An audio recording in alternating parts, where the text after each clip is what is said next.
Hey, good morning, good afternoon, good evening.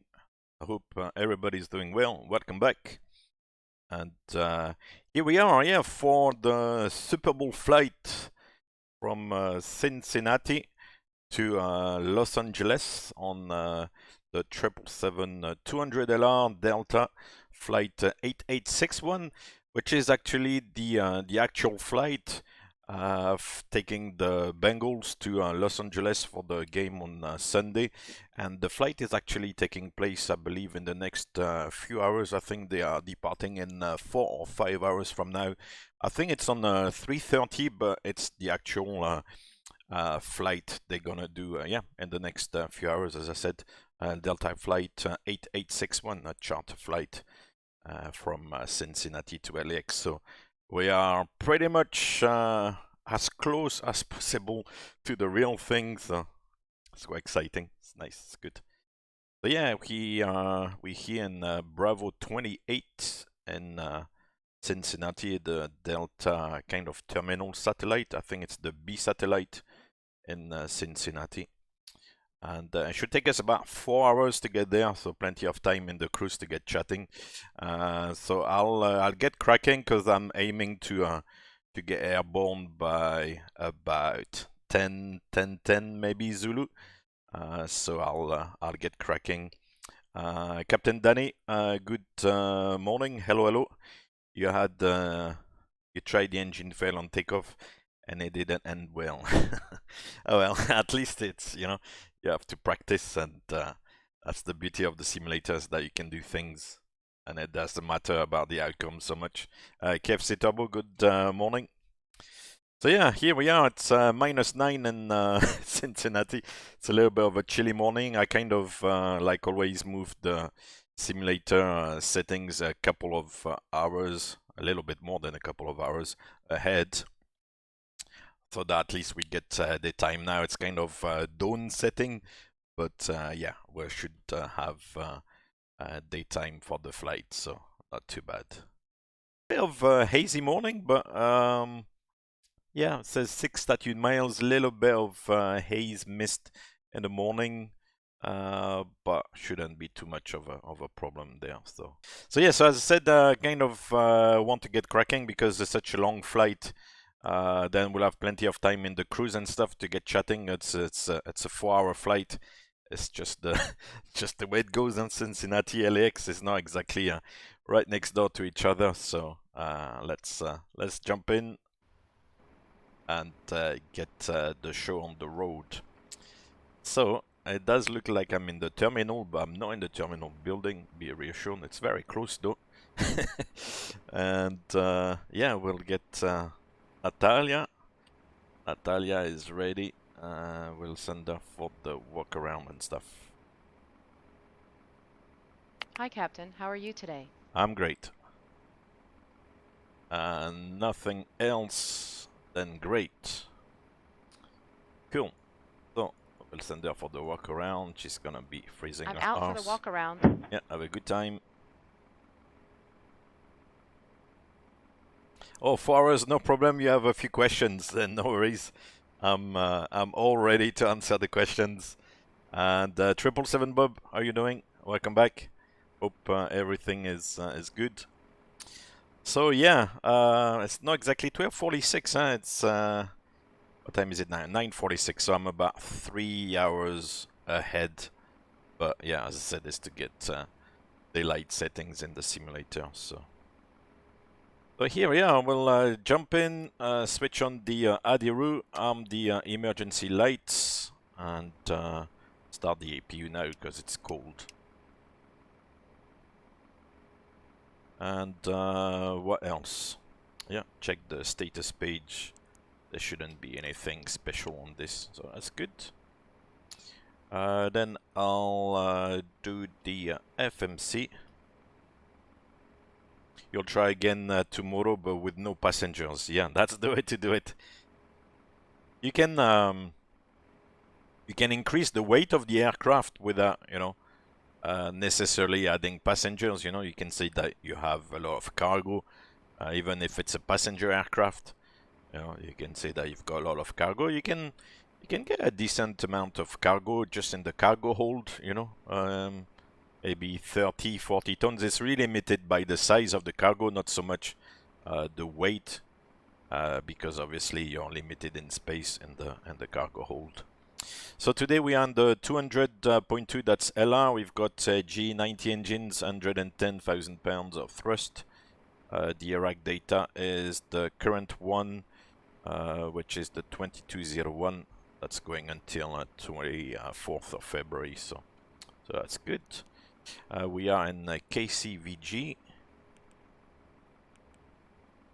We'll take the GPS position to set the inertial position here. Then on the route, we'll do the route request from KCVG, so it's just gonna give the routes there. I believe it's route number 2 we're doing today. Here we are. And yeah, do the data link request for the flight plan and all the FMC information, which is very nice. You can see the pack.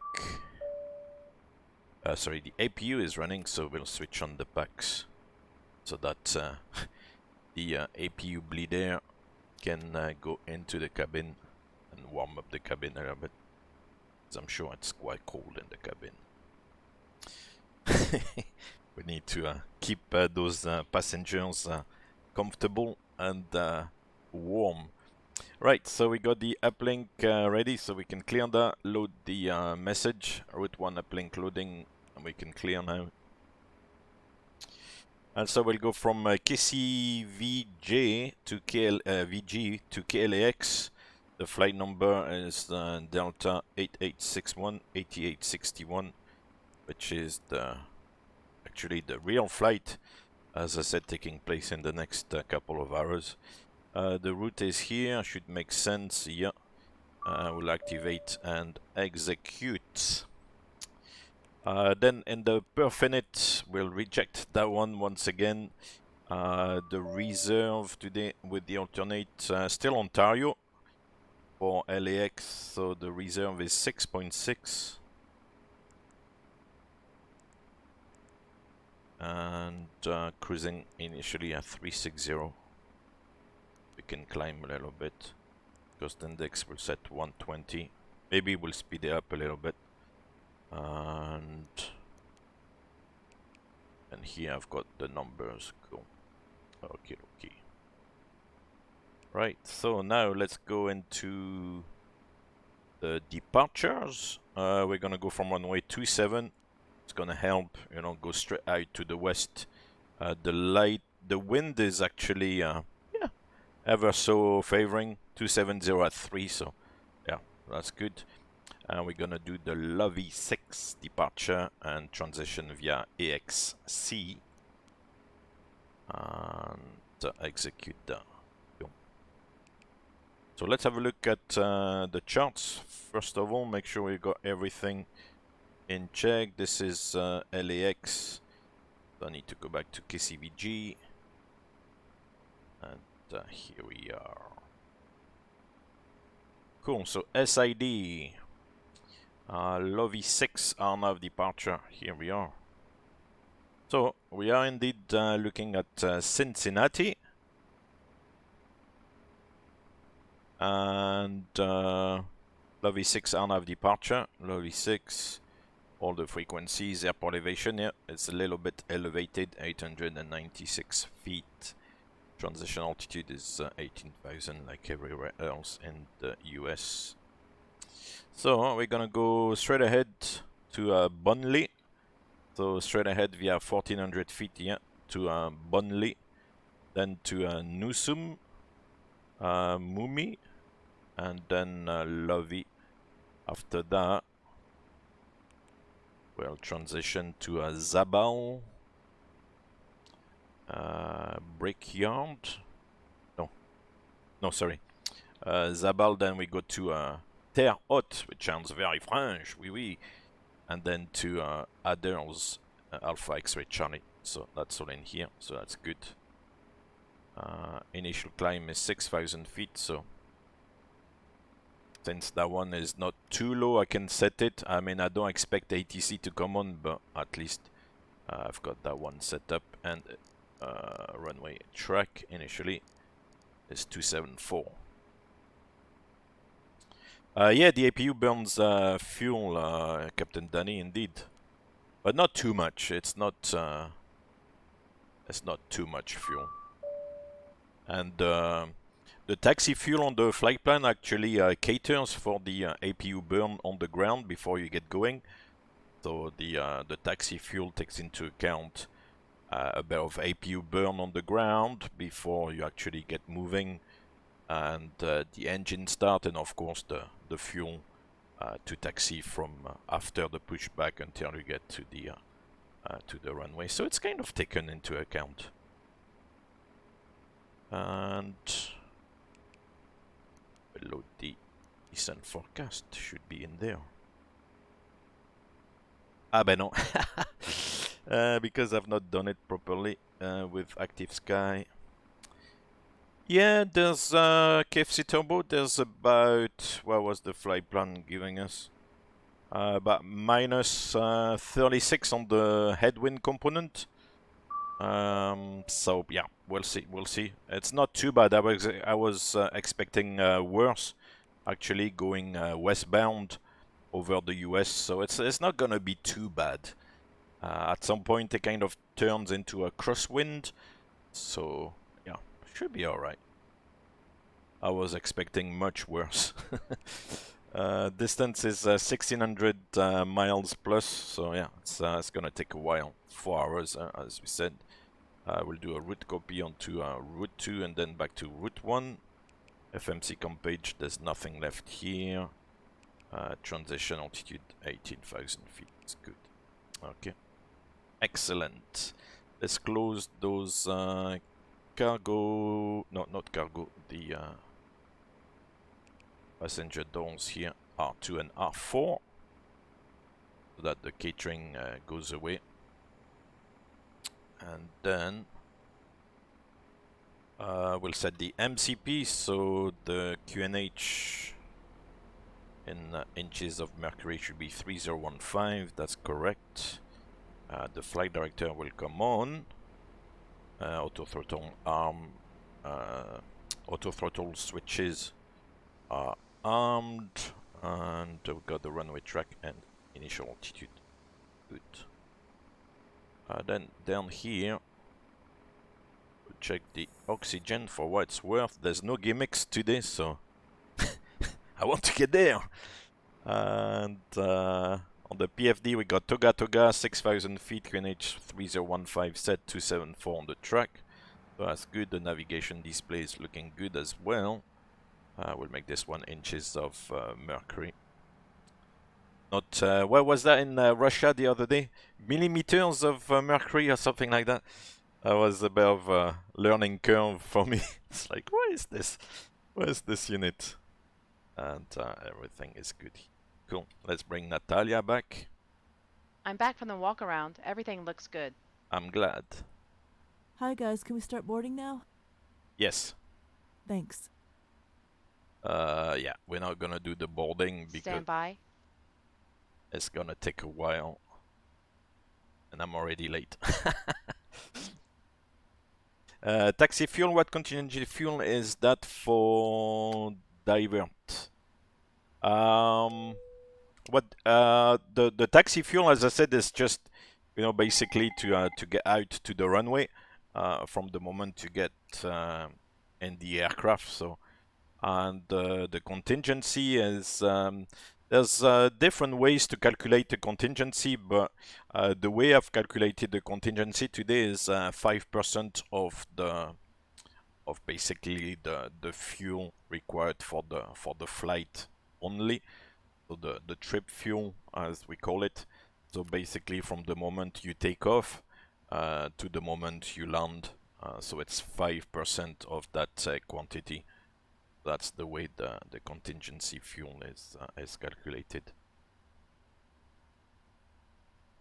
So it's not too bad. Obviously, the longer the flight is, the more of a contingency you have. today, for example, on the flight plan I did, it's more than 1 ton of fuel, which is quite a bit for a 4-hour flight.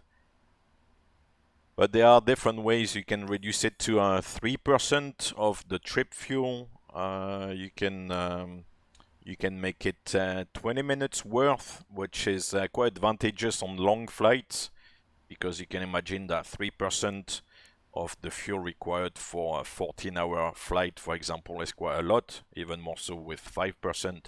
So 20 minutes is usually used on longer flights.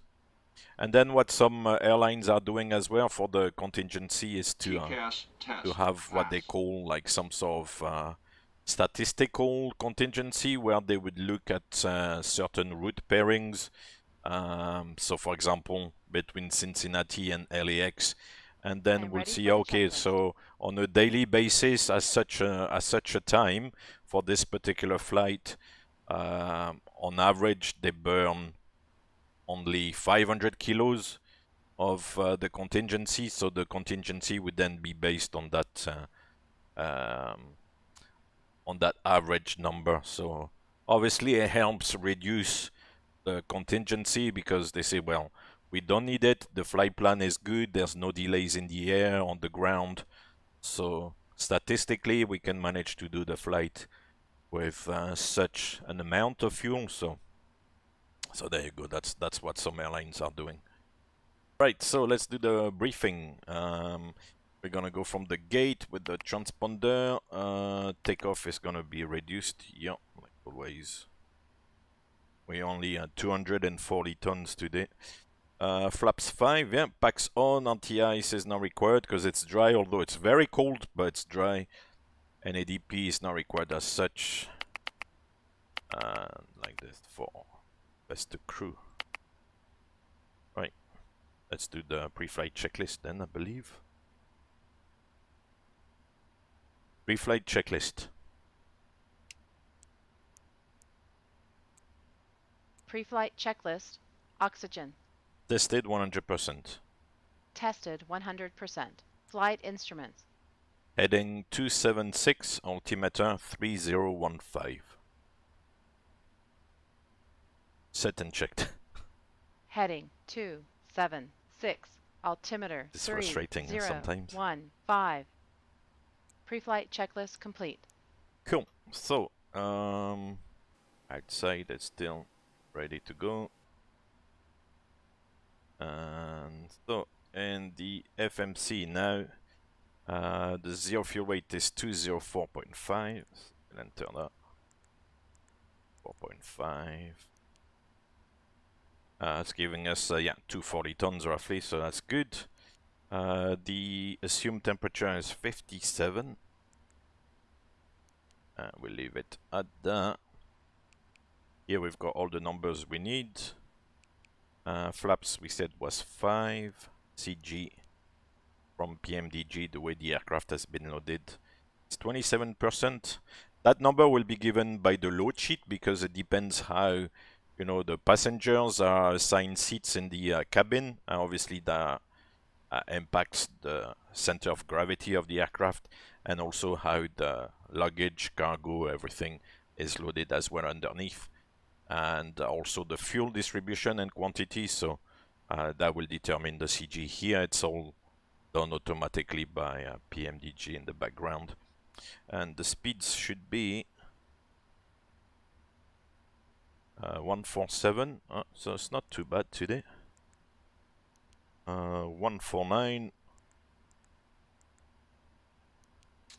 and 154. Okay, so not too bad.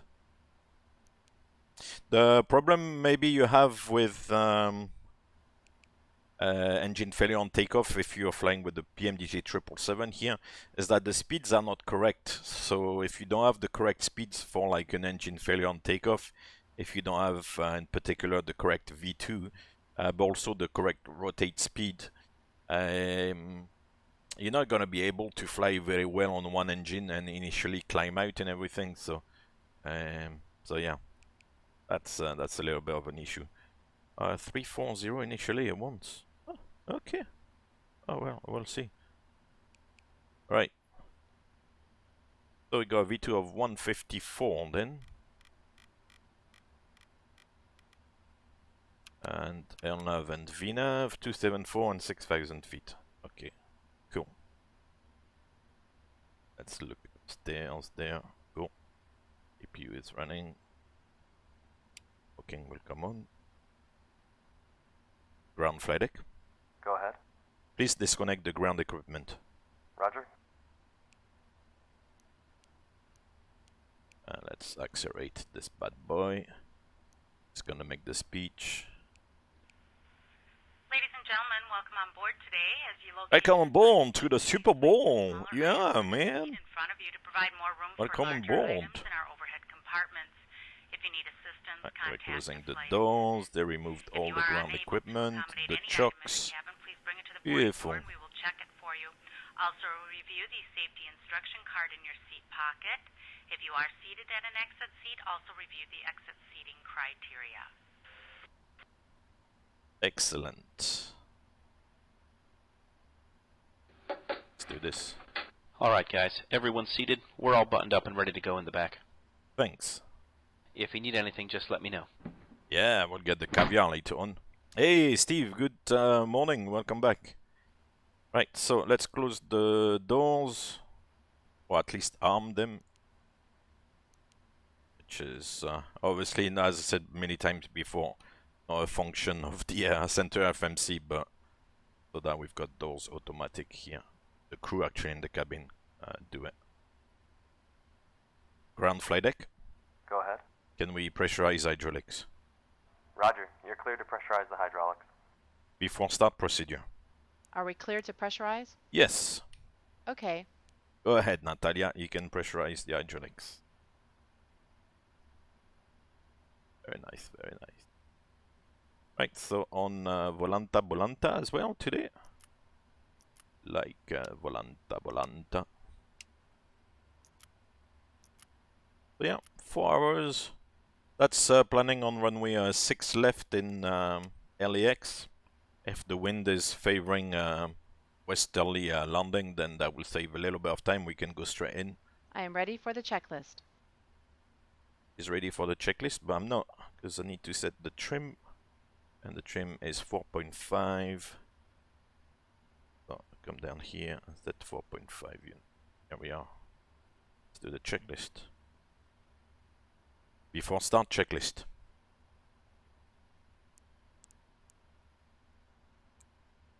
Before start checklist. Flight deck door. Closed and locked. MCP. Set and checked. Takeoff speeds. Set and checked. CDU pre-flight. Completed. Completed. Trim. Set and checked. Taxi and takeoff briefing. Completed. Before start checklist complete. Right. GSX time. Prepare for pushback and departure. No. Due to icing conditions, please stand by for engine start until push completed and brakes set.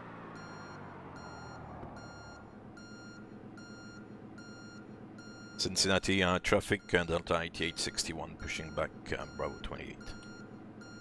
Right, for anybody around, there's nobody, but well, as far as I'm aware, I don't see anybody else We're ready on for pushback.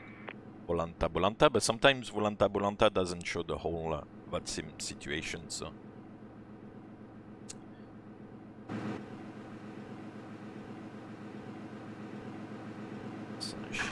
Locking gear.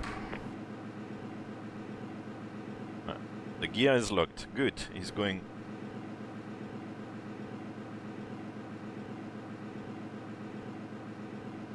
LAX, here we go. Here we come. The nose is gonna go to the left. Departure check completed. Bypass pin inserted. Release parking brakes. Commencing push. Parking brake release time Stand by 08. for engine start until push completed and Yeah, I'm brakes gonna set. be a little bit behind, but it's not too bad. I don't want to sound like I'm in a hurry, but because it's a 4-hour flight, I need to kind of project myself like 4 hours and plus ahead of time to know, you know, when I'm gonna be done, of course. Oh, on the 12th of February, there's yeah, that will be one Saturday. Yeah. Saturday, I'm doing for the moment, at least, it's the plan. I'm doing Cross the Land, so cannot do everything. That's a shame, though. It would have been good to have ATC in Cincinnati. I know that I'm very early there in the US to get ATC, so kind of gonna be a little bit on my own, but hey, that's the way it goes.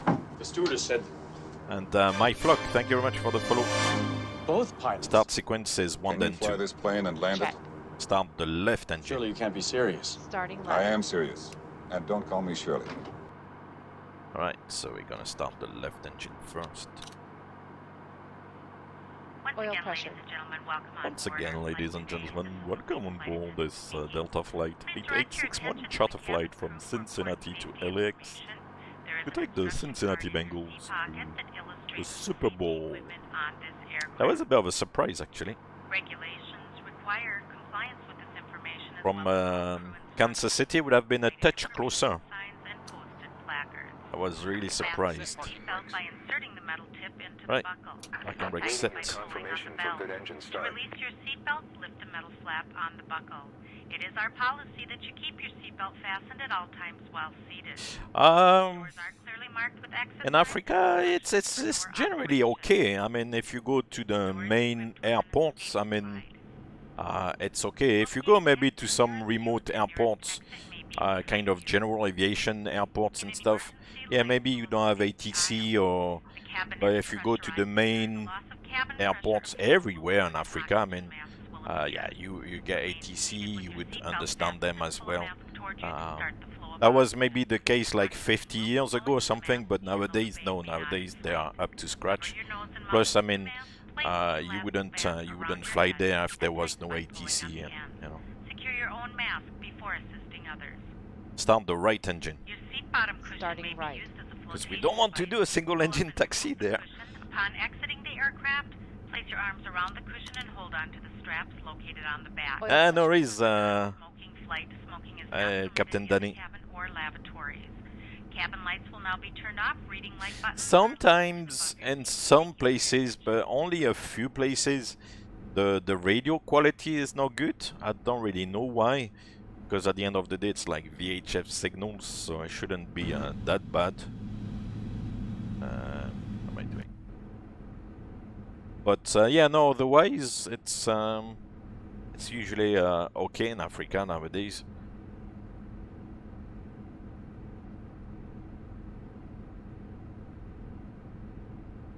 But it's true that if you can't get through to them, or if they don't, you know, tell you, if you don't get what you want from them, then you have to tell them what you want to do and stuff, and kind of be a little bit assertive over on the radio. Just like tell them, oh, this is what we're doing, and because sometimes they'll be kind of a little bit like faffing about, and but yeah, otherwise. Some places as well don't have radar, so it's a little bit procedural, so they can't really see where you are, so you have to tell them where you are, what you're doing, and try to get like traffic information from them. But flaps 5. Flaps 5.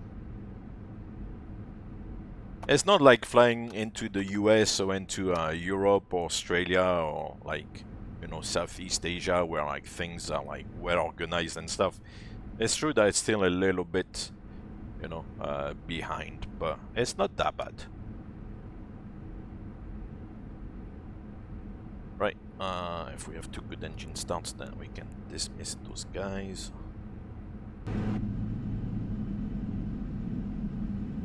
Up into my views here.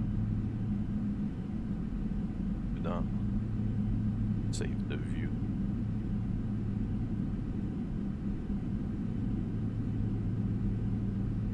Save. Yeah. Unlocking gear.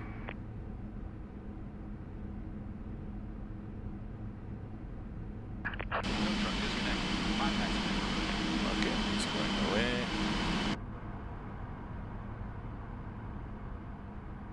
So we're on Romeo here, and then we're gonna taxi onto, I think it's Juliet.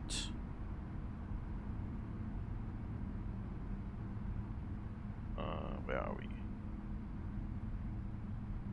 Yeah, taxi, airport.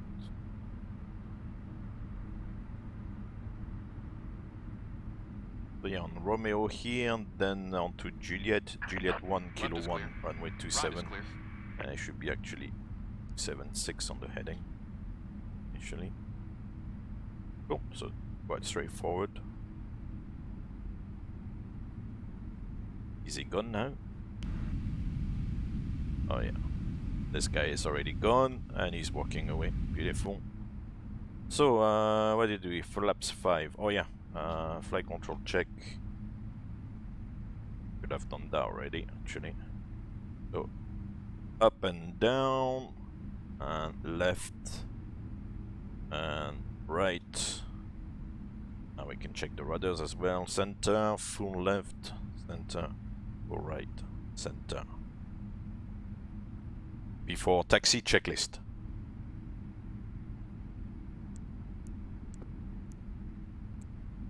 Before taxi checklist. Anti-ice. Auto. Recall. Checked. Flight controls. Checked. Ground equipment. Clear. Before taxi checklist complete. Clear left. Clear right. Cincinnati traffic, Delta 8861 heavy, taxiing to runway 27.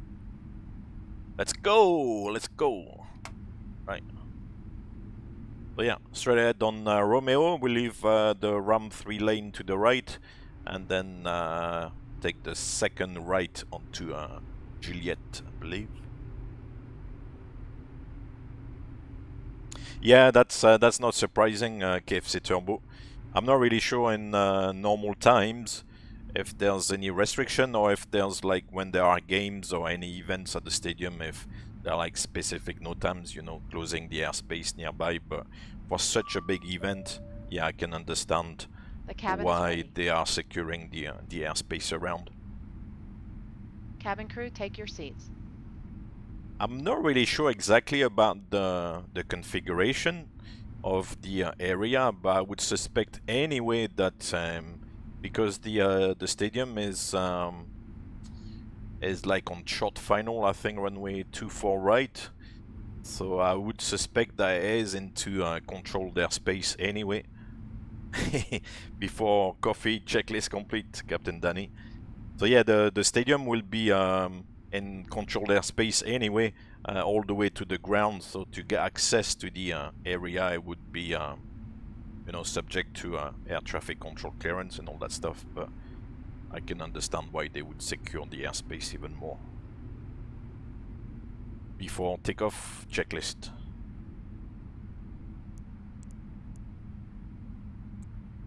Before takeoff checklist. Before takeoff checklist complete.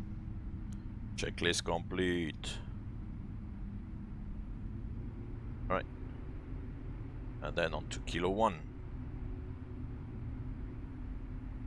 Yeah.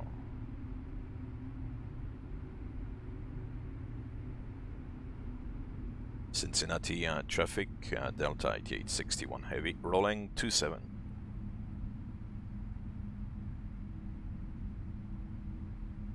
Runway entry procedure. Check. Let's go, let's go. Approaching 27. Checkity check. Are you ready to rumble?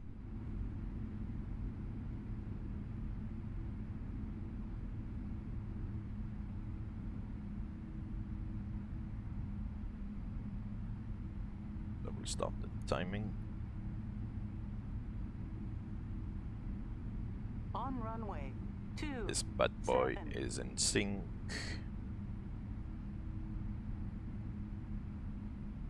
Runway 27 it is.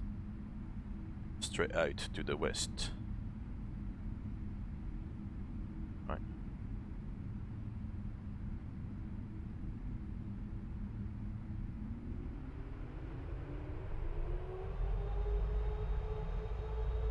takeoff. Check. Thrust ref. Check. Thrust set.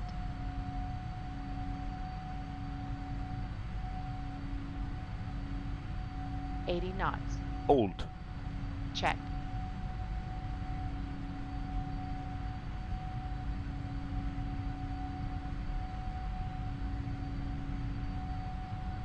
V1. Rotate.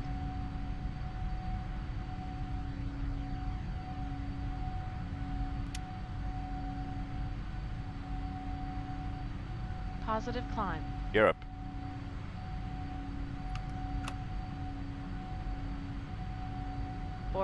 feet. Thrust ref. Check. Nav speed. Check. LNAV. Check. Autopilot. Autopilot off. Ooh. Natalia, what are you doing? Let's go, let's go! Natalia is switching off the autopilot. Goodness gracious me. Yeah, Boeing 777-200, light is climbing like a rocket. And it is light because it's only about 240 tons, which is very, very light for this. Right, and let's go up to 36 then.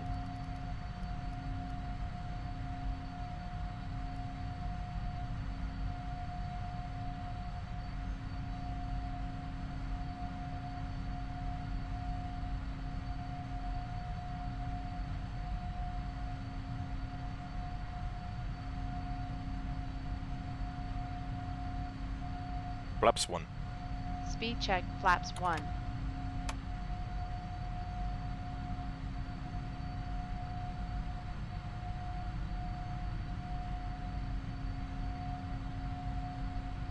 Flaps up.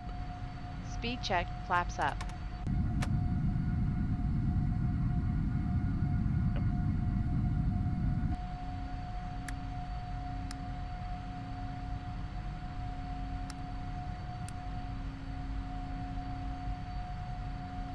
After takeoff checklist.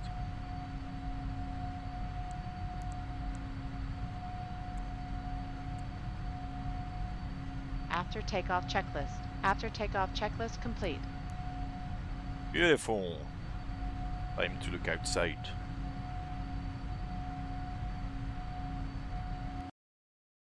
Wow. The early morning hazy sunshine. How much do you pull on takeoff? That's a good question. Not too much actually, because the controls are relatively sensitive. So when you pull, you kind of need to kind of learn to have a feel for the aircraft. But you don't have to pull. It's not that heavy. You don't have to have like big muscles, to pull. It kind of, moves quite like gently and get the rotation going, but you don't have to pull too hard. It's relatively gentle.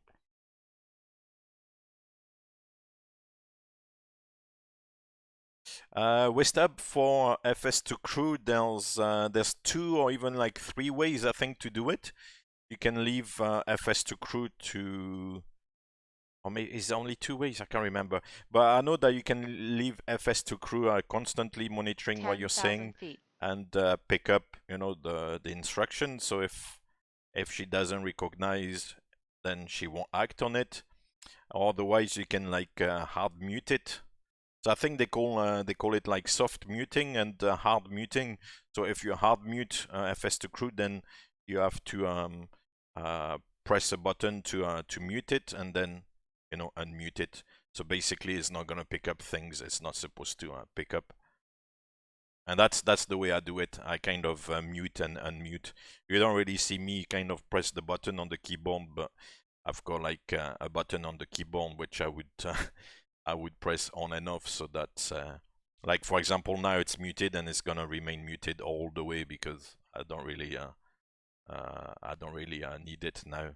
At least it's not gonna go and say like, check, okay, autopilot off, so yeah.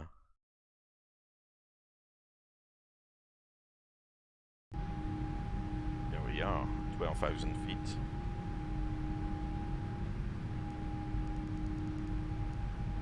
Yeah, of course, Captain Danny, you'll try to not, you know, pull too much so that you don't hit the tail at the back. True.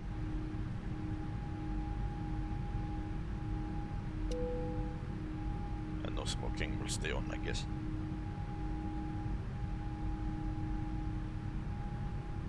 So they say you need to rotate about 2.5 degrees per second. You know, it's a little bit technical, but and you're also supposed to look outside a little bit. You kind of check your primary flight display, you know, here, but you have to kind of look outside as well and judge, you know, to what extent you rotate. You cannot, if you kind of pull, you know, like you're like this and you go, you know, it's a gentle rotation, then it should be okay. If you go like this all of a sudden, then yeah, you might, you know, you know, hit the tail. So you have to go gentle. You know, it's kind of, it's a gentle, gradual movement, like in any aircraft. Because even on a light aircraft like a Cessna 152 or PA-28, you know, Cherokee, when you rotate, you know, to get airborne, you're not gonna, you know, give like a big, you know, pull on the controls. You're gonna, you know, go gentle and get the thing climbing easily, you know. Yeah, Natalia might randomly shut down an engine in flight, which we don't want to do indeed. We pass transition, so we'll reset the altimeters to standard. KLAX, here we come. Volanta has picked up the information, I think. Yeah. From here onto the taxiway. It's funny how it cuts the corner on there. Down here, runway 27. Parting to the west, here we are. So it's funny, there's two aircraft that's kind of lagging here a little bit. It's actually pretty much the same initial route as we took the other day to go to Kansas City. So as I said, from Kansas City would have been a little bit closer, but that was the result of 2 weeks ago, actually, now, almost. Yeah, Kansas City totally collapsed in the second half, fortunately. Or dropped the gear while in cruise, yeah. Oof. Yeah, I mean, you may have pressed the button, you know, and without knowing, or and then the gear comes down, which is not what you want to do. Actually, if we can't really drop the gear at the moment, because if you wanted to, because we are too fast. You've got the placard here for the gear. Extend is 270 knots, so we are at 320 knots. So you would need to decelerate first and then drop the gear if you had to for any reason. I can't think of too many reasons at this stage now to drop the gear, except if you have like wheel well fire warning. But by now at 25,000 feet, it will be surprising to have like a wheel well fire warning. But yeah, otherwise I don't really see why you would do it at this stage. But yeah, it can happen, you know. Yeah, RIP the gear doors, yeah, and the gear doors would go like. They'll probably actually be okay, but it's just for certification, you know. They need to kind of leave a little bit of a margin, because if at 271 knots the doors were like being ripped apart, then they will say, well, see what I mean. So, hey Sliman, good evening. How are you doing?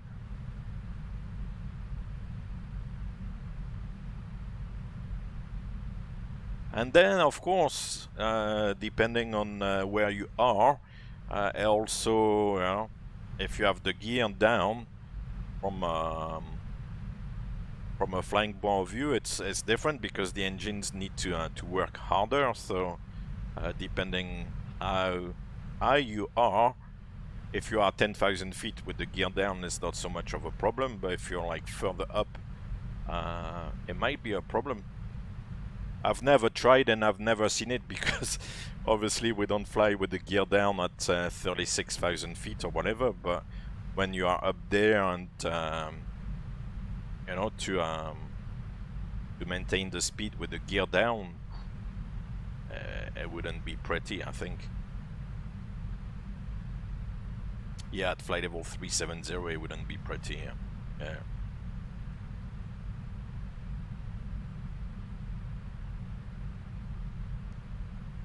I heard some airlines, but it's a kind of vague memory that some airlines were using the gear down to expedite, you know, an emergency descent in case of depressurization.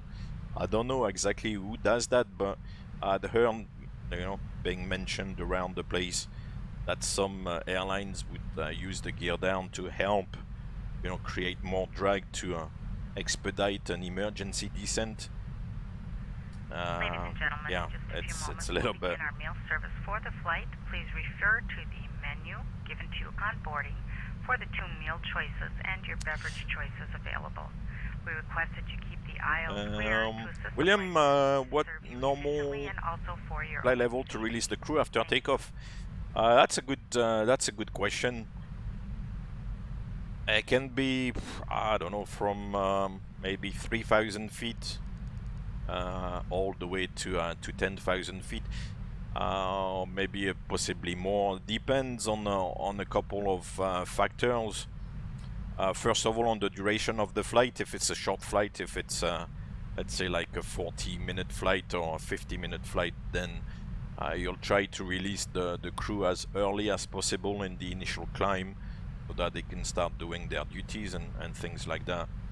And it depends also on any expected levels of turbulence on the climb out. If the weather is clear and you don't feel any turbulence on the way up, and there's nothing really significant forecast, then you can release them early. If there's a little bit of weather around and you feel it's bumpy, then you'll keep them strapped in. Even though it's a short flight, you will keep them strapped in, you know, initially, so that you don't expose them unnecessarily to potential turbulence on the climb out, because you got to take care of them as well. So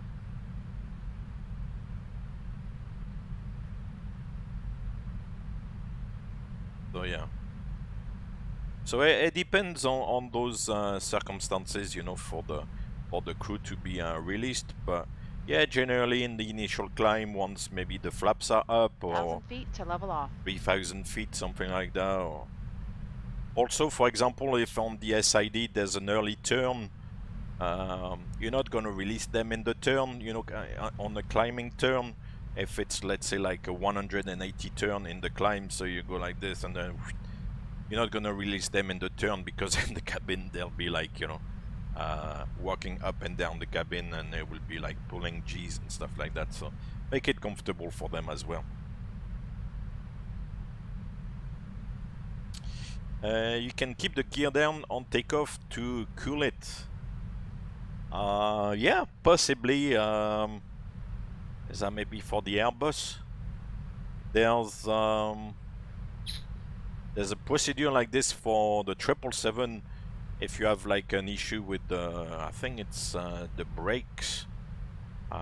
It's part of the MEL and the procedure you have to follow if you have that particular MEL with the brakes. So just a reminder, the MEL is the minimum equipment list. So if there's a defect with the aircraft, you can still dispatch the aircraft, you can still fly with the defect, as long as certain procedures, certain maintenance actions are all, you know, taken care of. So in that particular configuration. I think it's something to do with the brakes. You actually have to take off and then keep the gear down for, I think, 2 minutes after getting airborne. And it's not so much to keep the brakes cool, but it's to help, or maybe it's to keep the brakes cool. I'm not really sure. I'll need to look at the email again. I actually did it once many years ago, and the ATC was actually good because they said, hey, why do you have the gear down? Do you have a problem? And we say, oh, no, it's we have like, you know, a little issue with the brakes, and we need to keep the gear down for 2 minutes. We'll retract the gear soon. And I said, okay, but that was good because that means that they were following. They're not just looking at like a radar screen or something. They're also looking outside at the actual aircraft flying. So that was nice to see.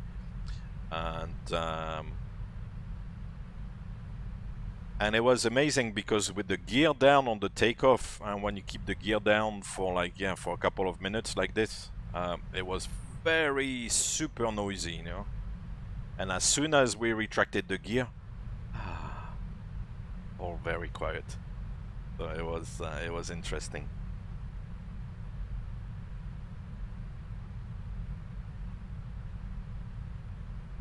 William continued the gifts up from Ralba. Thank you very much, William. Thank you.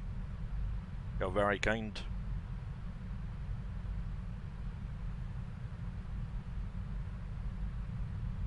And KFC Turbo, you'll have the chicken. It's chicken, beef, lamb, fish. If you are in the premium classes, then you'll have champagne.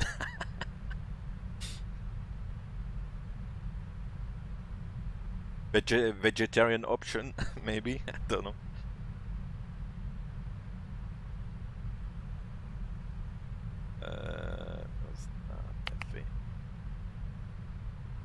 Let's see what they have in store. Here in FS2 Crew, it's always the caviar. Some lunch, please. You bet. I'll be up in just a minute. So you see here, I kind of unmuted FS2 Crew, and then it's muted again.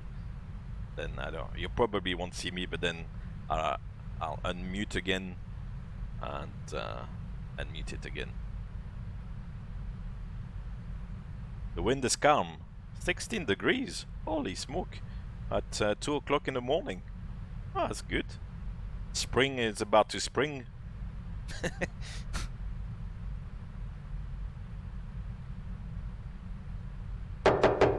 Here it is. Hey guys, I've got your crew meals here and a few drinks too. Which one of you guys ordered the caviar? Thanks. Sure, anytime. Anytime. Very nice. So we got caviar with FS2 Crew then. Very kind.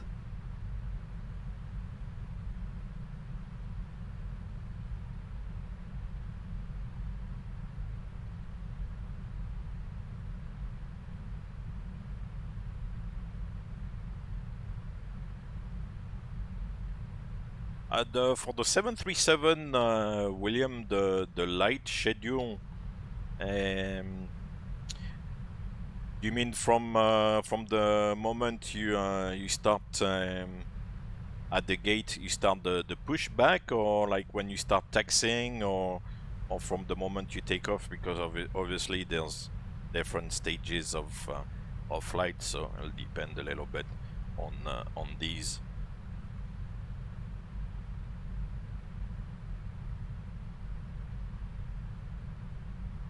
Okay, so from takeoff on the 737, obviously today you're flying a 777. I can't really show exactly, you know, the different switches and things like that. But you would take off basically with all the lights on.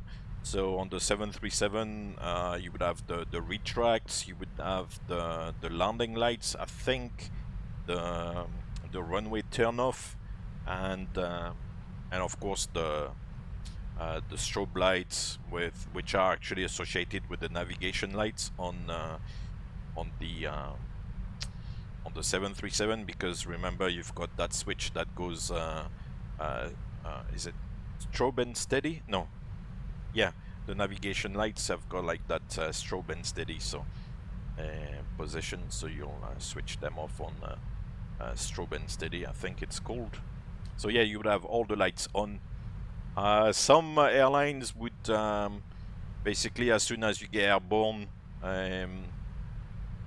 switch off the retracts, because the retracts kind of are a little bit on the outside and into the airflow, so they think it kind of saves a little bit of fuel.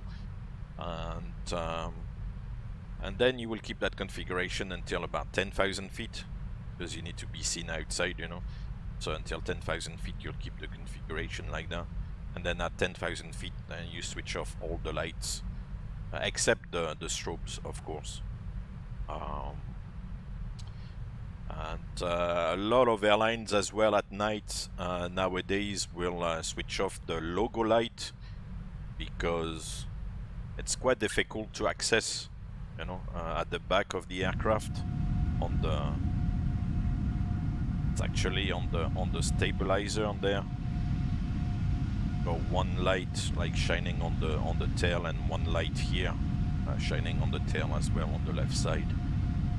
And you can imagine that when the aircraft is on the ground, it's not very easy to access.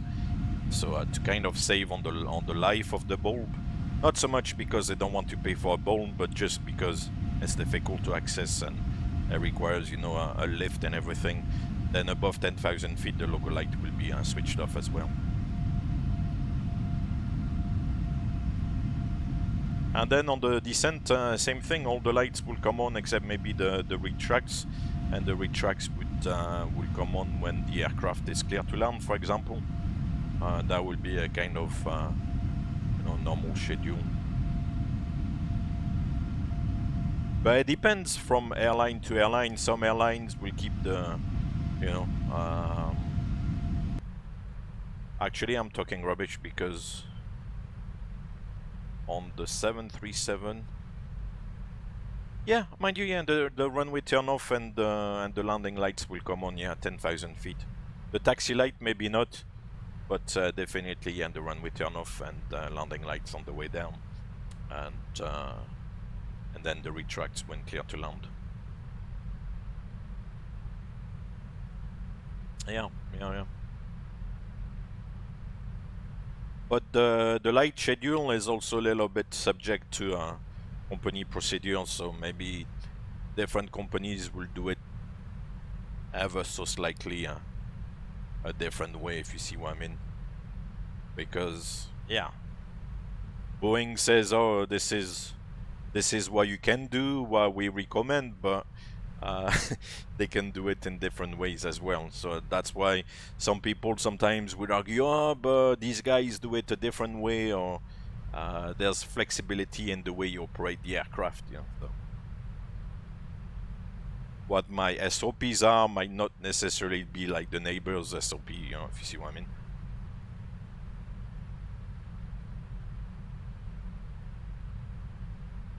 West Hub, the other day you were doing a flight on VATSIM, and due to the busy ATC I forgot to turn on the landing lights at night. Made me wonder why is the light item not on the 777 checklist?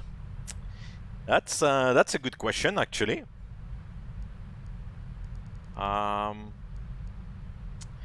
They must assume, because the checklist actually is what Boeing suggests here in FS2 crew, and actually, like that's why we do, like, you know, that's why I do personally as well. That's the same checklist: speed brake, landing gear, and the flaps for landing. So that's pretty much like Boeing standard checklist. And I'm not sure why the landing lights are not part of the checklist. They must assume that it's not a vital item.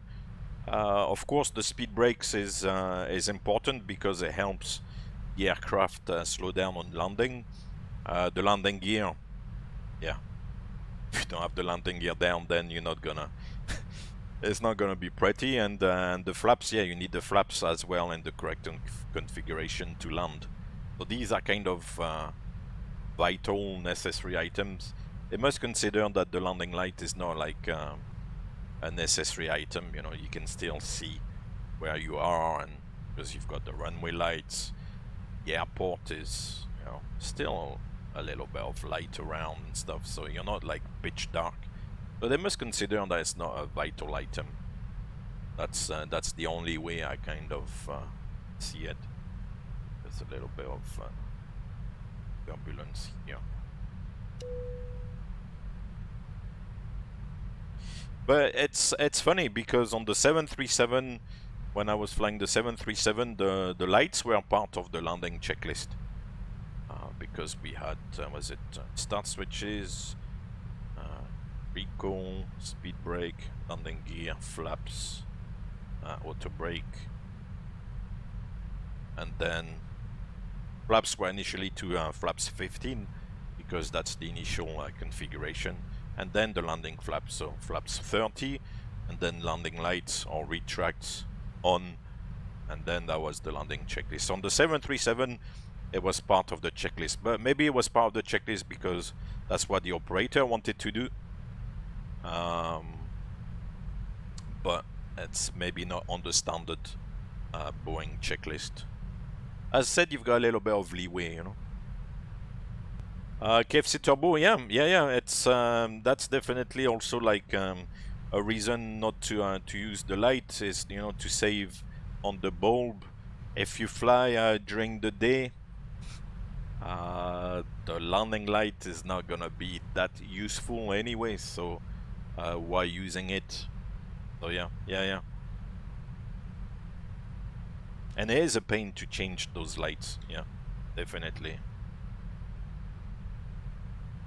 Above all, you can, as you can imagine, on a large aircraft like this, as I said, since, for example, the logo light, or even like the those runway turn-off, the runway turn-off lights, if I'm not mistaken, let's put them on here. They are like at the wing root, the aircraft.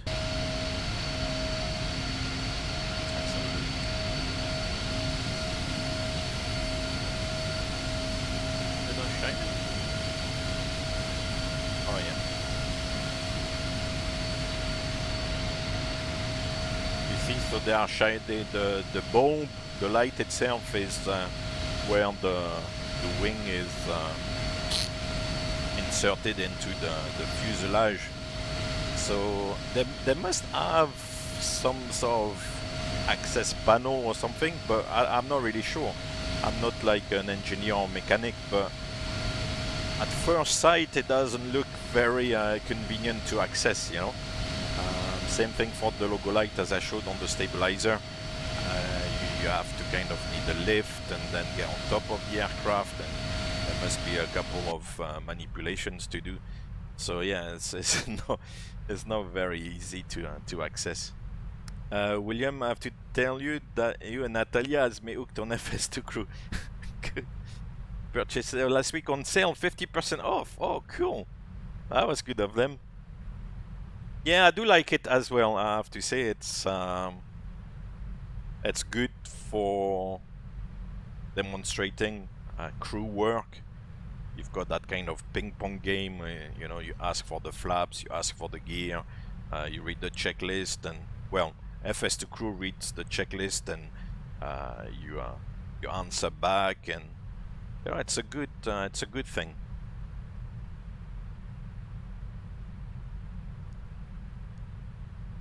I don't do it on other aircraft type because I don't want to kind of learn other SOPs and stuff like that, so that it doesn't confuse me when I'm actually flying the aircraft. Here it's pretty much, it's relatively close to what I do in real, so it doesn't get me too far off the, you know, the track. But on other aircraft type, then I would have to learn the SOPs. For example, if it was like 737 and stuff like that. So I don't want to learn other things, if you see what I mean. I don't want to get too deep into something and then learn bad habits. But yeah, for the 777 here, I like thoroughly enjoy it. It's good. Here's St. Louis down here. Cool. So far so good. How's St. Louis?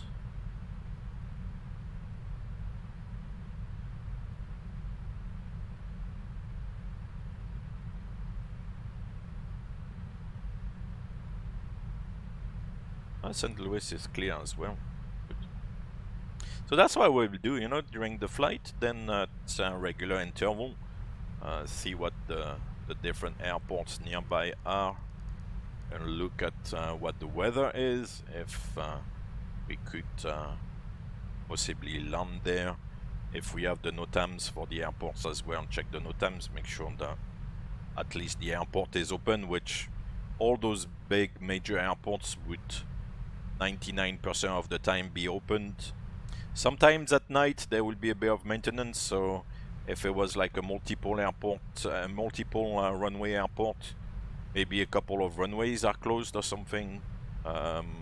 Maybe the ILS is down somewhere, just to double check, you know, basically the things are working the way they should, but very often they are, so.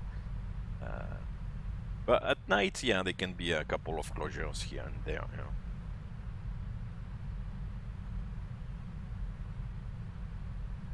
Slimman is there, target FPA or FPM descent at top of descent. No, not specifically, no. To start the descent, you'll see it later on, you know, again, for the descent into Los Angeles. It's just a matter of programming the whole arrival into the FMC, and then the FMC will work out when you have to start the descent. And so with the FMC and the VNAV function, once you have the whole arrival programmed into the computer, and then the computer will work out the top of descent point, and from there will just, you know, tell you when you're approaching the top of descent point, and then all you have to do is to direct the automation, the autopilot, you know, to fly the descent. So it will work it out all by itself. I will give initially maybe a rate of descent of 3,000 feet per minute or something at when you start the descent from higher levels. But you don't have to worry so much about the rate of descent is gonna give you, as long as this doesn't give you something stupid, you know, like 10,000 feet per minute. But it's not gonna do that anyway. And from there, yeah, just follow what the VNAV actually gives you, and that way it's relatively easy, you know. The computer does it all for you. Long are gone the days when you had to start like calculating, okay, I'm 35,000 feet, so we're gonna multiply that by 3. So 35 times 3 is 105.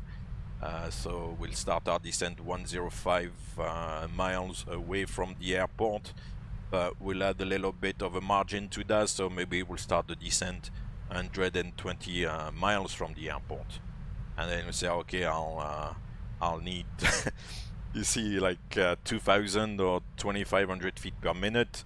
And yeah, you see the kind of calculations that they used to have to do, but yeah, we don't have to do that anymore. This is long gone with flight management computer, and then it does it all for you.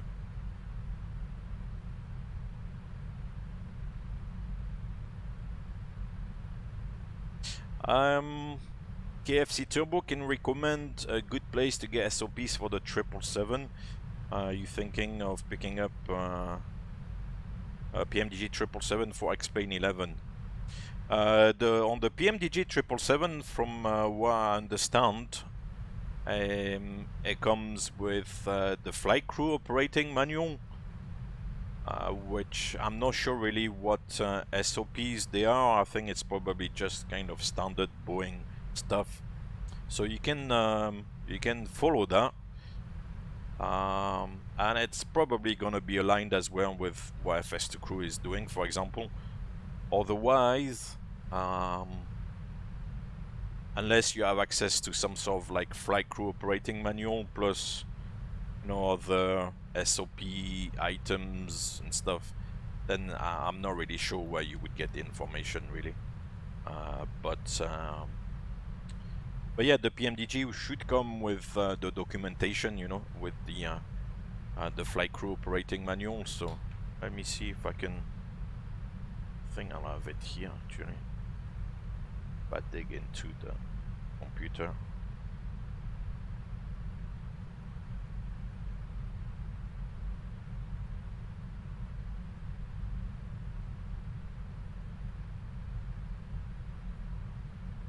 Oh yeah, flight manual. What? Really? I thought. Where's the?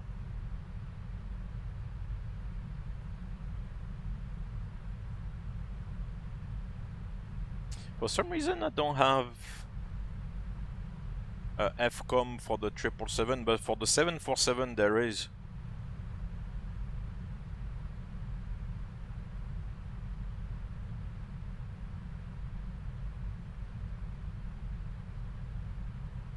So you see, for the 747, PMDG have included the 747 flight crew operations manual. So that's like a chunky document. But basically, what you want to look at is what they call here normal procedures. And from there, you know, there's a lot to read. If you want to really get into it, there's a lot to learn. And then they will tell you, you know, all the things you need to do for the setup. See here, for example, you've got the pre-flight and post-flight scan flows.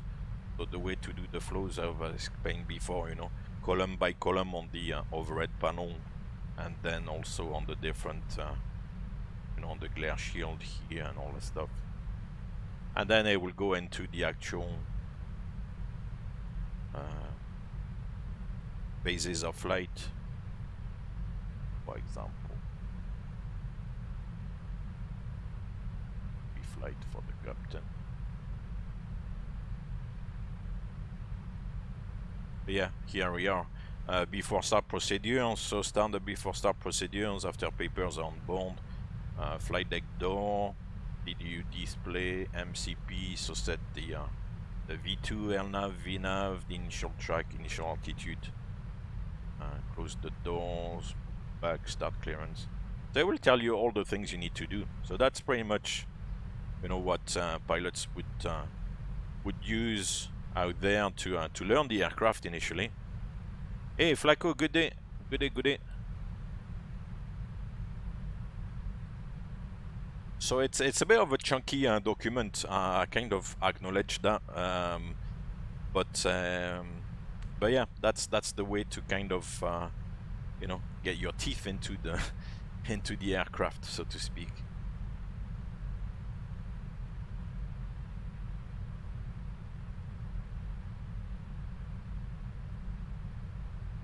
West Hub yesterday when on approach, ATC told me minimum clean speed. Does this mean the up indicator for the speed or close to the yellow line? The minimum clean is the up speed. So we'll see it later on, also on the way down into LAX. At the moment we can't see it because we are above 20,000 feet. So above 20,000 feet you're not supposed to, it's a limitation of the aircraft. You cannot, actually, it's not that you're not supposed to, it's that you cannot extend the flaps above 20,000 feet. So you won't get the up indication because the aircraft knows it's above 20,000 feet, so it's not going to give you the up indication. But later on in the descent, yeah, we should see it. And yeah, that's what minimum clean is.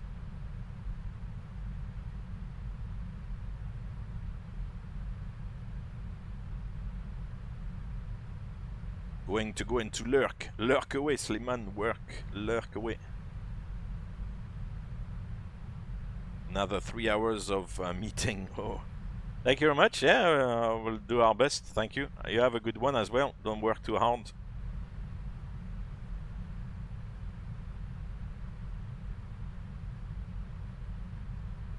KFC Turbo, you wanted to read it before flying it. I've never flown a big airliner and the same before. Yeah.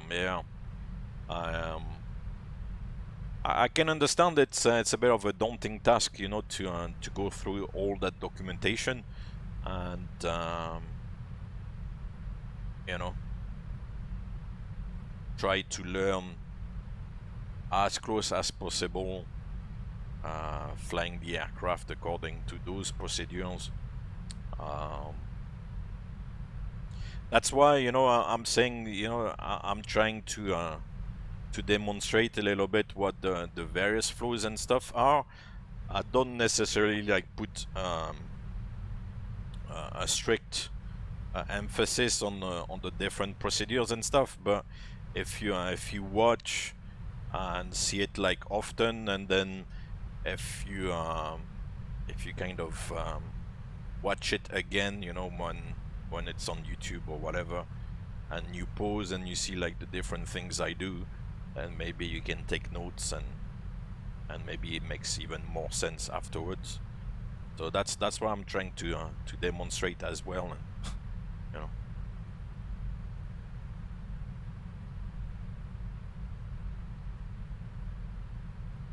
And there's a few tutorials as well on the YouTube channel, which are a little bit more emphasizing, you know, the different procedures.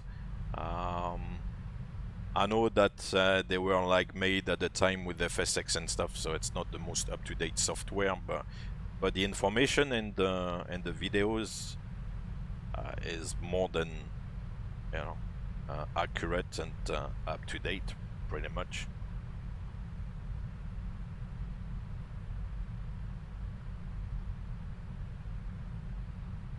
But those flight videos, I know that for YouTube it's long. I know that since it's the whole flight, or pretty much the whole flight, then it's a 2-hour plus video.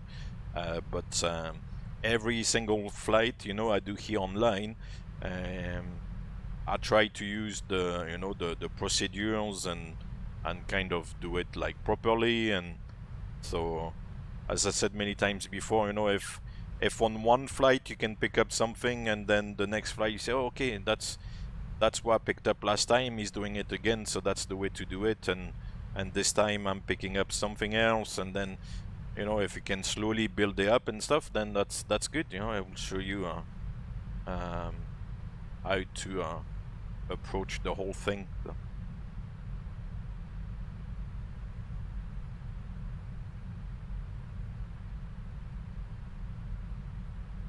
Flacco is saying Jefferson goes deep into detail with the ICAS in Boeing and ICAM for Airbus in the ATPL theory. Yeah, Jefferson will work a little bit with the aircraft manufacturers, yeah, and for the ATPL theory, the ATPL theory is as far as you can go before actually doing the type rating of the aircraft. But obviously the ATPL theory is not about one aircraft, it's just the general theory for commercial flying, basically. So it will go relatively deep, yeah.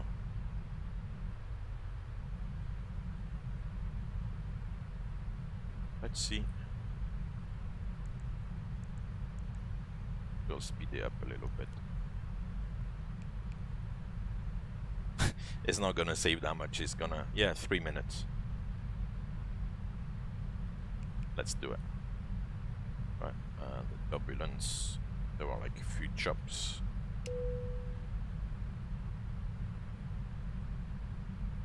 What time is it now? Now it's 14:02.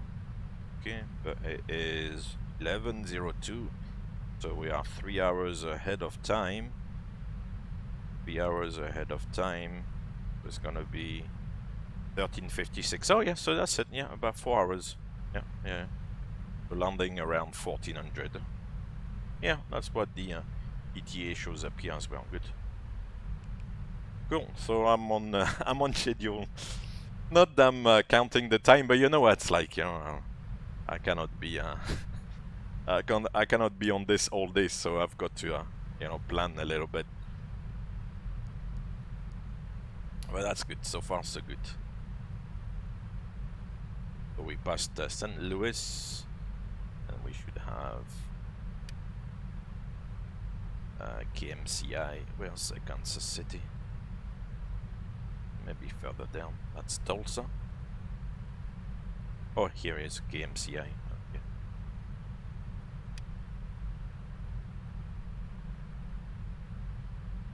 Okay. No worries, Wistab. It's good that you have a list. Last question then from the list. I was doing Oceanic on VATSIM recently and thought you had to do position reports. But the controller said I don't need to do that because I was an ADS-B aircraft. Since when is that? Most of the tutorials about Oceanic I could find said you had to do position reports. Yeah, I'm not sure when they introduced the change on VATSIM. I think the change was basically driven by those cross the pond events, because obviously during those cross the pond events there's so much traffic. Then if you have to go on, you know, on the radio and do position report, it was very, very time consuming, both for the pilots and for the controllers. Mostly for the controllers, and the radio frequency was getting congested. So they decided to, I can't remember when, but they decided to basically simulate what actually is done in real, where you just, it's almost like flying under radar, you know, where you just fly along with no position report, and ATC can see where you are, and then we'll call you if they need anything from you. But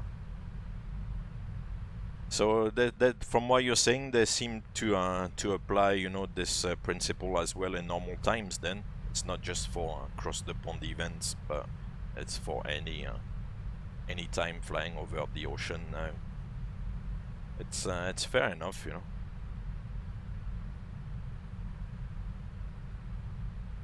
Yeah, with Stub. Well, as long as I remember, like flying, for example, over the North Atlantic,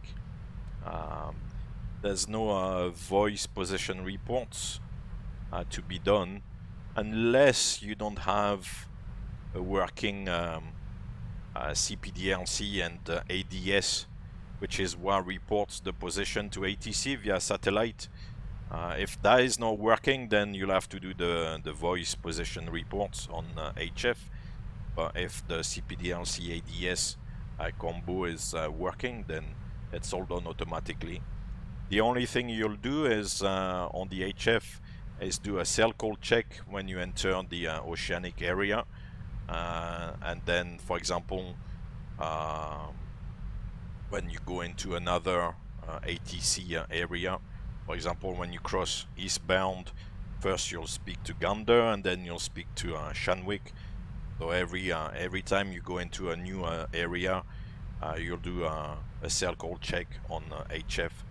So you will call them, you say, oh, Delta 8861 CPDLC request cell call check, and then you should have the cell call code in your flight plan, and there should be a placard as well here.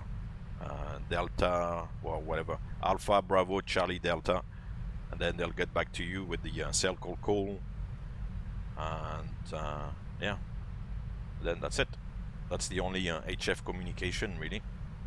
But you double check that you can hear them, they can hear you on the HF, and that they've got means to contact you with cell call.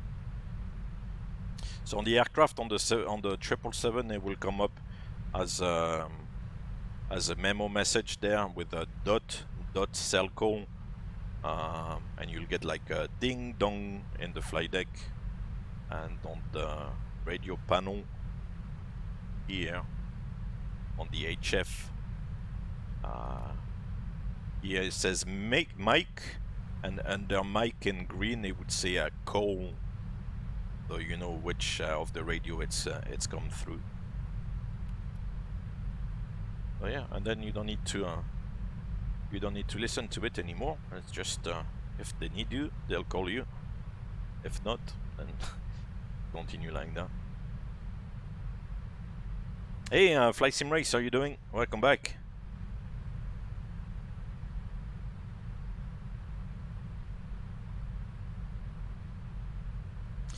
Yeah, so from I mean, from a VATSIM point of view, I've not done it. I did it many many years ago when we still were doing position reports, but it was quite busy because every aircraft has to call at 30 west, 40 west, etc., etc. And so every time, okay, Shanwick, Lufthansa 123 position report. So then the controller like gets back, Lufthansa 123, Roger, go ahead. So okay, Lufthansa 123 position, blah blah blah blah blah. Then the controller needs to read back. Okay, you reported position such and such time, blah blah blah. And so yeah, it takes a long time, you know, to kind of, because the controller needs to, or at least at the time was acknowledging, you know, the position report and had to read it back. So now they just say, okay, yeah, we see you on the radar, which we could at the time as well, actually. We see you on the radar. We've got, you know, what we need from separation point of view and everything, and yeah, just fly. A lot of in real as well, it's pretty much like this, and a lot of the controlling is done, you know, at the planning stage and the clearance stage. You know, they get the aircraft onto the tracks. They know how much separation they need, and they know how many aircraft are on the tracks at the same time with different spacings and stuff. Very often, early on during the crossing, they'll say they'll remove the mark restriction. You know, that part of the clearance is to give you a Mach number, and this is to ensure the separation between aircraft. Very often, they will remove the Mach restriction early on because there's not a lot of traffic, so it's not going to make a difference. So they'll kind of keep monitoring and see what the spacings are and stuff like that.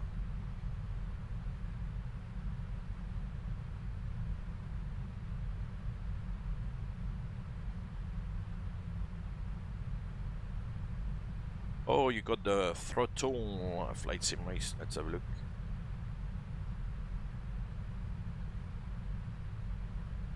KFC Turbo, yeah, you need the cell call. I believe both on VATSIM, they'll do the cell call check for you. And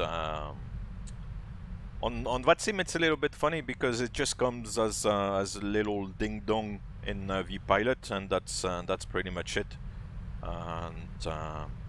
And yeah, in real as well, as I mentioned before entering every area, then you'll make the cell call check.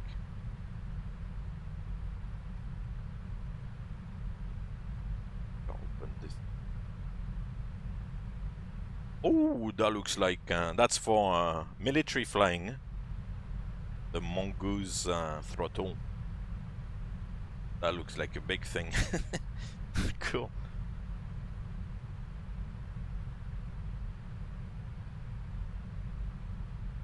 That's a good one.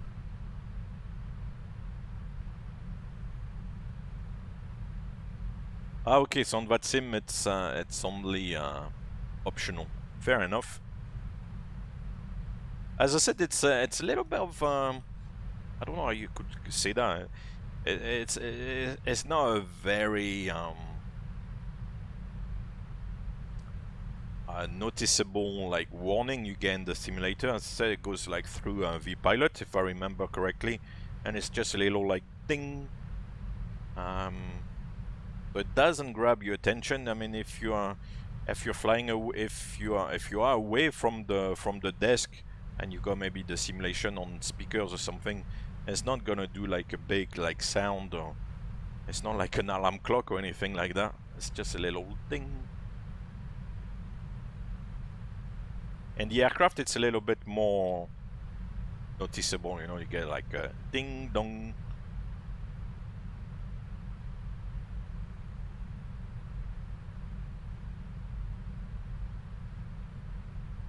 But it's a good thing because it saves, you know, having to listen to the AHF all the time, because the AHF is quite noisy. There's a lot of static.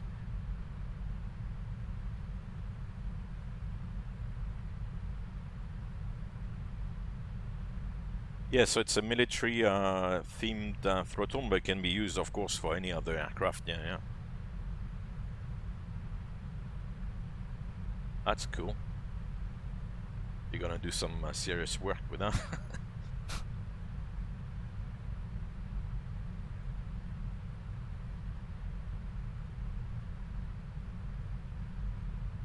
Hey, Grand Wazoo, how are you doing?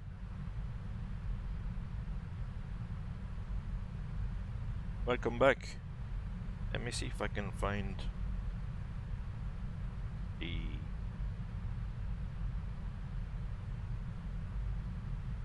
Oh yeah, here it is. Cellco application on the phone.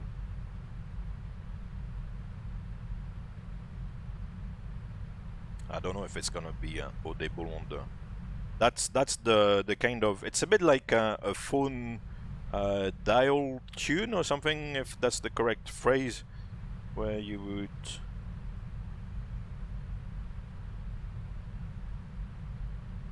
So when you listen, when you have the, let's say the headsets on and tuned to the HF frequency, and the controller sends the cell call on the actual radio frequency, that's why you would hear. Obviously, it's different tones depending on your actual code. I'll try again.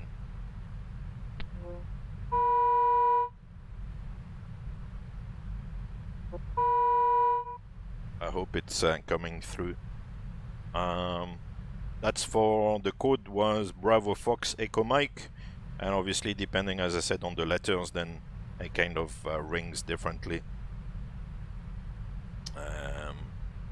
So that's why you would hear on the radio when they call you. But then, as I said, you've got a message showing here on ICAS, a memo message, cell call, and then you can see it on the radio panel as well. Did they come through? Yeah, did you hear the ding dong? That's how it works.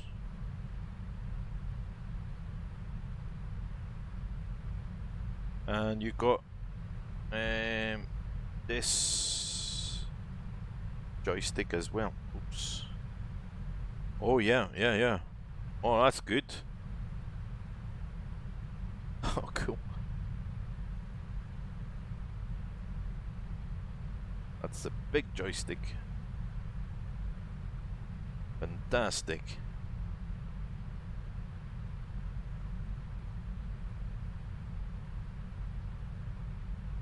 Yeah, well, did you have ATC on the flight, or was it just... Yeah, you had ATC, huh? Yeah, they don't seem to be overly bothered about... they know that when you have like the first contact, basically, with the oceanic controller, if you say, oh, Shanwick, whatever, then they know the communication is established, and therefore they know that you are tuned and it's working and everything. In real, it's a little bit different because when you leave the domestic controller, they'll tell you contact Shanwick on HF 6556 or whatever, and on the first contact, that's when you will obviously speak to them, but then make sure that the cell call is working, so that if they need to get in touch with you, then they can do it. In VATSIM, they can send you, you know, text messages through vPilot. They can send you a request to contact the controller as well. But in real, you don't have these things, so they'll need to ensure that the HF is and the cell call is working.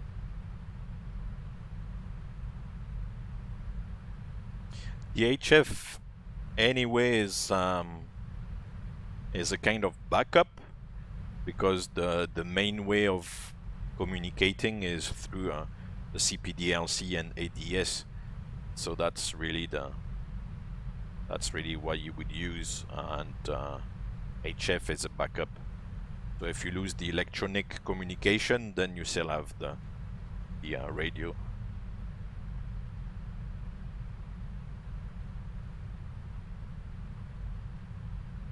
Oh yeah, on top of that, yeah, if the controller came when you were almost done with the crossing, then it would just have acknowledged and yeah, keep you going without too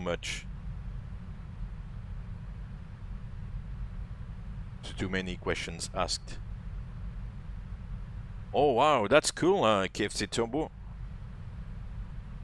Yeah, you've got four throttles, huh? So you can easily do 747 and all that stuff.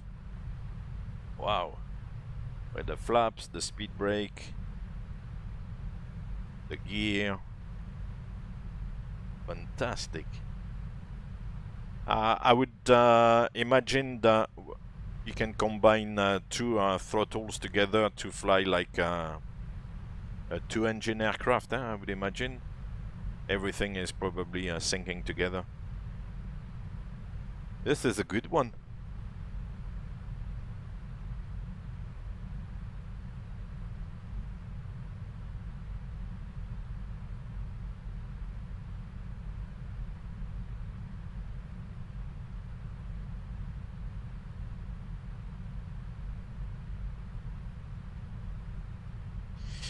Flight sim race, dead zones, definitely. In some areas they are like, it's becoming actually more and more rare, but it still exists. Or like for maybe, I don't know, 5 minutes, there's you're out of reach of VHF range. Over the Atlantic now, since the communication, as I said, is electronic, you know, via satellite with CPDLC and ADS, then you are in contact pretty much everywhere. But in some places, like, you know, maybe in Africa or in remote areas, over like some parts of Asia or something, there'll be like between certain area control areas, ATC control areas, there'll be like a dead zone like this where for maybe 5 minutes you're out of range from the previous guy and you're still not close enough to reach the other guy. So there'll be a few areas like this around the world where for a few minutes you'll be outside of VHF range, but it's rare. It's rare because the ATC system generally all over the world is keeps improving, you know, above all in the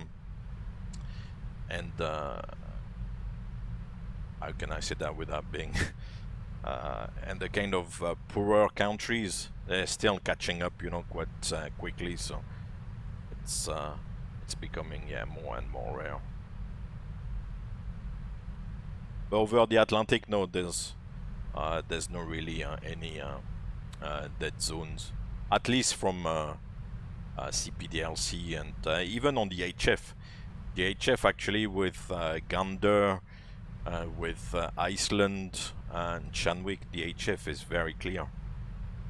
So, if I understand from your part of the world as well, Flight Sim Race, like the HF as well, like around like the Pacific and the Indian Ocean as well, with well, on the Indian Ocean side with Melbourne, you catch Brisbane, actually it's Brisbane radio. You catch Brisbane radio like miles and miles away from actually Brisbane, you know, and so Brisbane radio as well is very, very clear. Other HF radios sometimes are a bit noisy and a lot of static, but yeah, the likes of Brisbane radio or like Shanwick or Gander is very clear. Over the over the North Atlantic, but it's actually in the polar area, then you're more likely to lose the HF and also at some point the CPDLC and ADS. HF because when you're close to the North Pole, there's a lot of atmospheric disturbances, you know, so the radio waves don't propagate as well when you're at the top with all the, you know, the space weather and all that stuff. And from a satellite point of view as well, there's a known shadow area, as they call it, in a specific area close to the North Pole as well when you are going down towards the Canadian side. So this is also like a known issue, you know. And you've got also that you know, yeah, HF disturbances and stuff.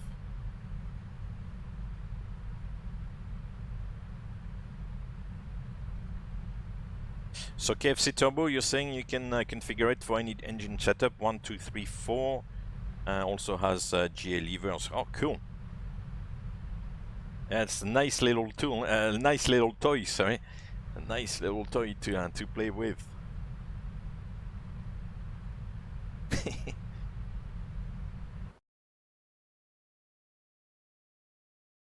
Oh, it's that's not what I wanted to see. Another one. That's it. Yeah, 5G. I'm not really sure what's gonna happen with 5G because last time, you know, they started canceling flights and all that stuff. They say, oh, we'll give you another 2 weeks, but I don't know if the 2 weeks have now expired and what the deal is. I'm not really sure. The fact of the matter is that I've heard 2 different things, not really from official sources, but the kind of more obvious at the moment is that obviously it interferes with the radio altimeter, which is critical. That was the voice server disconnection. It's back on. Yeah, the radio altimeter is critical for low visibility operations. You know, when you're gonna do an auto land, the aircraft uses the radio altimeter to judge the flare and everything, you know, for the automatic landing. If the weather is good, then that's maybe not so much of an issue, although you have to monitor, you know, what the radio altimeter is doing, because it can play with the auto throttle system and make it do like silly things, like, you know, what happened to that Turkish aircraft in Amsterdam.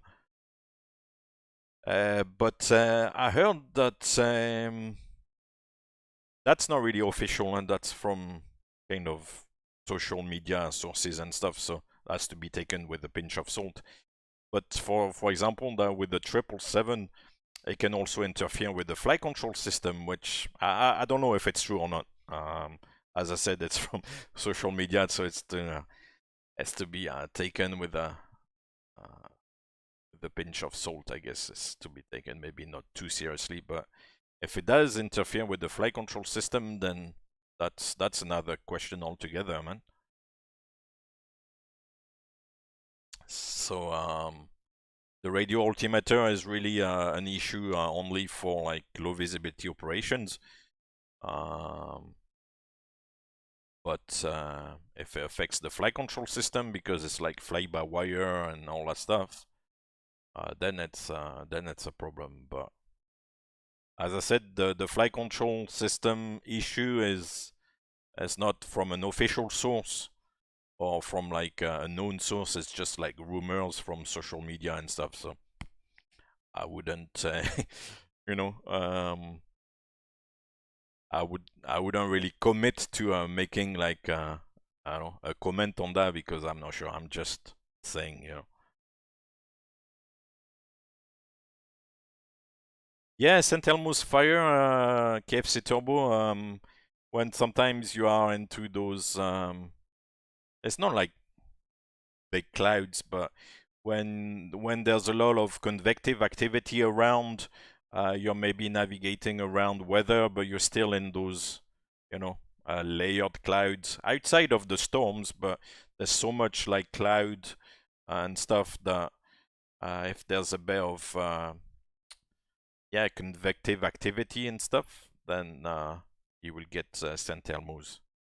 It's rare. The weather needs to be a little bit like shit, you know, for like St. Elmo's to show up on the windshield. Yeah. But yeah, I've seen it before. Yeah, it's quite spectacular.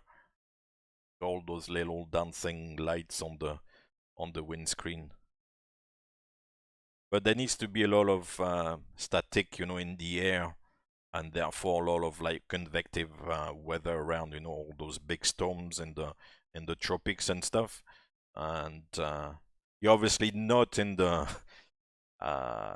big like stormy cloud, but because there's like a lot of like thinner clouds around, or maybe you're flying through like a green radar return, but there's like a big red to the side or something. So there's a lot of stuff happening in the atmosphere at that stage.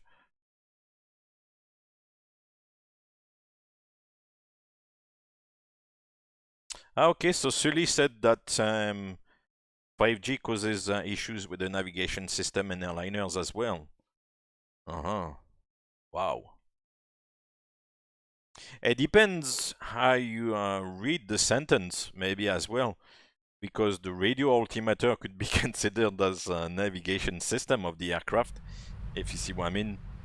So depends if it's like a general statement or if it's a more specific statement.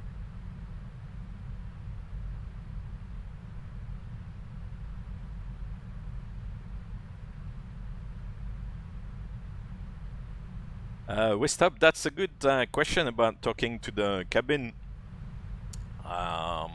There's two options actually to talk to the cabin, and you can on the 777 at least, since that's what we have here as well today. You can use the can't change it. Hold on.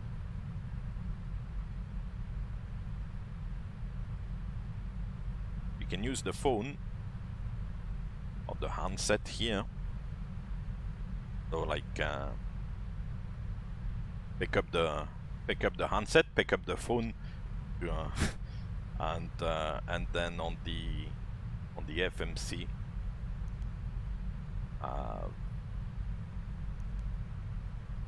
Cabin intercom, and press one of these buttons. So you pick up the phone and like press door 1L, for example, and that will ring that will give a signal in the cabin, at the front of the cabin near the L1 door, the crew to go and pick up the phone.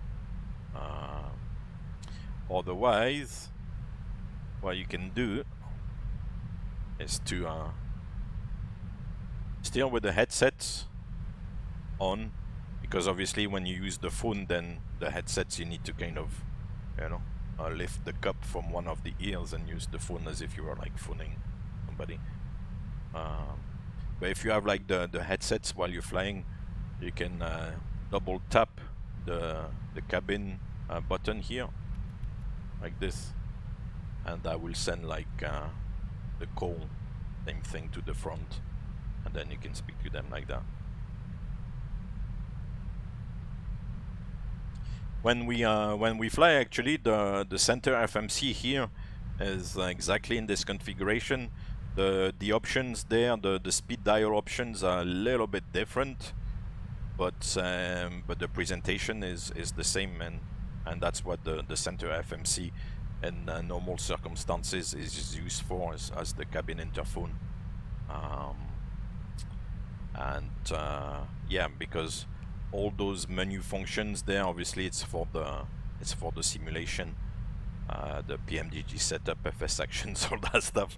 You can imagine that's not on the aircraft. So yeah, the way the center FMC is used is really is like this cabin interphone. So that's the way it is in the aircraft 99% of the time. So yeah, that's the way it should be. But as I said, the options here are slightly different. Yeah, you see?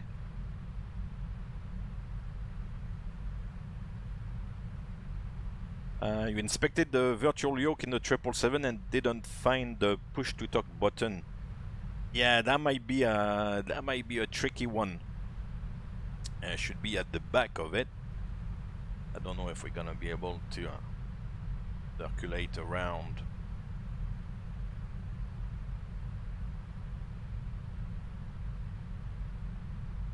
Should be at the back, on the left side. Yes, yeah, probably not gonna be simulated because you can't really reach it. But yeah, there will be like a button at the back of this kind of knob here to transmit. So up the way there will be one button, but that can be flipped up or down. Up the way it's to actually talk to ATC. So to transmit on VHF1 or whatever, actually selection is made on the radio panel, and down the way to speak on the flight intercom. So also to speak to the engineer when you're connected on the ground during pushback, for example. That's actually the way I personally do it. Is I use the down button here on the yoke to speak to the ground, well, the engineer when we push back and all that stuff.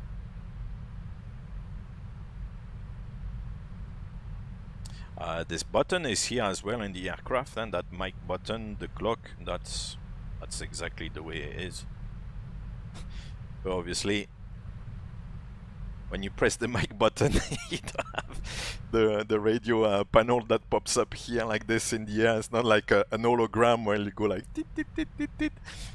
For the radio, you'll you'll have to look down here at the panel.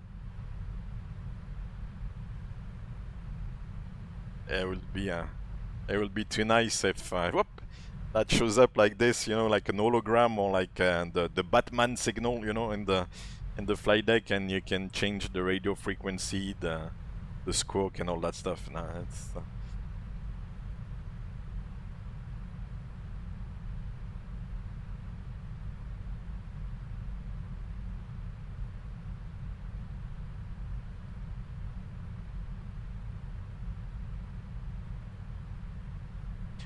so the mic button can be used as a push to talk as well. Oh no, this button here, it will transmit on whatever radio or channel you have selected on the radio panel. So if you've selected the microphone on VHF left, then it will transmit on that. If you have selected on the flight intercom, then that's what you will, you know, transmit on. Well, you don't really transmit, it just stays within the aircraft. Cabin, PA as well. Or on the HF or the SATCOM as well. That's why you will transmit on. So whatever is selected here. However, as I said, the lower part is automatically transmitting on the flight intercom, so it stays within the aircraft on the flight deck and with the guy connected on the ground.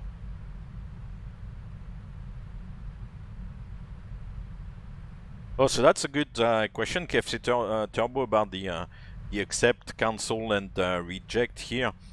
These are some sort of it's a bit like a shortcut, you know, you would have on your keyboard. It's like a shortcut to accept, cancel, or reject data link messages. So you know that you've got communication with ATC with data link, so that's the good old CPDLC. And to accept, cancel, or reject like messages, you can do it one when you have the CPDLC open here, the page open on the lower display, there'll be like a button to press with the little mouse, the cursor. But you can also accept the messages here. So these are kind of like shortcuts, like button shortcuts to, or shortcut buttons, I should say, to accept or cancel or reject the data link messages you get from ATC. That's quite nice because you're sitting there and you'll get like clearance, let's say climb flight level 360, so you can just press accept here, and yeah, and then you accepted the clearance message, and that's it. Instead of here, we can't really demonstrate it because it's not available in the simulation, but there will be, you would have to the message would the main message when you're flying along, the main message would appear in the lower left corner of the ICAS display here. Let's say we'll say like climb flight level 360, and then if you press the COM button, then it will open up on the lower display with then the little acceptance button, the bottom left as well, and with the cursor here, you'd select, you know, accept, and then it will accept. Instead of doing that, what's this? When it tells you here climb flight level 360, for example, and you have like accept or reject or whatever, if you press here, then it will do it straight away. So it's not too bad. It's like using the mic button here. It's kind of sitting in front of you, so all you have to do is, you know, press the button in front of you. This one, the microphone button here is quite convenient because basically it's kind of sitting, you know, at arm's length, and yeah, it's just, you've got your arm like straight up like that, and you just press the button and sit nicely, you know. And this will be the same a little bit. Oh, you can go accept, beep, beep, beep. Easy.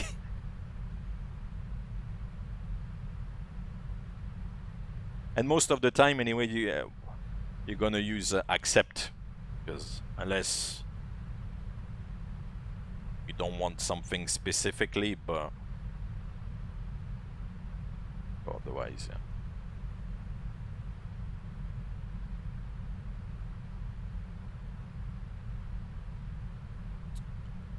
Flight sim race.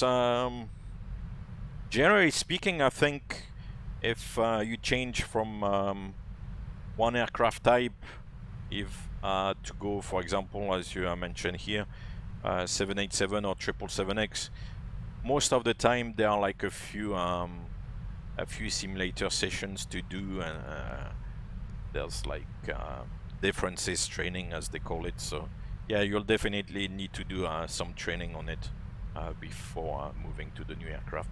I don't think it would take too long. It's not to do the full type rating again. I don't think, above all when we're talking about the current 777 to move on to the 777X, I don't think it's to do like 20 simulator sessions or whatever the normal type rating would be. I think it will be like an accelerated course, because you know the aircraft, a lot of the systems are similar, but you'll have to learn the differences as well. So it will take maybe, I don't know, 3-4 simulator sessions. Maybe fly a couple of times on the line with an instructor, get checked out, and then off you go.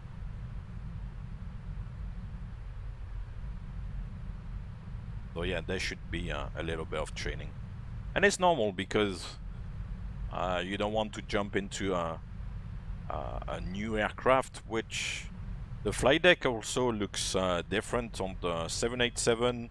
On the 777X, it's a slightly different layout, different screens and stuff, maybe a couple of little differences in the system. So yeah, you want to you want to be comfortable, you know, with flying the aircraft.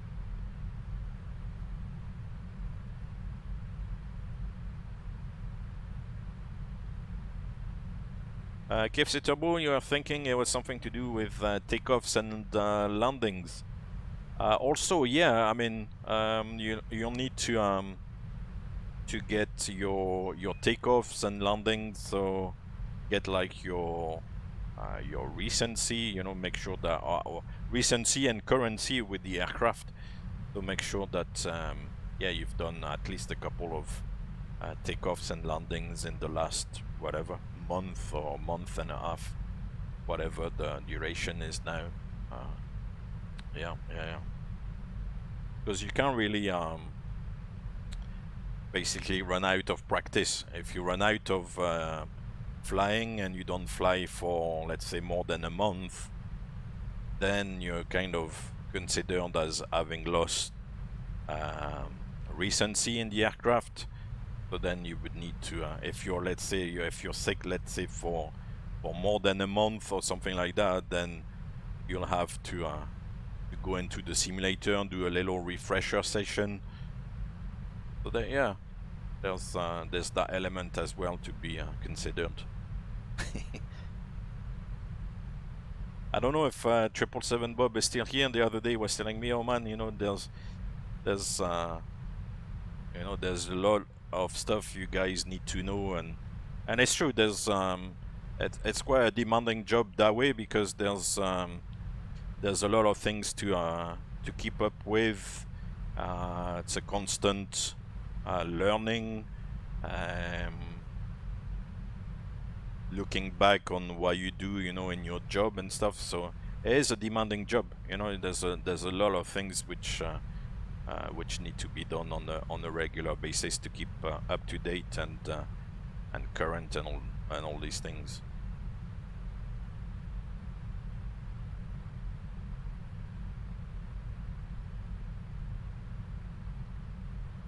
From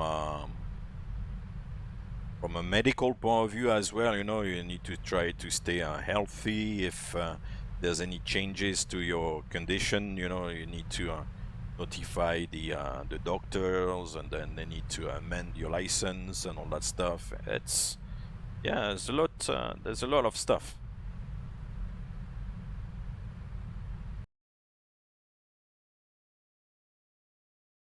KFC Turbo, definitely, yeah. That's one of the roles of the pilot, you know, monitoring, and the crews, is to do fuel and a time check as well.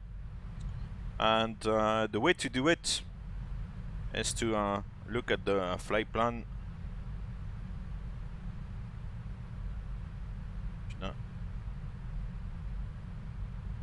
Here we are. In the flight plan, you know that you've got usually like a kind of yeah, I would call that like outlook page with all the kind of main information, and then it will give you like the navigation log that I would call, with basically like all the waypoints, the different you know, information. Like, thank you. It's a pleasure. You're very kind. Thank you very much. I appreciate it. I hope everything is good. You're keeping well, enjoying summer. Cool. Thank you again. Thank you. So yeah, you know, in your flight plan section, there'll be a navigation log. Once again, with all the waypoints, different information for all the waypoints, such as the, you know, the track in between the waypoints, the distance, the wind at that stage. It will work out all these different things. And you should have also a section with the fuel, where basically you would write down the fuel you have for each waypoint, and also what time you were there. The time, in a sense, is not that critical, because if you are like 1 or 2 minutes late, yeah, it's maybe an indication that the winds are a little bit different in the cruise that what they were planned, possibly. So that's an indication, maybe. But the important thing is the fuel, because you need to make sure that you're not leaking fuel. So you would write down.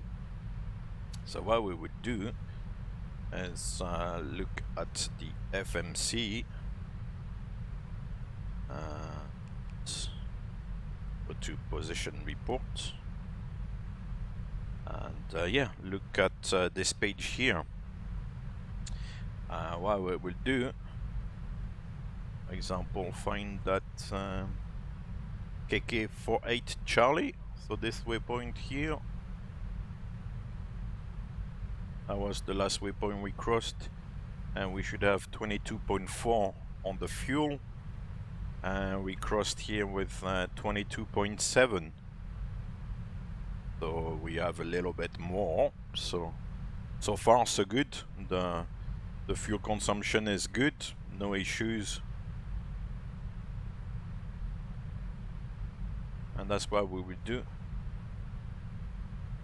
And also write the time. Timing wise, now it's difficult because I'm not in real time, and you would have to at the beginning of the cruise, for example, write down all the ETAs, for every single waypoint. So you've got to do a little bit of maths, to calculate all the arrival times for each waypoint.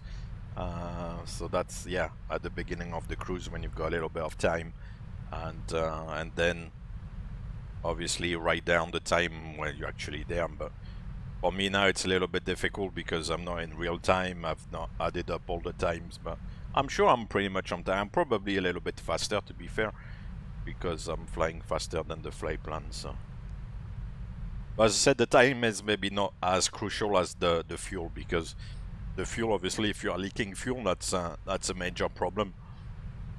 If you're like 1 minute fast or 1 minute slow, who cares? Eh? So.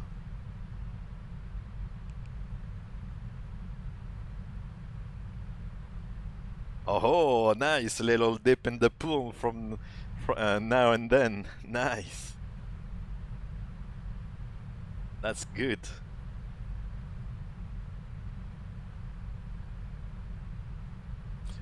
Today is the last flight, actually. This will be the last flight, unless for some reason I decide to do. If Cincinnati wins, then I can do the flight back, as like bringing back the victors. But if LA wins, then yeah, I'm not gonna fly around Los Angeles like that. So, but to be fair, it's probably the last flight. We'll see. If as I said, if Cincinnati wins, then we can do the flight back to return the winners back home. But otherwise, yeah, we'll leave it here.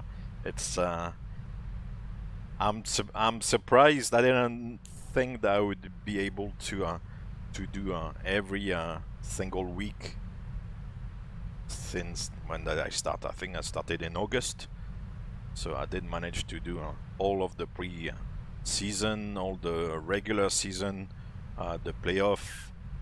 Recently, I think for the AFC and the NFC championship game. So 1 week I did like 2 flights. So yeah, not bad.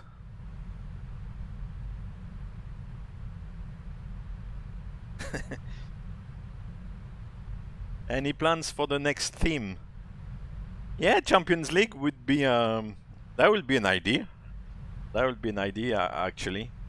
It was initially, the plan was to get a bit of inspiration for flights to do. Obviously, it's very much centered on the US, and I tried to cover all the different airports and cities where there's a team. So, but I think I did manage to kind of cover pretty much every airport. Now in the final phase, it's a little bit more, should I say, repetitive, because there's only a limited number of teams, and I've already flown into LAX a couple of times, and Cincinnati we flew out of on the previous one and stuff, because now there's only like 2 teams left. Last week it was like, or 2 weeks ago it was like 4 teams. So you see what I mean. But I think during the regular season it was nice to kind of go from area to area, and so yeah, maybe find new new themes around. Last year on VATSIM they were doing you know, Six Nations rugby theme flights. So every week I think they had ATC set up to fly, let's say from Paris to Dublin, or to fly from Cardiff to Edinburgh or something. So they would organize ATC there and encourage people to fly along like this. I've already missed like 1 week of Six Nations, and I don't think they're actually doing it this year. I've not seen the, you know, the events being advertised and published. So yeah, we'll see. 6 months until the preseason starts again. Yeah, yeah, it'll start again in August. Yeah, yeah, yeah.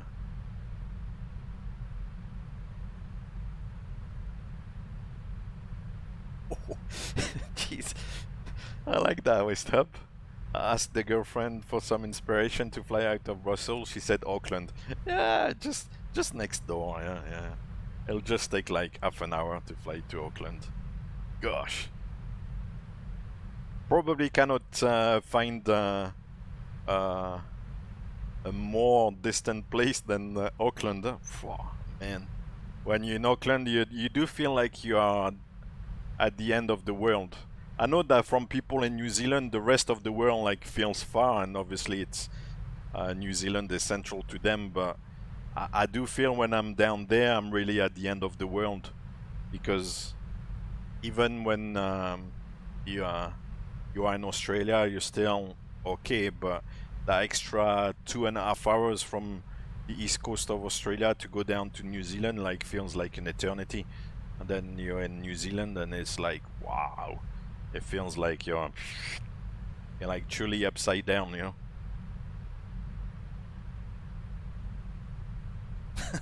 Oh, you tried to do it in the 200 LR, but it says it couldn't do it. Yeah, yeah. Yeah, it's too far, man. Even if you're very light, or I think it's too far.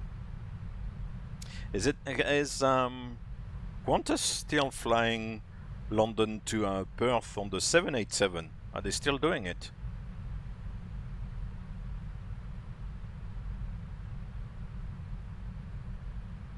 Because I think London to Perth, you're starting to be pretty much on the limits of 787 or 777-200 LR.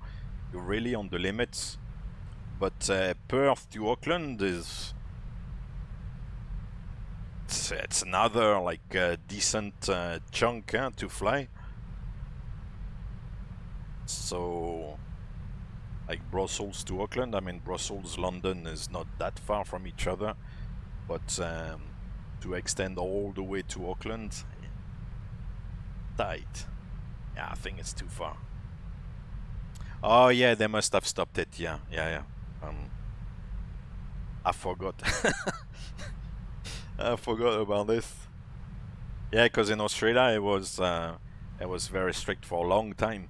Now they reopened, and they are reopening even more and more, like gradually. But yeah, for a long time it was very strict. Plus Perth is still I don't know what the situation is in Western Australia, but I do believe that they were like totally closed to the rest of the world until very recently, or if it's not still the case, maybe. No.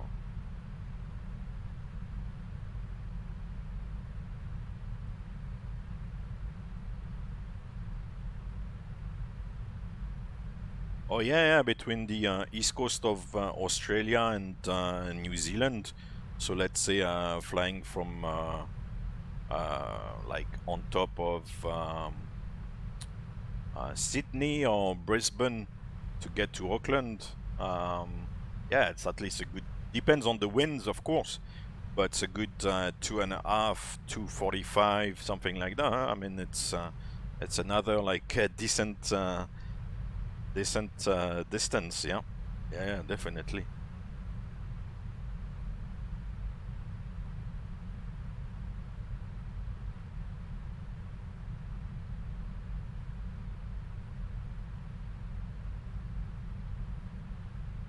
Now, for me, like, you know, it's it does feel like the end of the world. You're down there. It's and time zones as well. It's a lot of time difference to take in as well, and in the wrong direction. At least personally for me, it's the wrong direction. I don't mind so much going west, but going east like so far is weird because, you know, it's when, let's say, it's like evening time where you're coming from, it's already like morning time over there, so the night basically disappears if you've got, I don't know, yeah, going east like this, like the night disappears, you know, you get there, it's already morning, and it's like, oh man, this is supposed to be night time where I'm coming from. It's already morning there, you know, it's like, where's the night gone? So you get there in the morning, like, let's say, I don't know, mid-morning or something, what do? Do you stay up, but then you're totally messed up? Do you go to bed, but then wake up, it's like evening time there, and then you live like a vampire, where basically you're up at night and sleeping during the day? It's a total nightmare. It's crazy, man. So, no.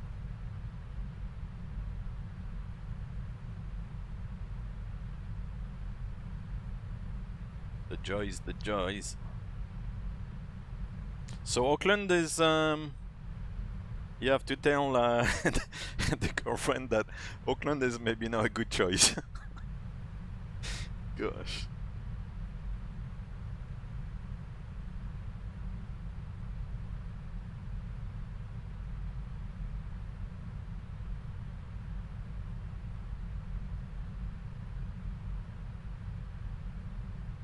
Yeah, and it takes a long time, yeah, to travel back from, because you can't do it direct. Nowadays, I guess you can possibly do 2 flights, because there will be a few options around where you can stop, maybe in you can stop in Asia, or you can stop in the Middle East, or yeah, that will be the main 2 options: stop in Asia or stop in the Middle East, and then from Asia or the Middle East to fly to Europe. So you could do it in 2 legs nowadays. You wouldn't need really to stop 3 times, or at least like do 3 legs. I think nowadays in 2 legs you can do it, but it's a bloody long way, man. It's a long way.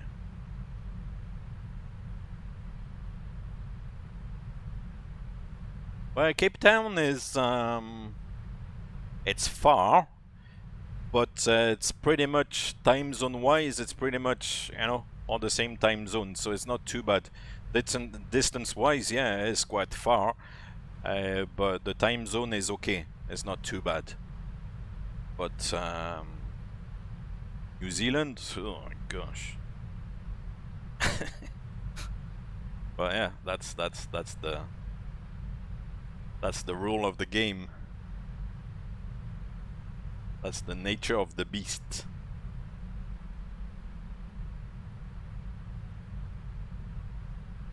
Yeah, no, from Auckland, yeah, it's a long way. Long way. Yeah, imagine when you arrive from a trip like this, you don't know where your left foot is, where your right foot is. You know, you don't know if it's morning, evening. You're totally like in the twilight zone. You're totally messed up.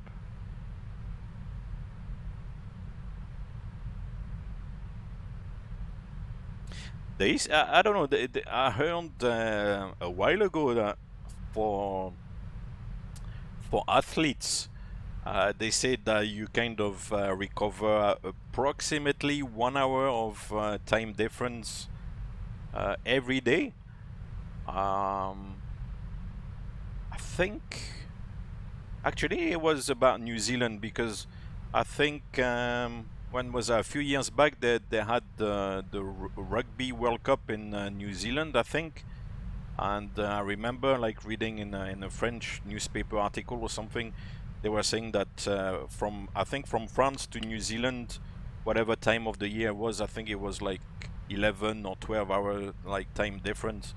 So they were saying that basically they needed to be there at least 11 or 12 days before to actually like acclimatize to New Zealand time, because yeah, it would take like about 1 day to you know, to recover the 1 hour of time difference. So if it's 12 hours, then you need 12 days. So for your body, it's yeah, you're basically like at the back of the clock, you know. 6 in the morning is 6 in the evening, so you're kind of living in the opposite way.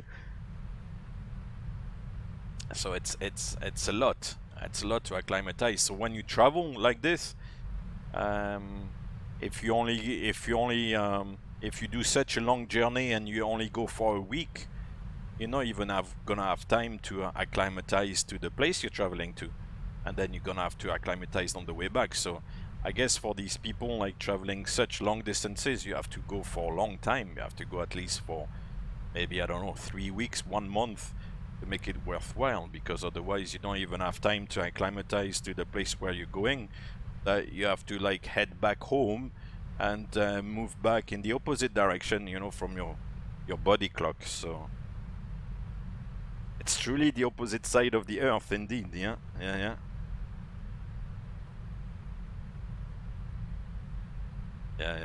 It's fascinating in a sense, you know, that all that traveling and time zones and, you know, being at opposite side of the world is fascinating in a way.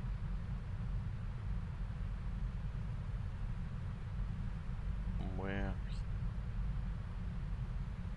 there's too many airports showing on this actually.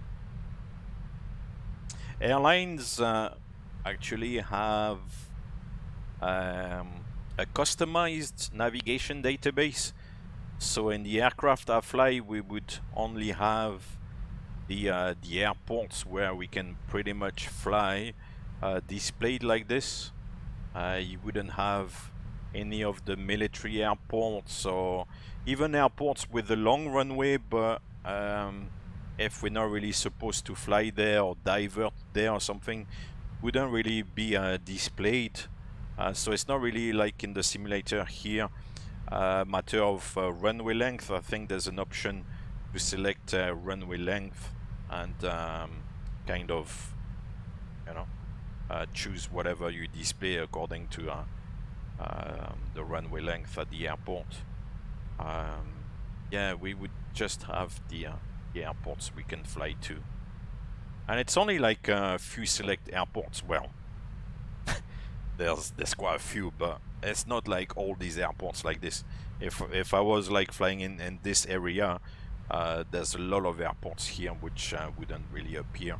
And I think in the simulation already there's a filter for like displaying only airports with a runway of maybe 2,400 meters or something. I can't remember what the setting is, but yeah, that still like shows a lot of airports which I wouldn't see in the aircraft. Happy days.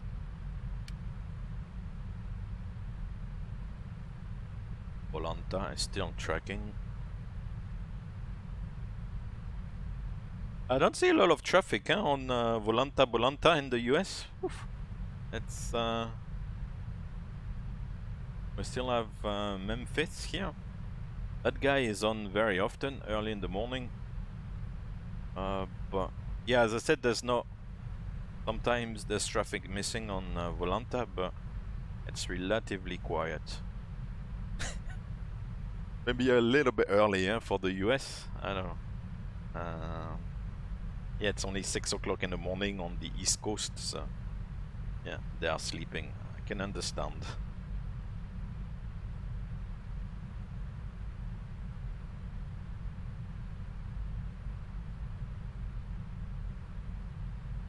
Yeah, well,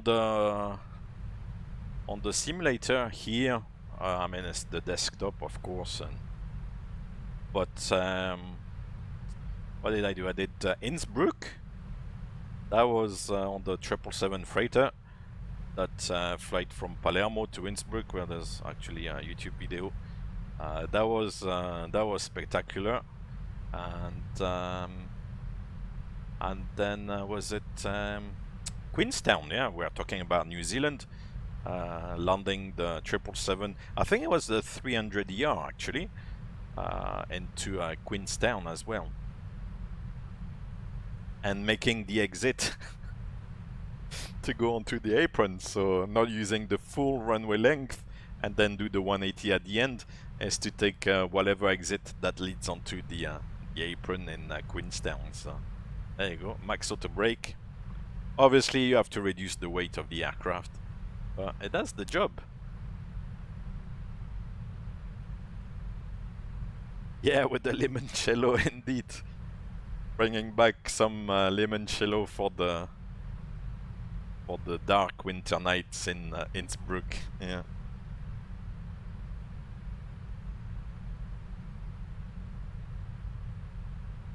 Oh, it does stop. Max auto brake is strong. You know, it's gonna break.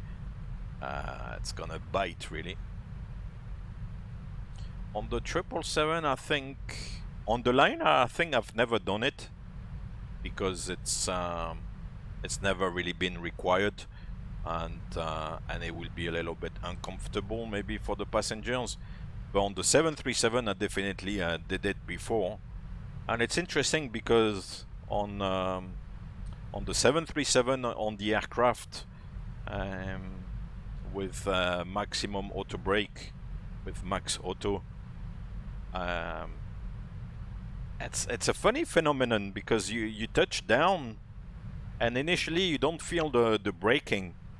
You know, it doesn't brake straight away, and then within maybe, I don't know, a split second or something, then it bites down, you know, on the brakes, and then you like really feel the deceleration. But initially then this little gap in time where you don't really feel the braking, and then when it kicks in, oh man, like, well, it's not as strong as maybe if you step on the brakes and step hard, but you feel the bite. With maximum auto brake, you do feel the bite. It's impressive.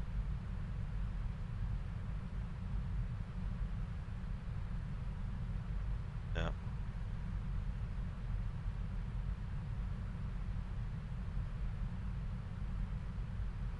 And when you look at the landing distance tables, there's a big jump from, let's say, on the 777 auto brakes 4 to maximum auto brake. You know, auto brakes 4 you can stop maybe within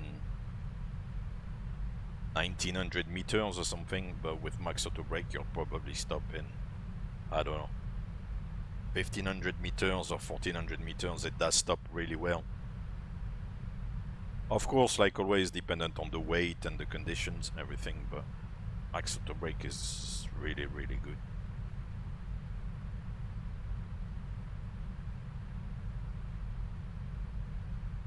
But then if you fly into an airport where to land you need to use maximum auto brake, you're starting to you know, you're starting to be a little bit on the marginal side of things, you know, because the aircraft is not really supposed to be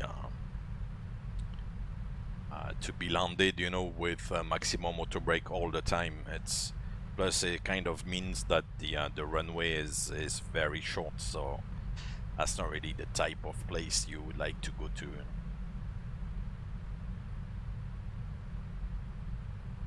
Oh yeah, 1500 meters would be really tight indeed. Wow. Yeah.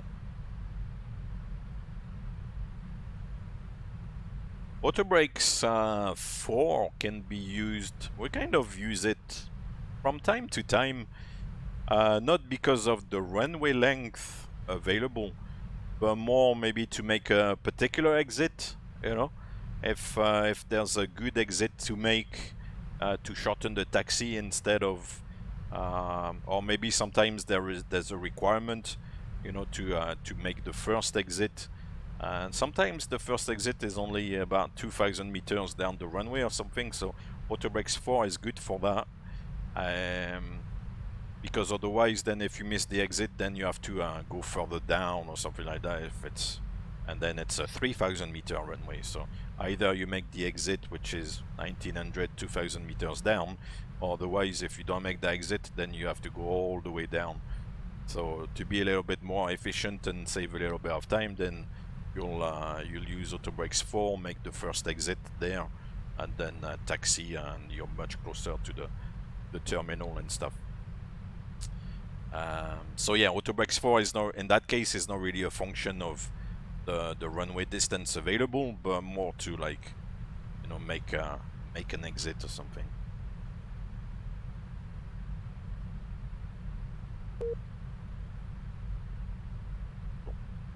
That was the voice disconnecting on the pilot again. A little beep.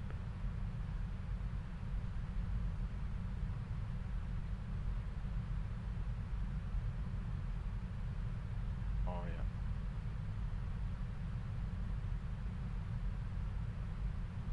Anyway, VATSIM doesn't matter so much because there's nobody on. I'll have to monitor that actually. Cool. Remember a delayed flight I was on with a lot of connecting flights. The plane asked for 25 right in Brussels to be closer to the gates, and indeed it did brake extremely hard to take the first exit. Yeah, I mean, you have to keep it within reason as well. Huh? As Auto Brakes 4 is not overly violent, so to speak. So I mean, you feel like you brake, but it's not like you're not going like, you know. But if you let's say if you go like max auto, or if you actually step on the brakes and stuff, and you have to start like feeling. Maybe they stepped on the brakes here because they absolutely wanted to make the exit, and they saw that it didn't work out, so kind of stepped on the brakes and. Yeah. As I said, if you still have a kilometer of runway ahead of you, if you miss one exit, then so be it, you know. I would rather miss the exit and stay on the runway and just roll to the end or to the next exit, even if it's a little bit further down, rather than miss the exit and then end up in the grass, you know. So to make the exit, you need to be comfortable with the speed, you know. Even if it's a rapid exit taxiway, you still need to, you know, have the aircraft under control. You know, if you take the rapid exit taxiway and you're still a little bit fast, then you kind of push yourself into a corner, and that's the kind of thing you don't really want to do. You know, you want to keep things comfortable.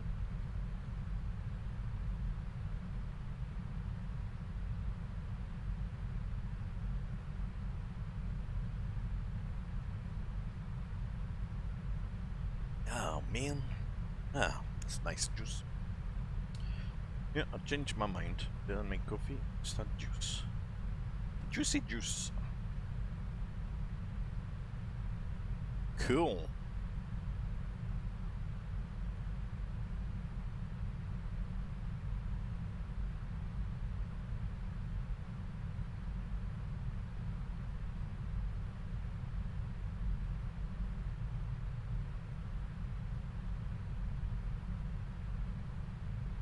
Oh no, that's a good comment. No, the packing is is very basic. I don't like to look at the suitcase I use for traveling or the bag. At the moment, I kind of tend to travel a little bit lighter, Bubble, because it depends a little bit on the destinations. But a lot of the destinations, either you can't go out, or you can't go out of the room, or you can only stay in the hotel, just in the hotel premises. So I travel light at the moment, but I'll try to delay like packing to the last minute. Maybe not the morning while you're leaving, but maybe the night before at the last minute, you know. Because like packing is you know, synonymous with having to go to work and stuff. So I'll wait as long as I can. So I'm not gonna plan on the day off before like traveling. I'm not gonna go like let's say like in the middle of the day and say, oh, why am I going to pack now? Yeah. And then it's like shove stuff in. Okay, and get enough to I said if you're traveling light at the moment, then all you need is like really a pair of trousers, some couple of pants and socks and a t-shirt, a jumper or something, and that's all you need, The toiletries, of course. Yeah, I'm not gonna start thinking, what am I going to get to match these trousers, or what trousers am I going to get to match, that t-shirt or that shirt, or should I take, no, it's done in 5 minutes max, it's done.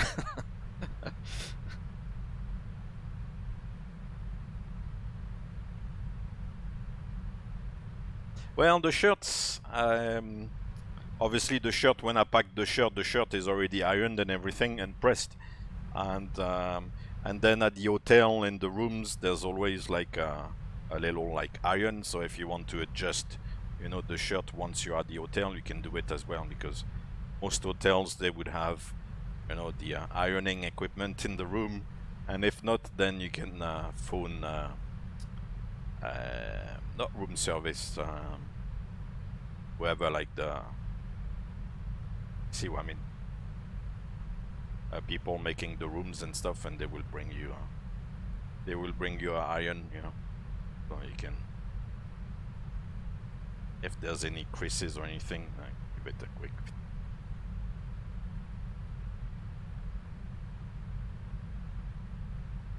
Yeah, true.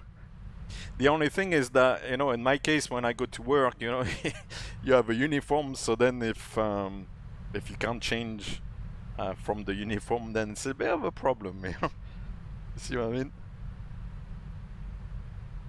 No, but by now, I mean, I kind of know what I need, because I've done it a few times now, so I know pretty much what I need, so back up the stuff. Some of the stuff actually stays in the bag, like the toiletries and stuff. I've got like a specific traveling toiletry pack and stuff, so that stays in the bag all the time.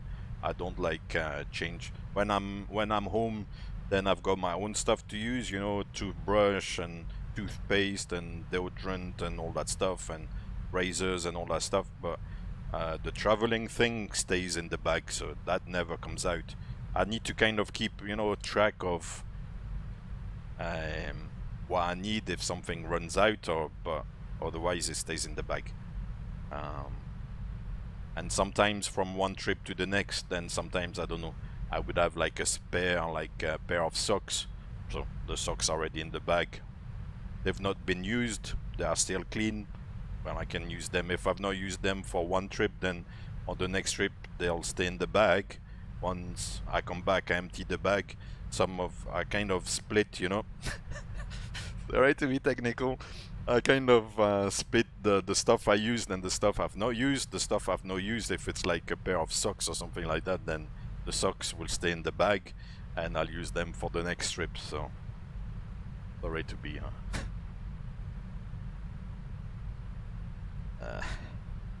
that detailed, but yeah. So yeah, now it's quick, I don't spend hours. It's not like My wife, for example, before like traveling, she'll be like, you know,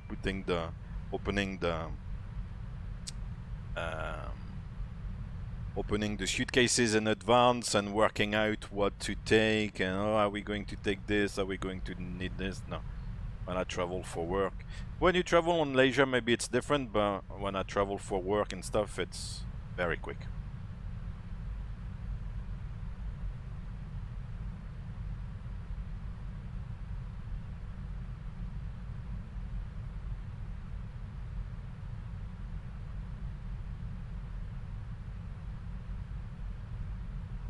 Oh, we're gonna get close to the mountains now, a bit. Yep, 7-6. Increase the rain.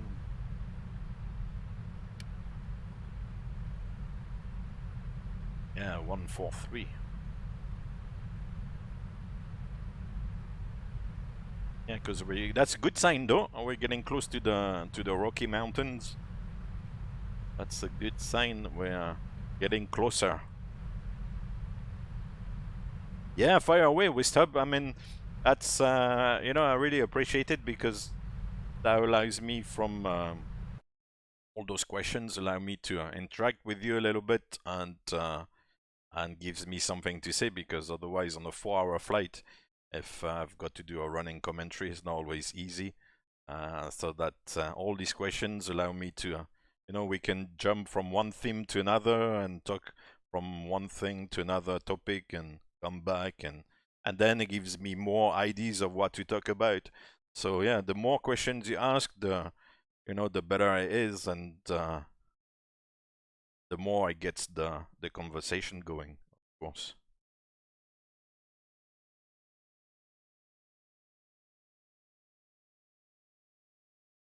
Yeah, so that's one of the many options indeed, and the simulation and in the aircraft and the way the aircraft is configured for the airlines. Some airlines would have a HUD. Some airlines would have, as you said, like heading up display. This one is track as well. The Swiss 777 you mentioned has the track up. What else? You know, the FPV sometimes is a little bit more detailed. That would be an option as well. Some of the aircraft, instead of having the clock here, they'll have a digital clock.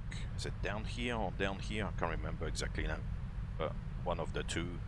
What else? What other options do you have? There's a lot of options. We can have a look at them actually. Yeah. In the aircraft, of course, you don't have like the options here like this. You don't select. It's kind of done remote. Well, not remotely, but the engineers will know how to access all that stuff. But as like mere mortal pilots, we don't have. But yeah, you would have all these options here, and that's very much customizable.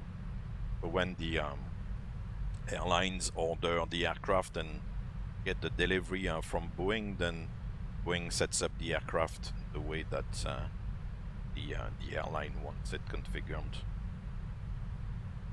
For example, that's an option, and the cruise, the thrust reference here in green, it says CRZ, so cruise, but you can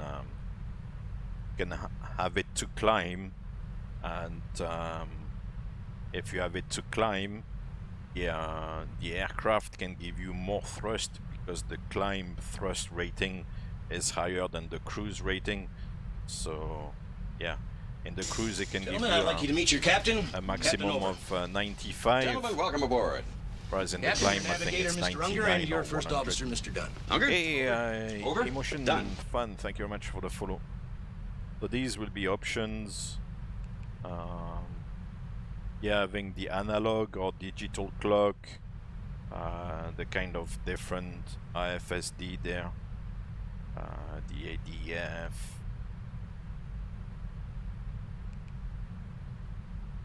Yeah, the RAS.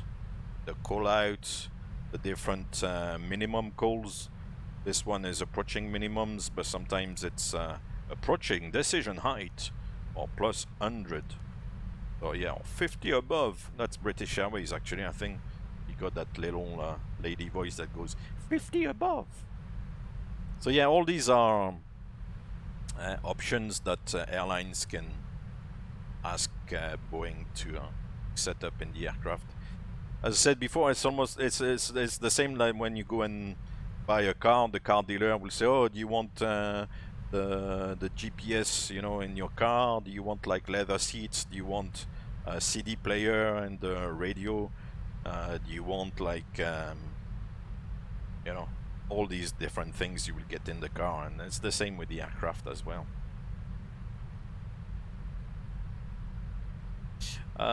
Pastor, you have a question. Thank you very much for the question. And distance, how far does the A320 usually go trip-wise? I'm not entirely sure for the 320, but I would reckon it can go probably at least 5 or 6 hours away, you know, I would imagine. I'm not entirely sure. Obviously it depends on the payload, so how much weight you carry with the aircraft, how many passengers, how much cargo and bags and stuff. But I would say normal operations, a 320 can go at least 5 hours away, 5-6 hours. No, it's dropping. It's dropping fast. Why is it doing that? And trash. Thank you very much for the Oh my God, the automatic pilot, it's deflating. 737 I used to fly. We were a little bit on the edge after, at least in terms of planning, of course, after maybe 5.5 hours. Yeah, 5.5. After 5.5 hours, it was becoming a little bit tight.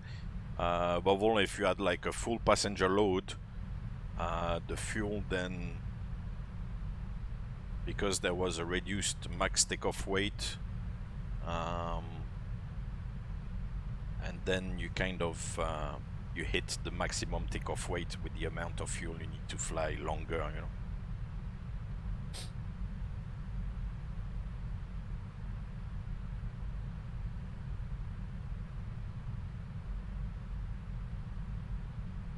So I would say, Pastor Taco, no, that... it's dropping. It's dropping fast. Thank you very much for the follow, by the Why way. is it doing that? I would say that a 737 and a 320 are probably similar in terms of range and endurance. I would think they're pretty similar.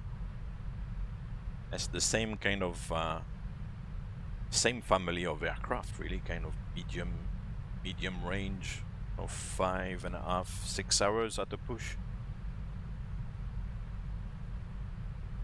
Trash, this is P3D version 4.5. I'm currently setting up version 5.3,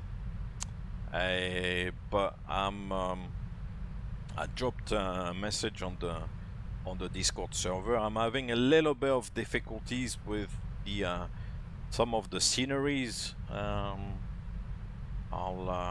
actually trying to get some help from that FS developer forum, but it's a little bit complex, you know, to convert the old sceneries that were used with FSX and P3D version 4 to get them to work properly in version 5.3. It's a bit of a nightmare. So that's, I hope that's not gonna be a stumbling block. I mean, all the payware sceneries are mostly compatible, but all those you know, AFCADs are, some of them are not working very well. Yeah, Speedburn, not Speedburn. British Airways used to fly 318 from London City to JFK.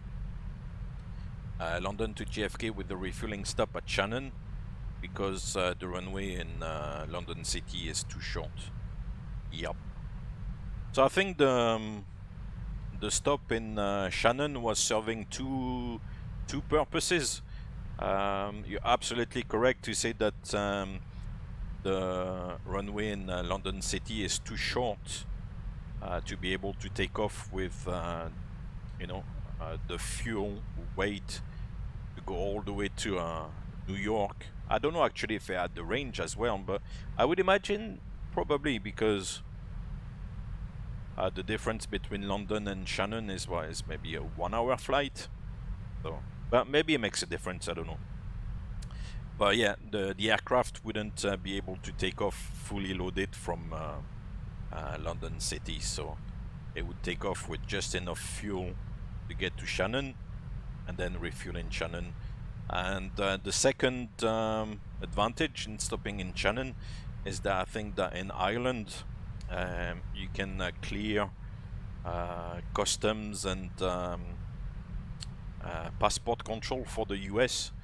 So, so during the turnaround in Shannon, passengers could clear US immigration in Shannon, and then once they arrive in New York, they are treated as domestic passengers, so no need to queue for immigration and all that stuff. So, well, it's kind of serving two purposes, you know. From a technical point of view, yeah, you can't take off from London City with a fully loaded aircraft, and then of course you refuel in Shannon and allow during the turnaround to have the passenger clear US immigration. I mean, I think the way they operated the aircraft was basically a business class only aircraft on the 318, so a relatively reduced number of seats, a lot of space inside the cabin.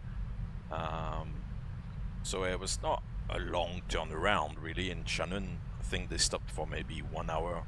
I think there was maybe also a crew change, if I'm not mistaken. At least maybe the pilots, maybe not the whole crew, but at least the pilots, I think, maybe changed in Shannon. And then, yeah, after an hour and a half maximum, yeah, probably even just 1 hour, get going again.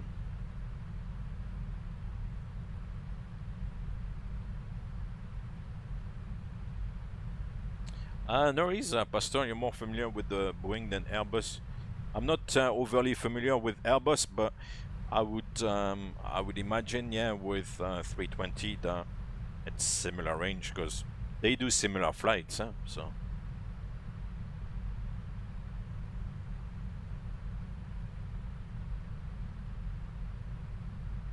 Yeah, COVID killed a lot of those flights, huh? We're talking about London to Perth with Qantas, and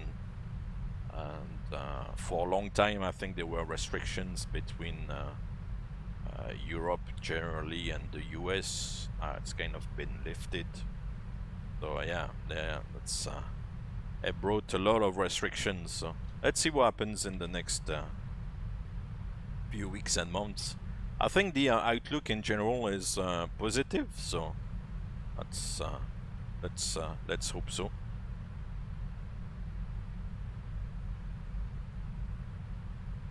Anyway, certainly the outlook is more positive than it was like you know, 2 years ago when it started, or well, or maybe 20 months ago when everything locked down for the first time, you know. So yeah.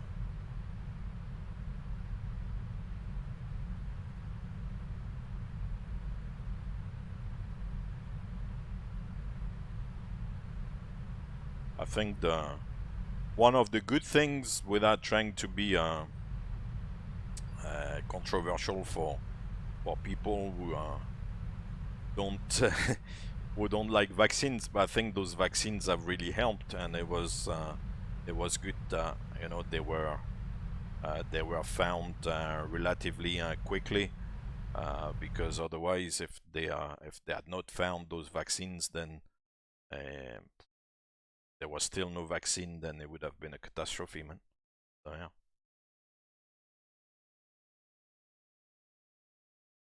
yeah. French, yeah, is my first language, yeah, indeed.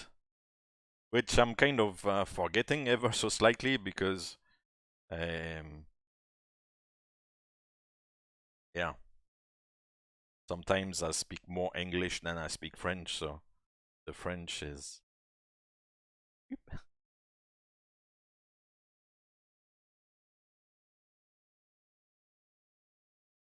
Plus, like, I speak English, I still have a bit of a French accent behind, so I can't really hide it.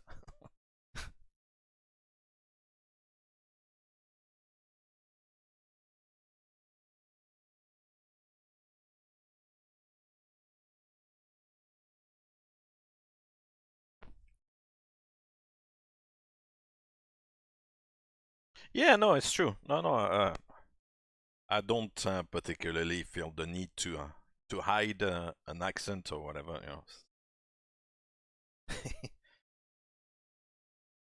Are you doing ice burned? I hope everything is good.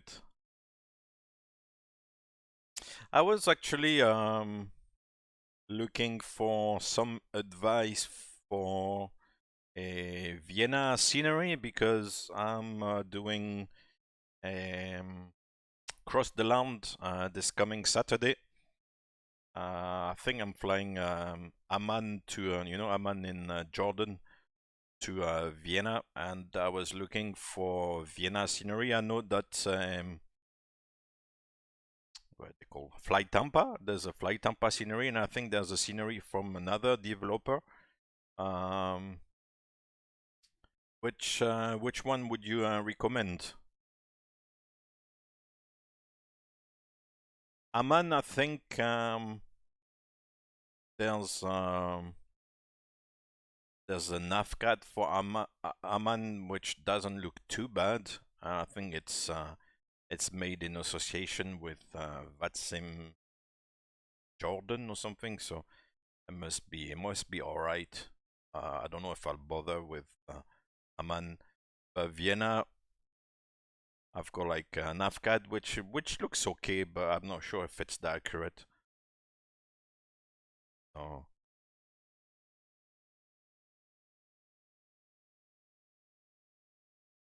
Okay, so I'll take a note of that. And I'll look. Yeah, that's the one. Yeah, I'd seen the Gaia simulations. Which one is the most recent? Is it the Gaia or is it the Flight Tampa? Flight Tampa do good sceneries as well. Huh? It's just to have something that that is more accurate maybe than the modified AFCAD. Ah, okay. I'll try to find out. I think I'm supposed to depart. What time is? Let me check. I've got this on the Discord. I actually need to confirm with one of the organizers who. Oh yeah, 14:45. Amman to Vienna. So I don't really know what I'm gonna fly actually. I'll probably fly a 777, but because first of all it goes faster, you know. Because at least with a 777 you can fly decimal 85, or the with the 737. Let's say you can only fly decimal 7980, but yeah. Plus I'm more familiar, of course. 777. 7874. Hold on. Telefono.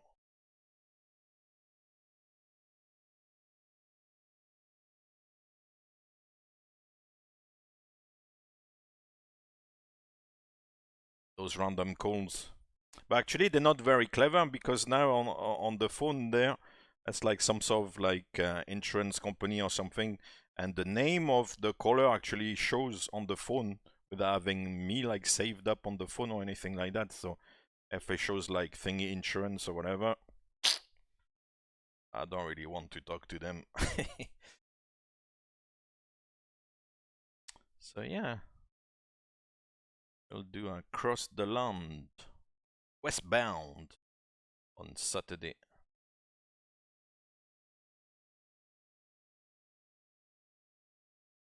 Ah, okay. We've got another viewer in Vienna who's a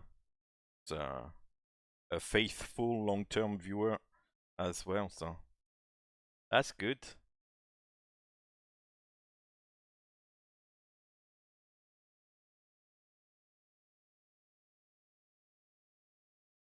So yeah, I'll see. I'll look at the sceneries, try to find maybe some information on both again, and yeah, decide just to have something a little bit more accurate, I guess. It's more about the accuracy of the scenery rather than the way it looks, because as you know, I'm not particularly bothered about the way it looks, but it's more like to get like a more accurate airport layout, maybe.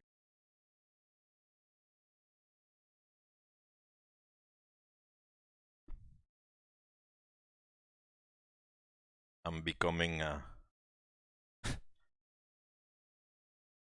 pedantic about, you know, the airport layout. Now, plus if you fly on VATSIM as well, if the layout is not accurate, then sometimes you get like, you know, discrepancies for the controllers. They see you taxiing in the grass and stuff as well. So.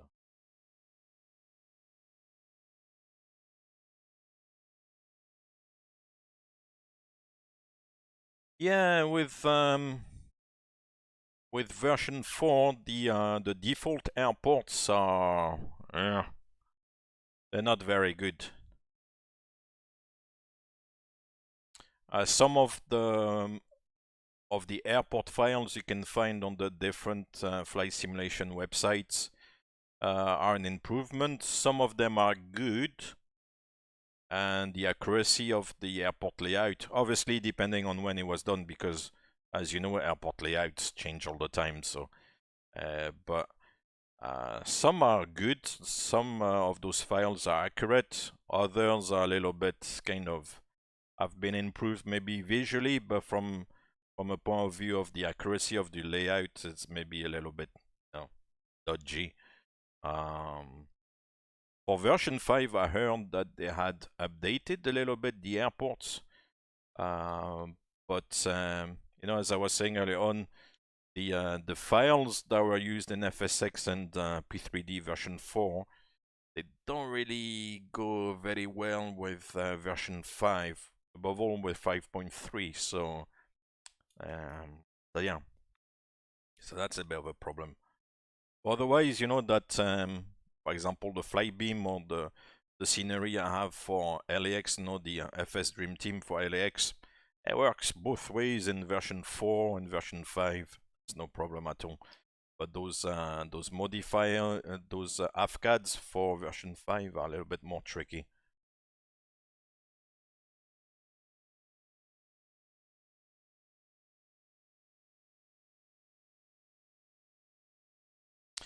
Pastor, yes, definitely, yeah. I do feel that MSFS is still has a long way to go in terms of the way it flies, and also the aircraft, the quality of the aircraft available on the platform. Yeah. And I'm also like an old fart, you know, who's a little bit reluctant to change to something which I don't actually like too much. MSFS. I find it a little bit. I'm used to you know, FSX and P3D is a little bit the same kind of layout and the way it works and everything, and the file structure on the computer, and it's relatively easy to find your way around if you add sceneries and stuff. It's relatively easy. On MSFS, I find it a little bit obscure, you know, because the simulator is installed in app data in a remote corner of the, you know, of the PC on the drive. So get access to it is it's complicated.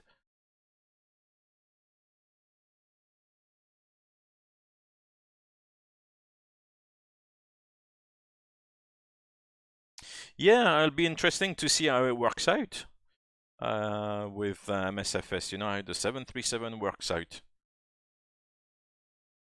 Will it have the same feel? Will it be a little bit different? The DC-6 was a little bit, I thought it was maybe a little bit funky, you know. I don't know, we'll see. But I think with MSFS, I'm not particularly gonna bother. So if if like you come here, you know, to watch the stream to then see like watch MSFS, then you basically come to the wrong place, because I'm not gonna bother too much with MSFS, I believe. I'm trying to move on to version 5, and version 5, yeah, I like it, but we'll see how it works. If I can transfer everything I've done on version 4, then I'll be happy. Otherwise, maybe I'll use both alongside each other. But it's, for me anyway, it's not about the simulator in itself. So MSFS, yeah, I'm not too bothered about. Hey Glenn, good evening.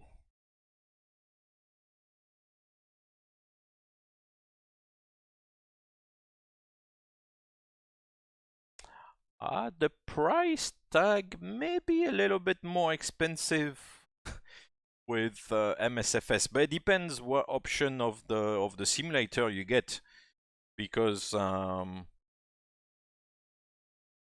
theoretically there's two prices to P3D. To be honest, there's the academic license, where I shouldn't actually talk about these things because it could get misconstrued or whatever. But there's two, you know, set point. There's two prices, and theoretically you're supposed to go, unless you are a student or something. Otherwise, you're supposed to go for the the more expensive option, which is I think close to $200. So $200 is a lot of money, man, for a simulator like that, for a video game. At the end of the day, MSFS I don't think goes up to $200. There's different options depending on how many aircraft and how many airports you get. But I think the most expensive is maybe $120 maximum. You don't go all the way to $200. So yeah.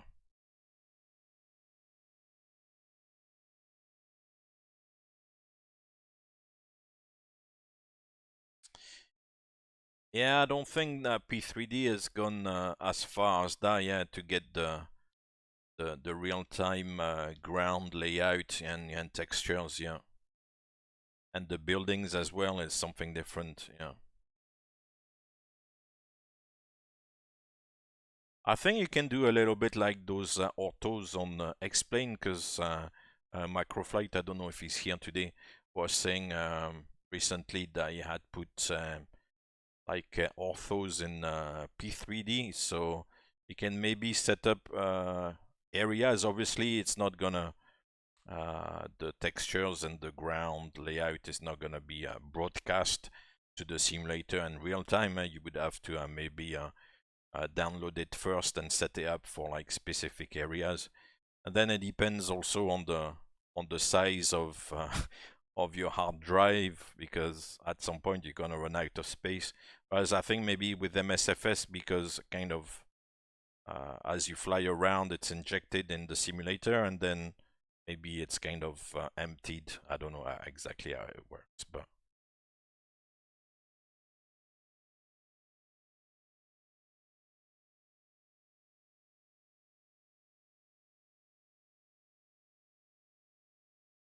yeah, it uses the cache. The cache, I don't know it.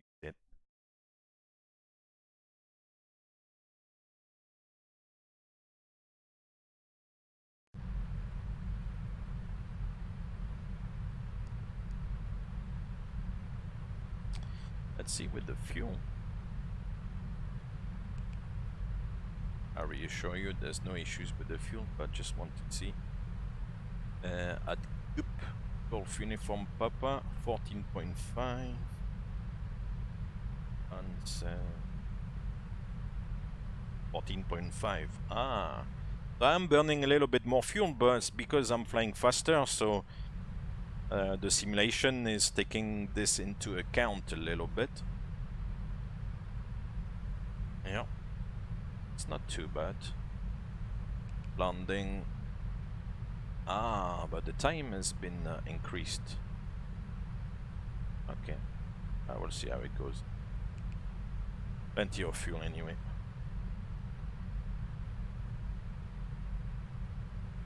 So if the cache, yeah, so that's typically how these things work. So you allocate certain amount of data to the cache, and then when the cache is full, then it deletes. Yeah, to make space.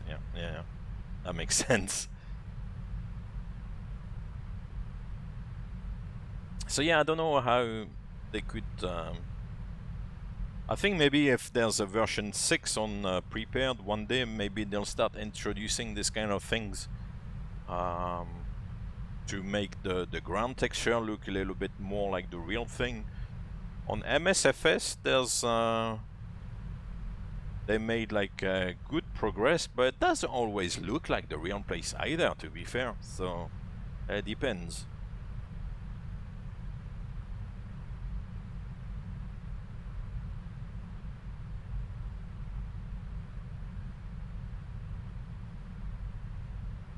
MSFS.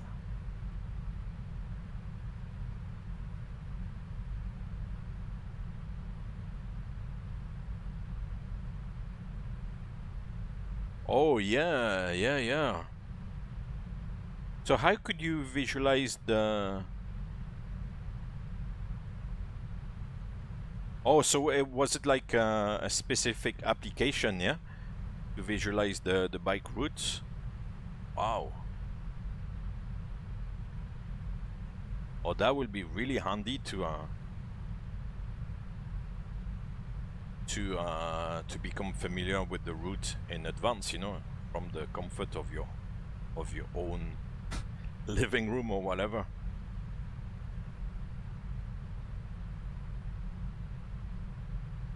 Wow, that's cool. And that's very good.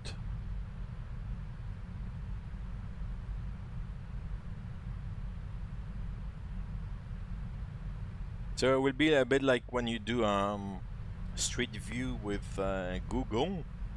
You know, you drop the little man on the blue line, and then Google like opens up, and it's like you're actually like in the street on the road, and then you can move forward or backwards, and you kind of see the road or the street exactly as if you were like standing there.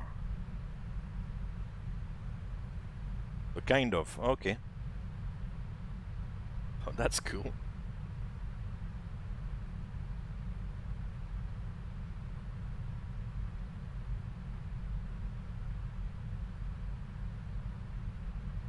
Oh, we are bound to a Keek. A little bit more wind again.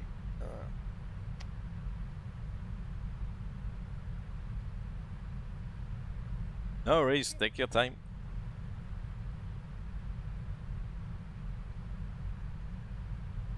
Yeah, now it wants to stay at 360.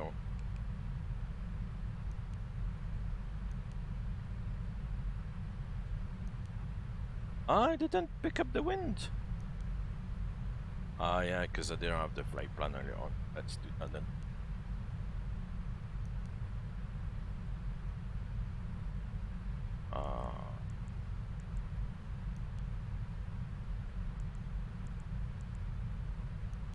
And it doesn't have the levels either.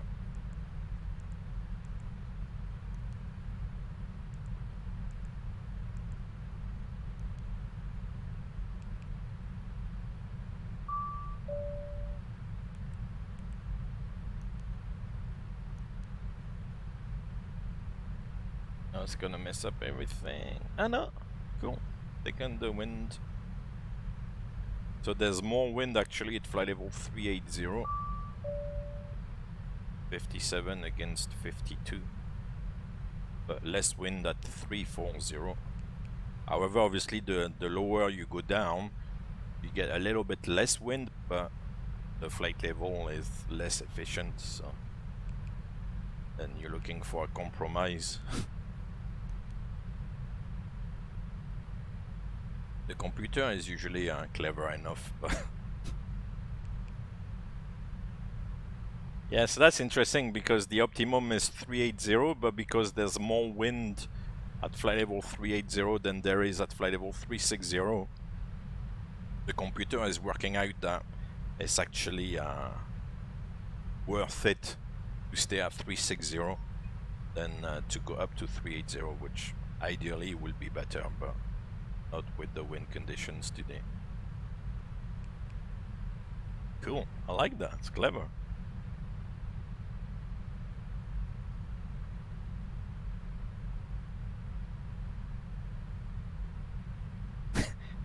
Yeah, if you don't know something, ask Google. Huh? It is very clever, you have to admit, you know. I'm gonna maybe like sound like an old fart, which I'm slowly becoming, but like, you know, when I was a kid or even like a teenager or something, just for everybody, if you were driving along to you know, some place, or would have to buy like those road atlas books, or you would have to have like some sort of a map of the roads. And nowadays you don't need to bother about all these things, you know. You take your phone, you know, you put it on the dashboard in the car, or maybe the car itself would have like an integrated GPS. You punch in the address, the location, you know, start navigation, and it takes you there, you know.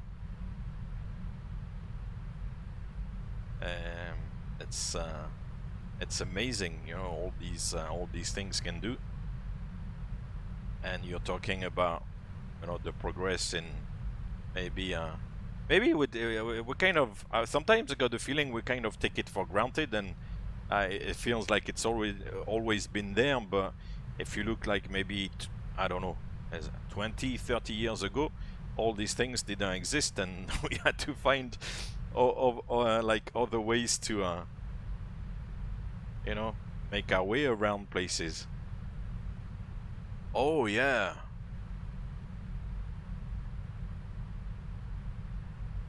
Oh yeah, because you've got the shape of the mountains and everything as well. Oh yeah, that's great. You can see, you know, the mountain peaks and the shape of the mountain. Oh.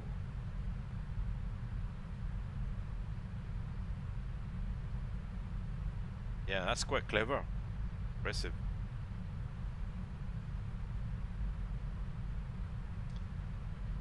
It's gonna be it's gonna be tough for the legs to climb those mountains. It's good in the descent, but you know, an old fart, just a more experienced fart. God, thank you for the kind words.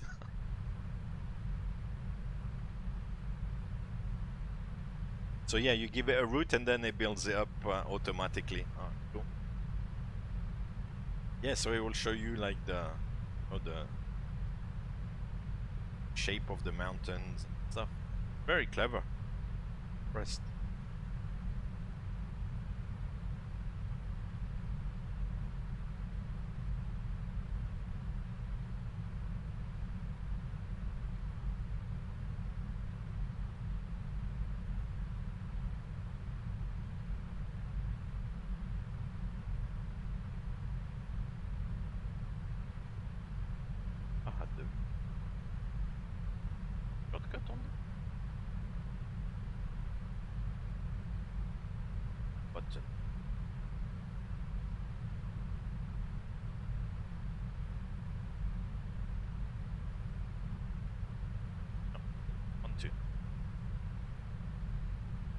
I'll have to look at this.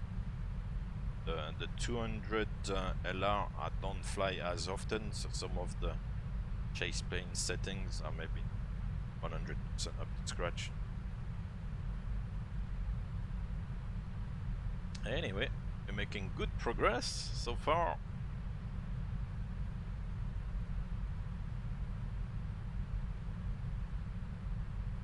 Gonna get into Arizona.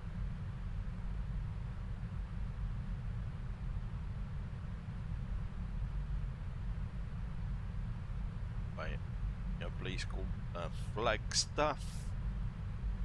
Another place called Prescott.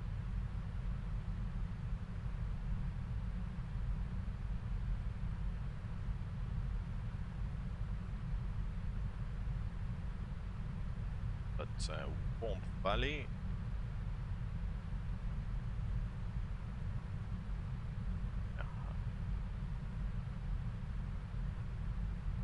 San Bernardino, Ontario, which is airport. Straight in for LAX 12 minutes ago. Hey, but he posted a like a 350. Nice.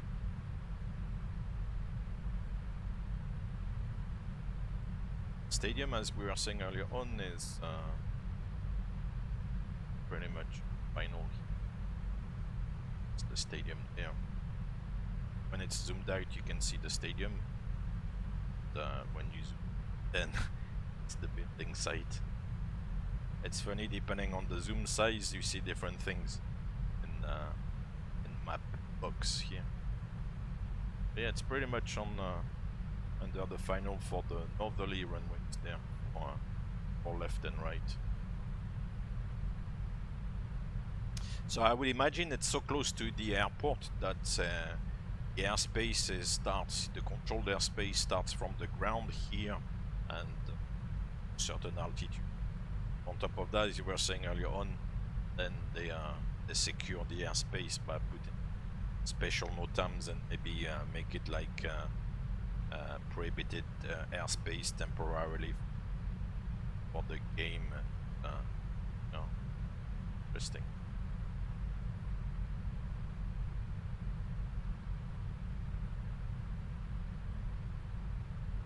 Nice.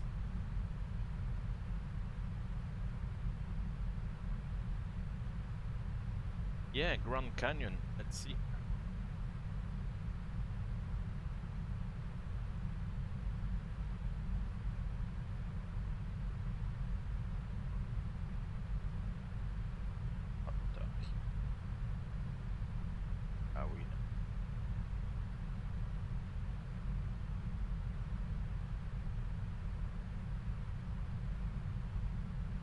Grand Canyon is up here, yeah.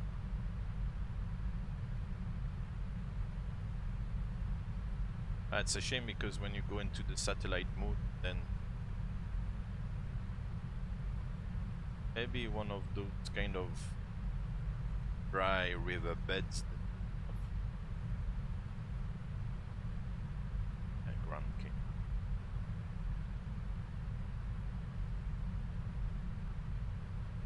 Actually not that dry, you know, right?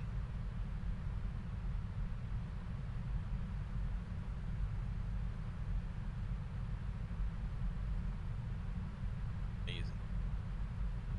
Yeah, interesting place to go.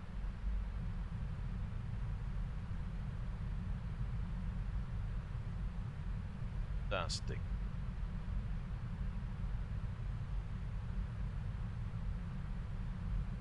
Like stuff. The simulator, I mean, it's gonna be far. I don't think we see that much.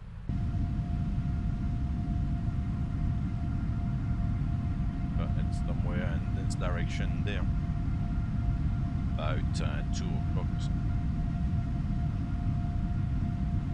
We've got the lake down here.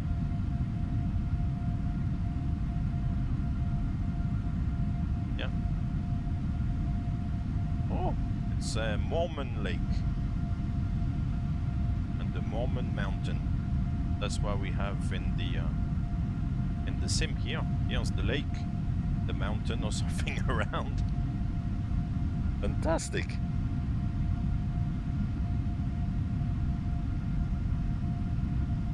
So some of the places you can kind of somehow work out. Of course, like I always say, you need to use a bit of imagination, but the way it looks in the sim sometimes is quite similar to the actual place, yeah.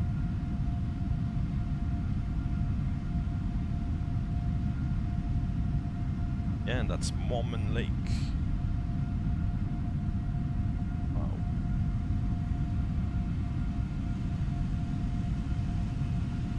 Oh, that's maybe the mountain. It's on Volanta. It shows the mountain just to the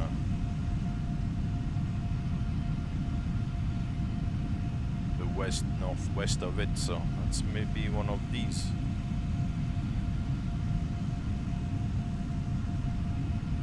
Pilgrim Playground. There's youth camp. Wow. Yeah, okay. Okay. Gosh.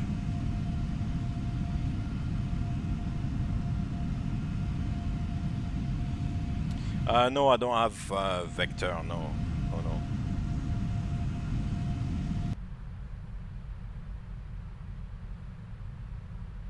I believe like the roads and stuff here are not that accurate, but yeah.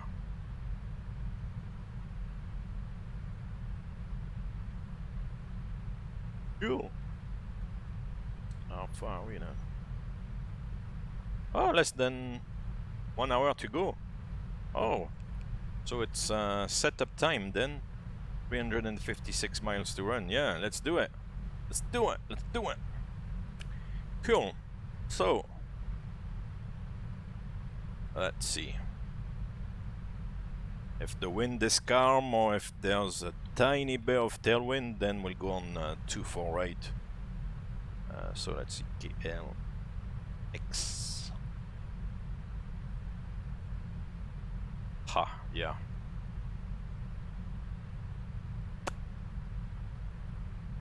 .080 at 3.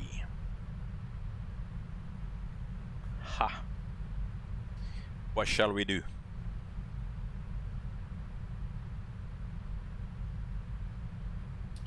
What shall we do?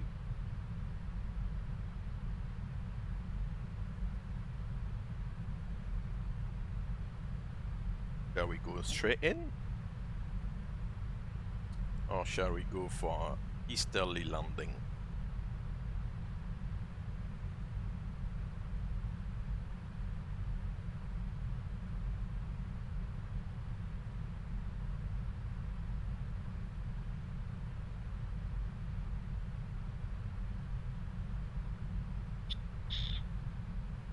Actually, I've my work thing with the maps and stuff for the 80s. The 80s says 6 right for landing. Departing runway 25. So landing and takeoff in opposite directions.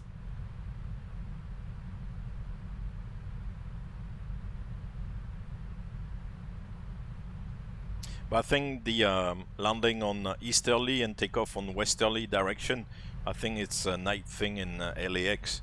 And obviously it's what, 5 o'clock in the morning there now, so it's still in the night mode, so to speak. I'll be interested to see what would happen once they start the kind of daytime patterns. 3 knots is nothing on the tail, I mean. Right, let's go on east then, since that's what is being done at the moment. And I'll keep an eye on that. Okay. Actually, it says that the 06 left is closed, but in the sim it's never closed. There's no NOTAMs. So we'll go for the left runway because I think I'm parked. I'm parking on the Delta bit, which is, well, it was saying on flight aware gate 20, was it? 828 or 34 I've got, so it's on the northern side, so 6 left will be better. So we'll go for 6 left then. Right, so there's nothing on the recall. There's no notes on the checklist. Go LAX again on the charts.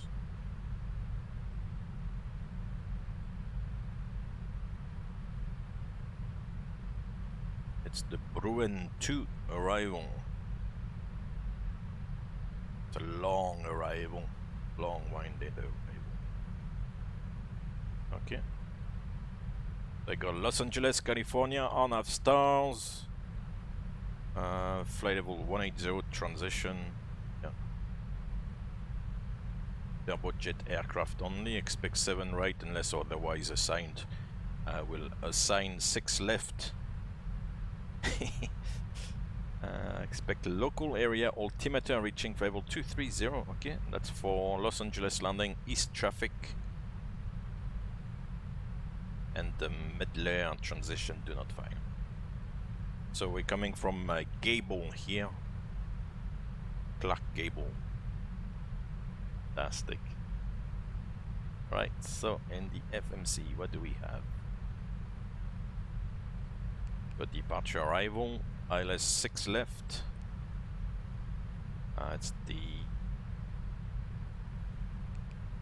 Bruin 2. Transitioning via Gable. And the final transition here, via Sassy or Shipham? Oh, that's maybe on the ILS. Okay. Let's see. So I'll add that one to the...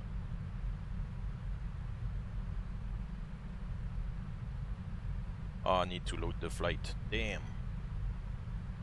That's the flight from last week. Delete that. Delete.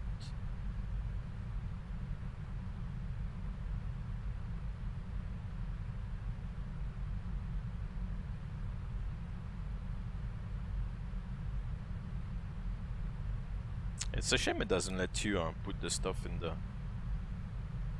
Anyway.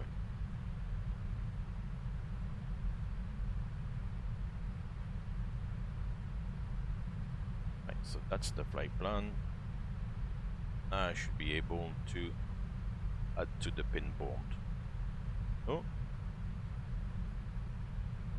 Ah!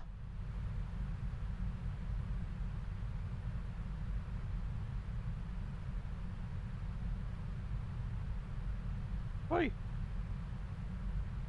Oh, what's going on? Why is my pin board not working?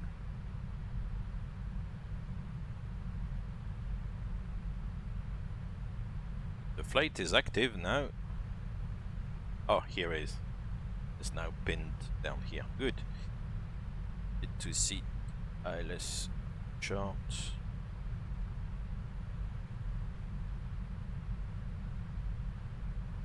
Oh yeah, so those transitions, it's clever. Just in here, exert, and fill more up there. Okay, so we don't do any of those. We don't do any of those transitions, so I can execute that then. Good. Okay.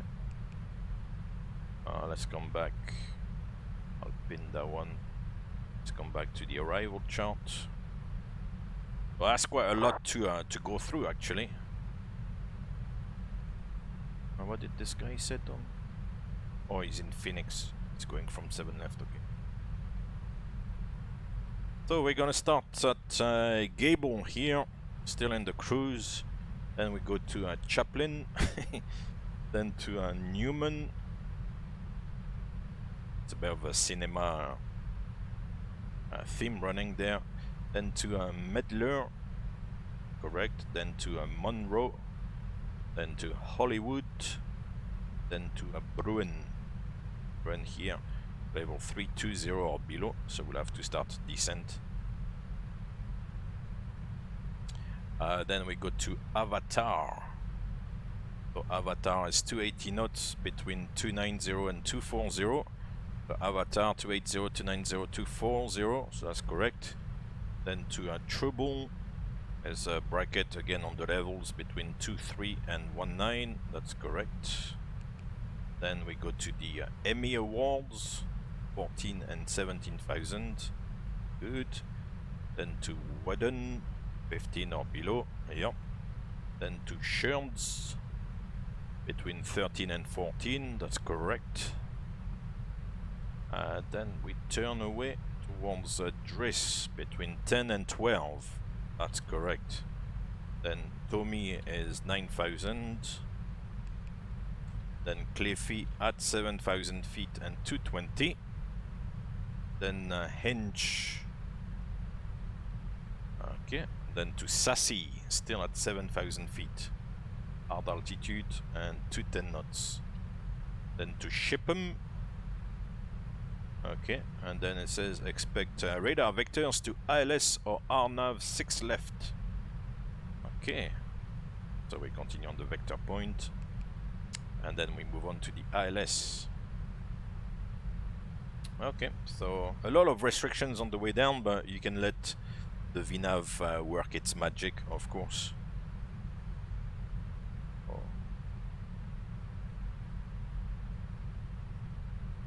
Yeah, okay, fair enough, all good. Now we'll move on to the ILS chart. We got the intermediate fixie at Nathan, so Nathan is in. Nathan is about.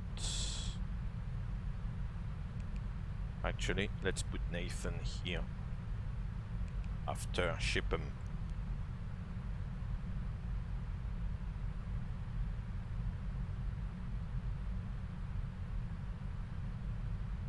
Yeah, I guess it would depend on the amount of traffic they have, and also they would probably, I would imagine, I mean it's a busy airport, so a change of configuration would only take place, I understand, I mean,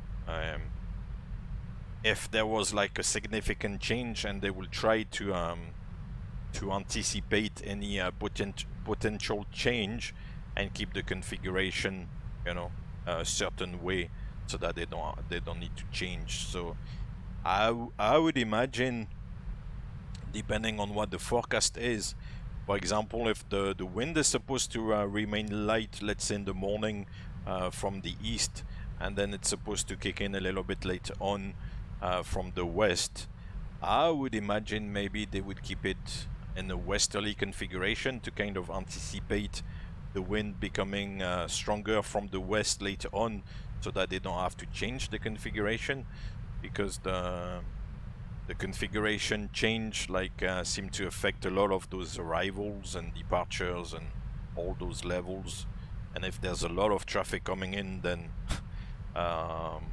worst case scenario, yeah, maybe they would have to hold a little bit until everything gets sorted out. But the airspace is so complex that those runway changes have a lot of impact, you know, on the traffic. So yeah, I think they'll be slow to change things, but that's only, you know, an opinion, so to speak. Let's change that to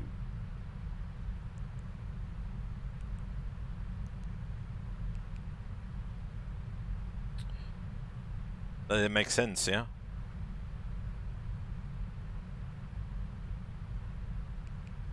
So from Nathan, then we are 10.6 miles to Allison,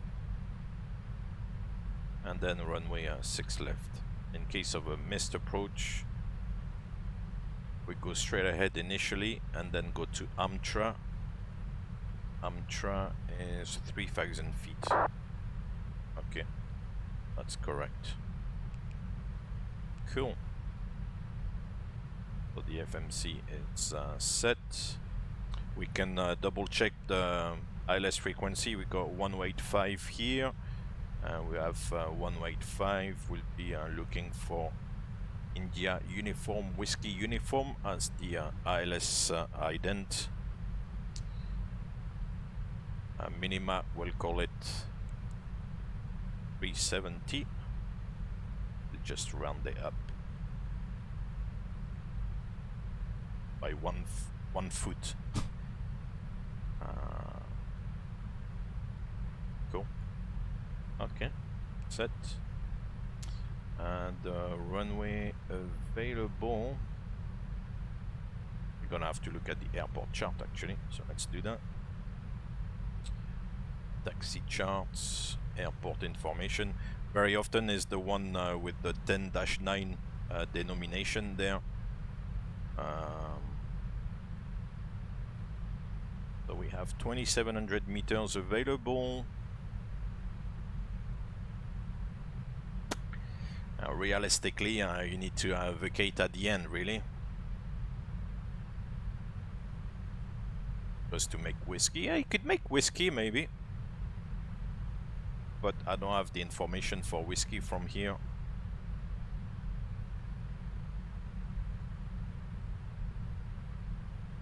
So yeah, we'll go all the way to the end then. So we'll go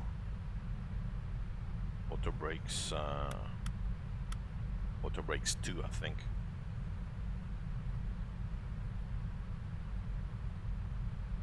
With step, that was actually another question I had regarding oceanic procedure. Does it occur that you have to hold before you're allowed to enter oceanic airspace? That would only happen with Shanwick. The Shanwick oceanic airspace is the only airspace where you require a clearance before entering, and if you don't have the clearance, then you cannot enter. All the other oceanic airspaces, you can negotiate the clearance maybe afterwards if you've not had the opportunity to do so.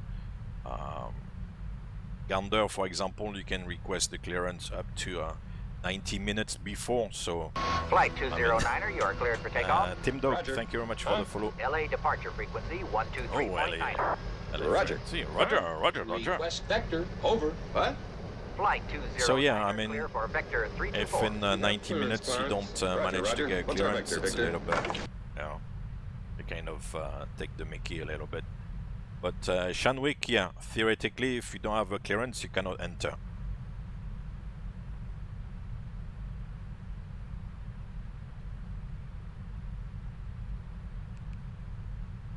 Right. Does that answer your question? Yeah. Of course, if you cannot enter, then you have to hold. I vaguely remember it was the actual domestic controller. I think it was actually Brest. They were in discussion with another aircraft that was ahead of us, and there was an issue with the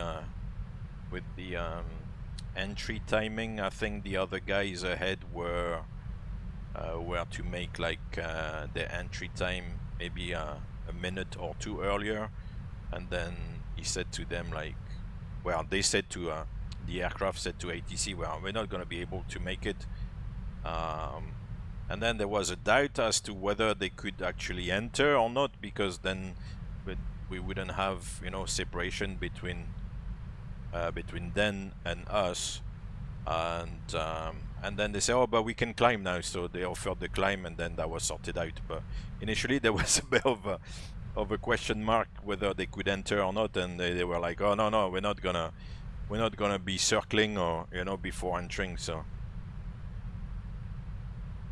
yeah, that will be a little bit weird indeed if you have to start circling over Ireland or like Brittany or something, or like, you know, yeah, at flight level 300. But yeah, you can request the clearance, I think, from at least an hour before. So if you know you're gonna enter when, I don't know, let's say it's like 1700 you're gonna enter, then from 1600 you can start asking for the clearance.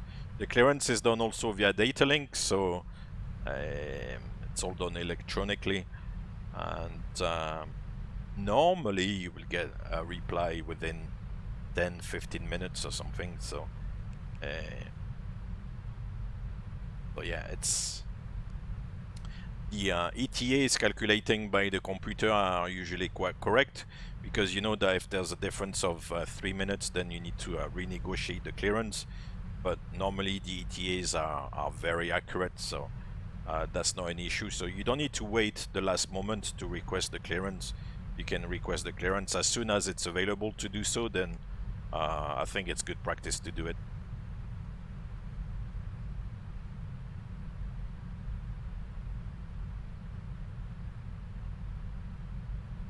Yeah, I'm not sure what the reason for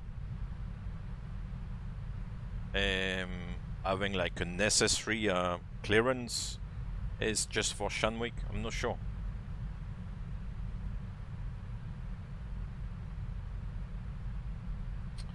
Right, let's work out our VRF.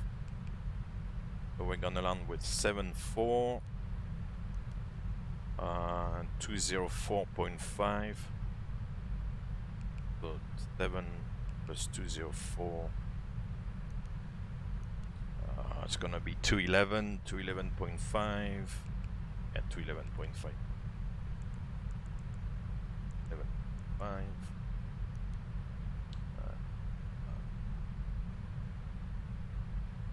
So we burnt a little bit of the contingency, that's because we flew a little bit faster. 12. Yeah. So we'll go flap 30. I said auto brakes 2. UNH was 3015, so we set this. And we have it standing by here in white. So standard is still the active altimeter setting, but we can reset the local LAX altimeter setting down here in white. Cool. Set this already.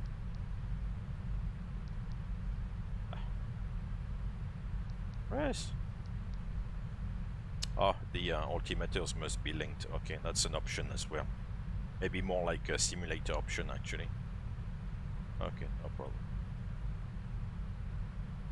Cool.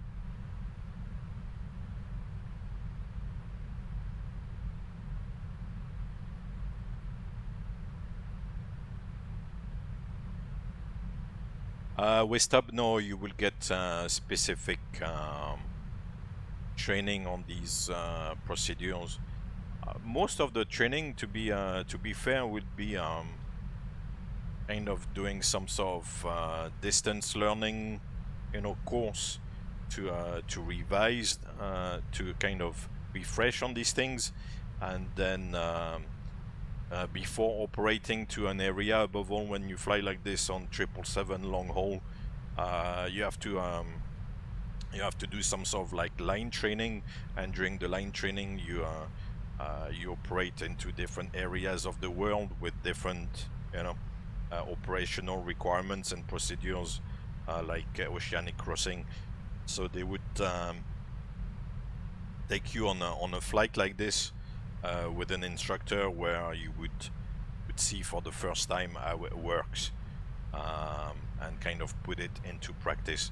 So from the theory, where you would do it in the distance learning, you would have like a module of some sort to do online, or then you will do it as well in practice with an instructor before actually flying it yourself then as a normal line pilot. So they don't they don't let you go out like this in the middle of an ocean without exposing you to it first. Yeah.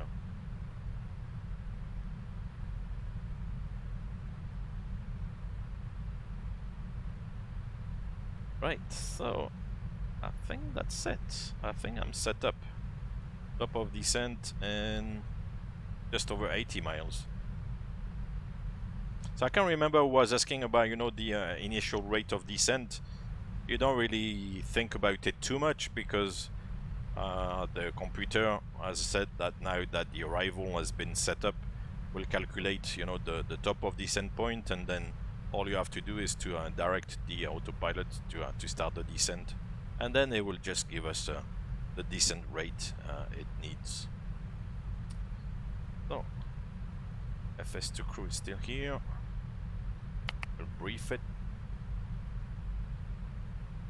So we're gonna do, yeah, star ILS Cat 1 to 370.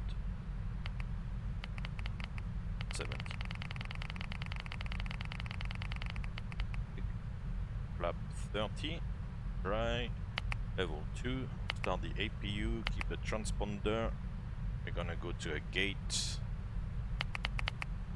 All the concerns in the world once again.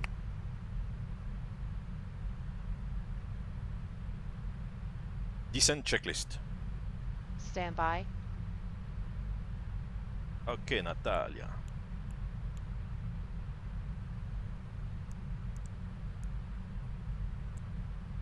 Descent checklist. Recall. Checked. Note. Bravo, Captain. Checked. Auto brake A level routine 2. flight to Fort Landing data. Lauderdale with a little detour to There are French. 3137, minimum 370 feet. Smooth, Captain. Very smooth. Set and checked. VREF 137. Minimums 370 feet.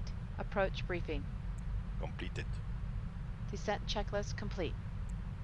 And Scotsman, thank you very much. Cheers. Thank you for the follow. That's it. We're all set up. Time to make a little PA as well at a stage before starting the descent. You know the drill. You guys have been traveling and stuff before, so very often before, well, all the time actually, before starting the descent, then we'll have a little PA to give the arrival information such as the weather, the time of arrival, you know, wishing people well and stuff like that. Cool. Let's do some music. We've not done the music today. Forgot actually. Let's do some bumping music. That's my view.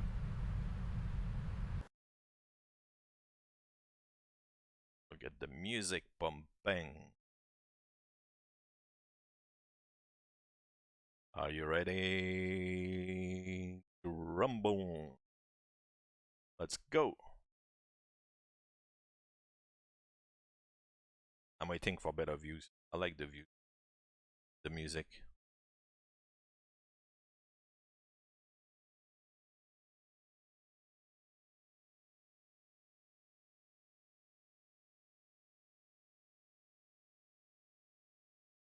Let's go.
Cool.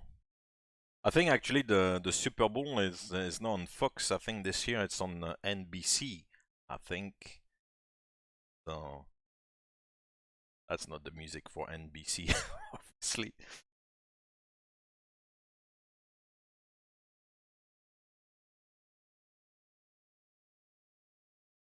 That's NBC.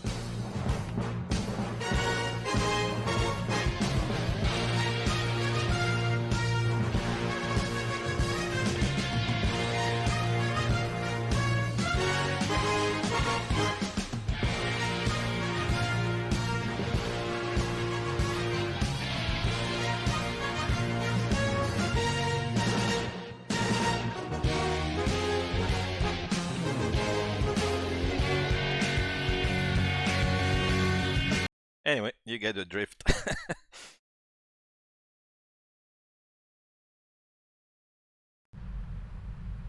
Oh, these are high mountains.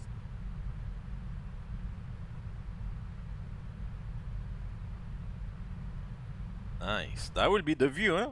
When you come down towards LA from here. That's exactly how we would like looking outside. Once again, using a bit of imagination, but yeah.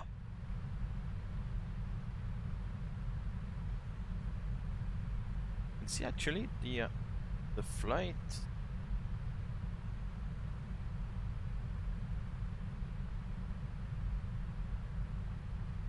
I think the actual flight is probably on the way now.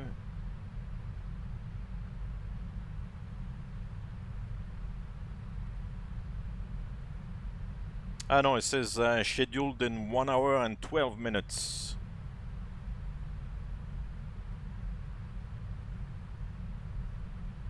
And there's oh, that's interesting. There's two Kalita Air aircraft, as 777 and 76. That must be cargo going there as well. And they are both, they actually left, or they're already on the way. One left at 5 AM Eastern time, and the other one at 5:05 Eastern time. I don't know if it's something to do with the... Oh, mind you, that seems to be every day. But the Delta 8861 is leaving in 1 hour, approximately. Oh, and now they've got the route as well filed. Ah, it's a slightly different route today than the one I have here. Fair enough, depends on the winds and stuff. Yeah, so they are leaving in 1 hour. Amazing. The 767 is full of footballs, yeah.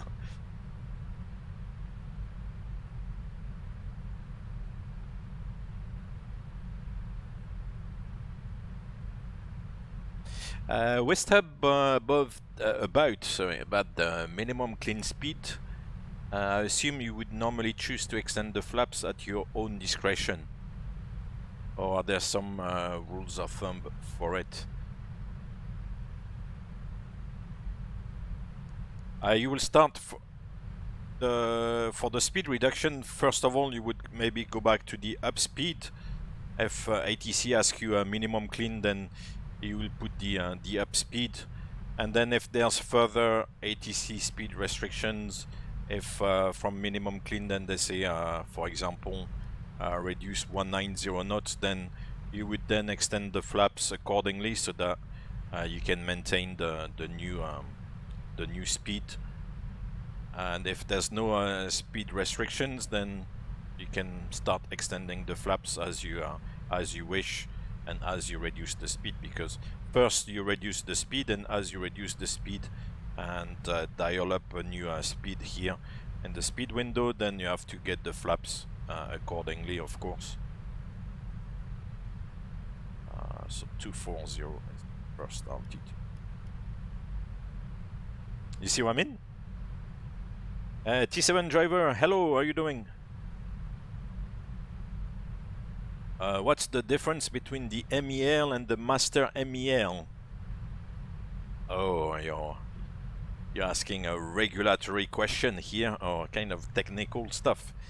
My understanding of it is that the master MEL is the kind of like Boeing kind of master document, so the full MEL or whatever is, you know, Boeing things you can do, and then the MEL, the actual MEL is an interpretation of the master MEL from the operator, from the airline, so the airline can kind of tweak a little bit what they want to accept from the master MEL, and what they can maybe get away with, or kind of tweak a little bit, as I said. That's my understanding of it, but don't quote me on it, because I'm not like I'm not 100% sure, but that's my understanding of it. Please correct me if I'm wrong.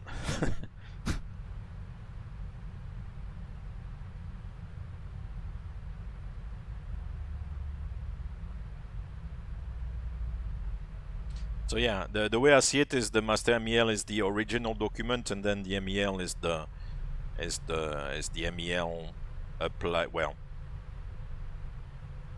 that the airline uses according to their requirements and stuff. Because there are a few things that you can tweak in the MEL. It's not like set in stone. It's like the airline SOPs. Boeing will say, oh, this is the way you can operate the aircraft, and these are the procedures you should follow. But the airline doesn't have to follow specifically the Boeing SOPs for the aircraft type. It can kind of vary things around and change and tweak things as they wish.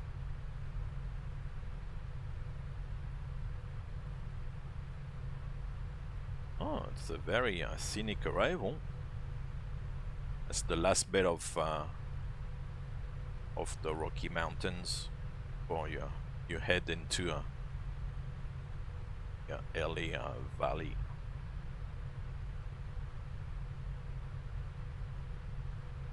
That's an interesting thing here. You see, we have already passed 32,000 feet, and the restriction at Bruen was 320 or below. So we didn't cross Bruen at flight level 320. We're still not there yet. But it's the way that the computer has calculated the descent is that it needs to be already lower than what's required to be able to make the other restrictions further down the arrival. So that's interesting to see.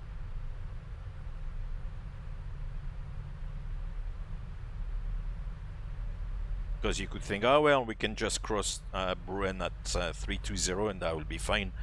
But actually, to be able to make the other restrictions, then it needs to descend lower first. Let's see.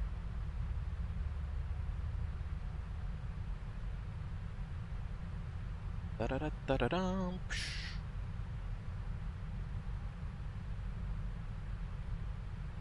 Seatbelt sign on. Seatbelt signs coming on.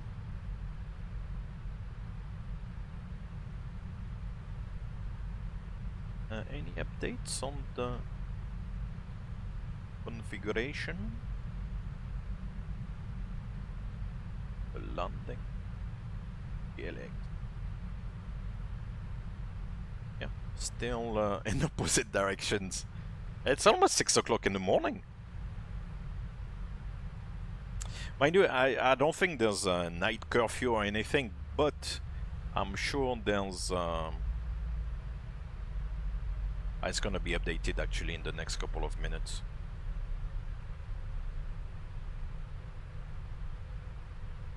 Yeah, I don't think there's a night curfew or anything like that at LAX, but I'm sure at night the traffic, you know, dies down basically, and then from maybe 6 o'clock in the morning, then, you know, it kicks in again. So maybe from now actually, because it's almost 6 o'clock in the morning, then they'll start changing the configuration a little bit. Or at least they won't have like opposite takeoff and landings, you know. Right now we are reducing to 280 knots. Beautiful. That was the restriction at Avatar.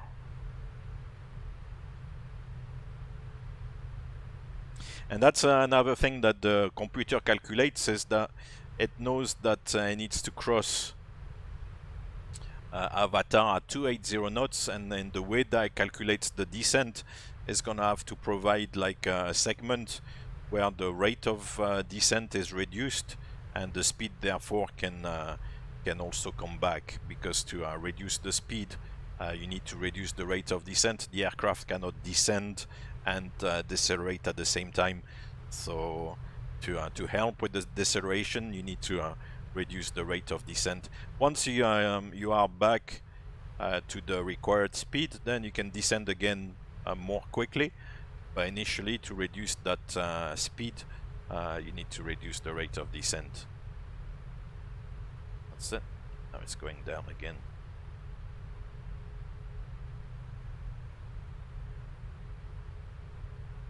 Thousand feet to level off. Now we can go down to 190. It's a clever system.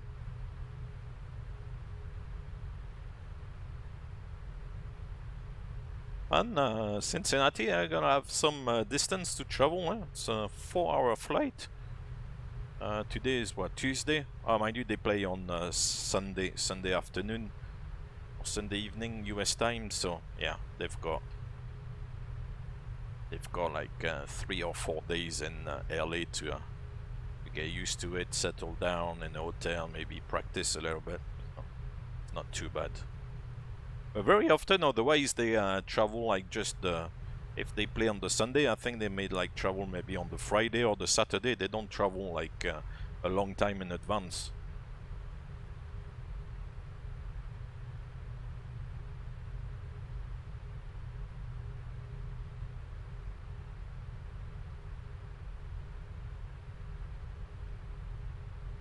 Yeah, man, that's gonna be the end of the season.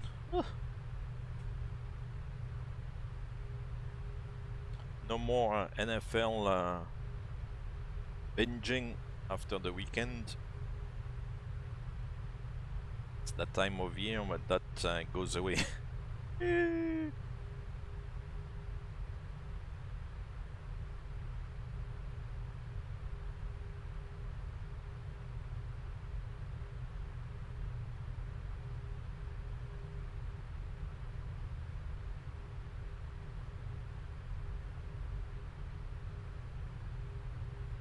I know, there's a new updated weather, and they're still in opposing directions.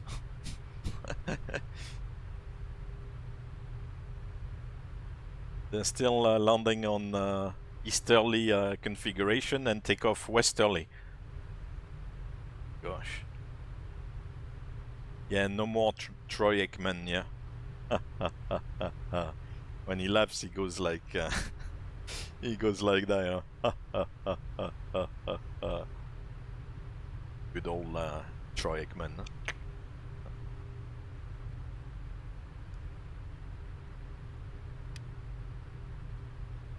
Right, the next restriction is 14,000. Let's do it. Now we can set the QNH.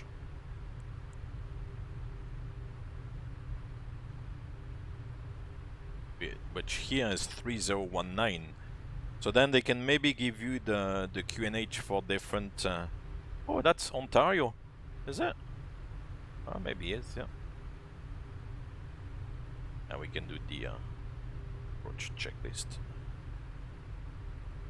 Approach checklist.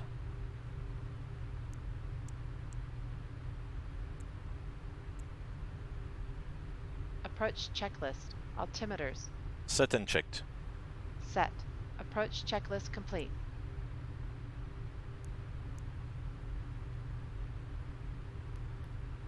Oh, this one is moving now.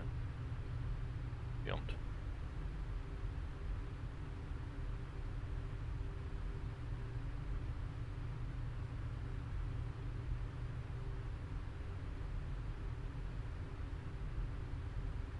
Hold on, let me quickly double check something. I'll be back in 10 seconds.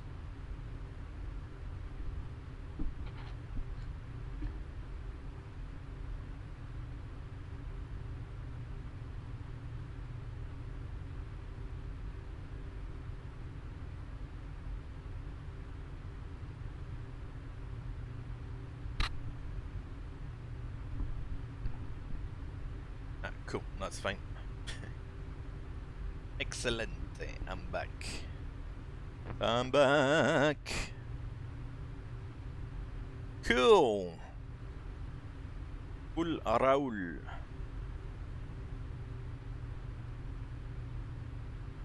Right, so we passed Emmy. After that, we need to be 15,000 feet or below. 13,000 then at Shirts. It's at 13,000.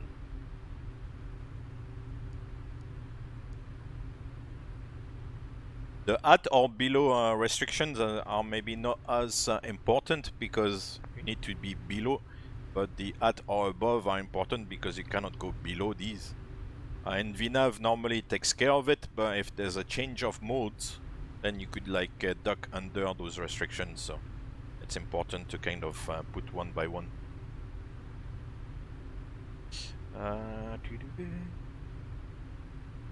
Landing rate competition. That's it, it's active now.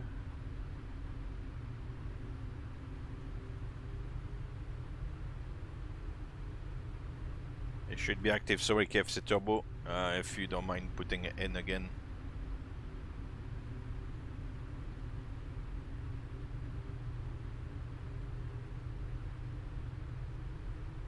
Yeah, because it was not active, so now it's active again. Cool. Gotcha.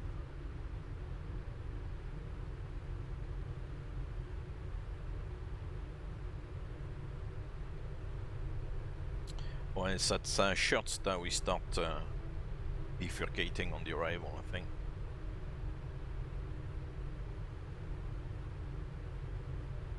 Yeah, that's where we start turning away. 1,000 feet to level off. And now we can go down to 10,000.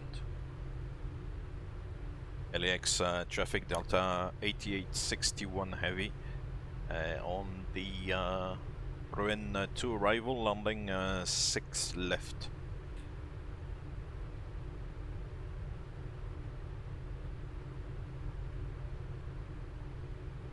It's a lovely morning.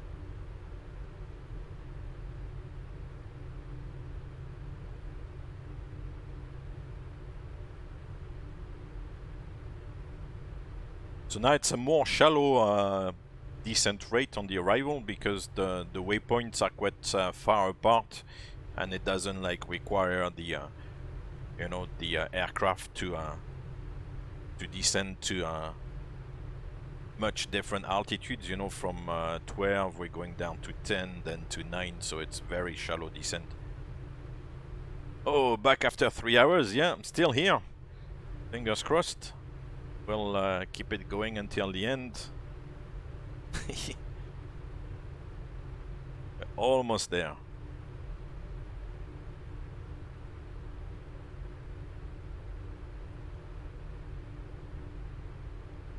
Oh, that's downtown LA. Fantastic. That's the airport here. Yeah, that's the airport here. Downtown LA. Fantastic. Yeah, yeah, of course. I have to wait for you.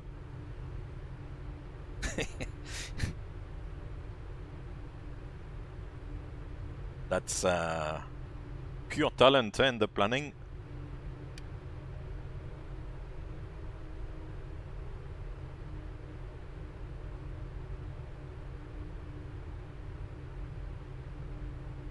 I don't know if there's much traffic around.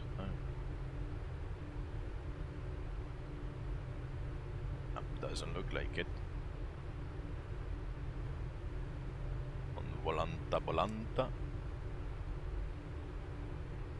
Right, and now we can go down to 9,000 feet.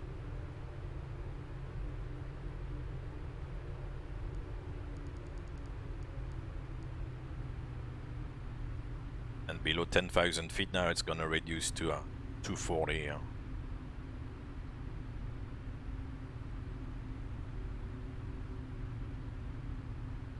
No worries, Sliman.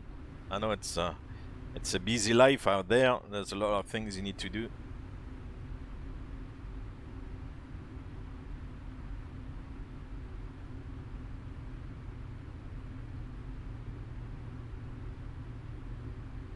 I thought I would be able to come on here on Thursday, but I got entangled in various things. A bit of a long story, so I'll spare you the details. But yeah, I couldn't. I thought last Thursday I will be able to come on, but then yeah, one thing and another, it became impossible. 1,000 feet to level off. 10,000 feet.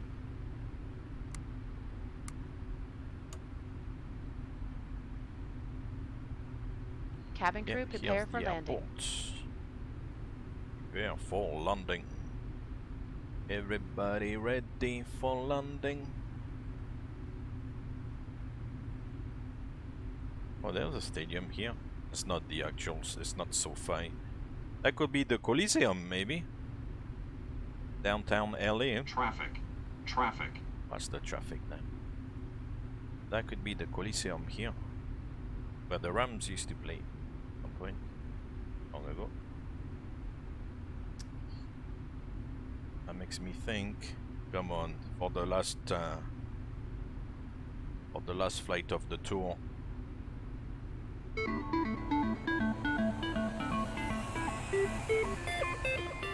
have to finish in style.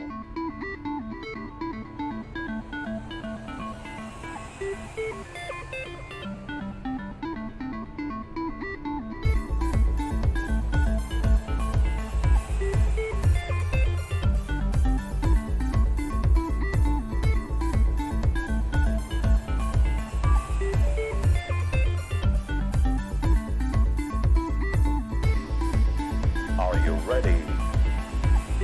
Everybody ready for landing? Are you ready? Everybody ready for landing? Are you ready? Hey, 777 Bob, thank you very much. Everybody ready for landing? Oh, Team Dog, yeah? You think it's the Coliseum indeed, eh? Are you ready?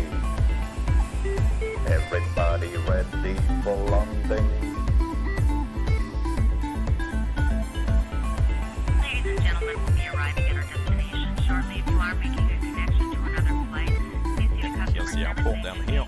flight or video monitors inside the terminal for connectivity 1,000 feet to level off. For your continued safety, flight attendants will now walk KLAX traffic, Delta 8861, downwind 6 left. papers and any other items you wish to discard or may not be taking off the aircraft with you. Everybody ready for Also, landing? in preparation for landing, please turn off all electronic devices, stow these devices and all other carry-on items. Please use caution when opening overhead bins, as items may have shifted during our flight. So far, so good. Please stow your tray A little bit tables hazy, in your seats but to their upright position. tends to be And the check case, I think, security in of your LA. seatbelts. We will be landing Or in the shortly. morning. Thank you. yeah, it's true. It kind of went well together. Brace for impact. Gosh. Remember, a good landing is a landing you can walk away from. So.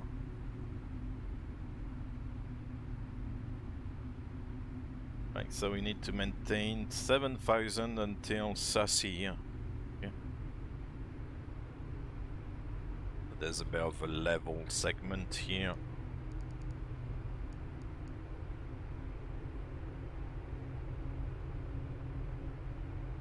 Just crossing the coastline. Everybody ready? Landing. Then I think it's gonna be a bit of a dive. We'll see how it goes. I might, after what's it called? Ship him. I might take a bit of a heading initially. Let's see. Sassy is to 10 feet. Flaps 1. Speed check, flaps 1. It's probably a maximum of 210 knots. It says at 210, so I can go 210. After that, I'll reduce the speed. If the passengers clap, then that means they're happy. It's more if you get told off at the end, you know, it's, oh, what was that? If they clap, then happy days. Yeah. Right, let's take heading.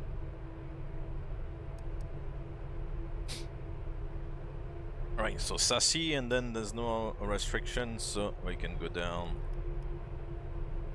4,000 feet. Then there was a platform of 3,600, I think, at Nathan.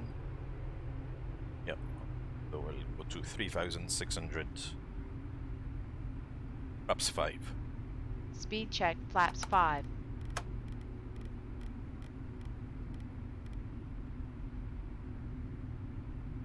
Whew, the line is going all crazy. The magenta line. Gosh.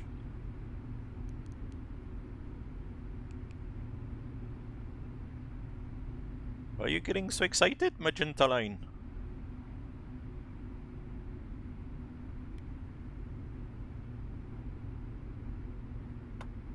Right, let's expedite a little bit the descent.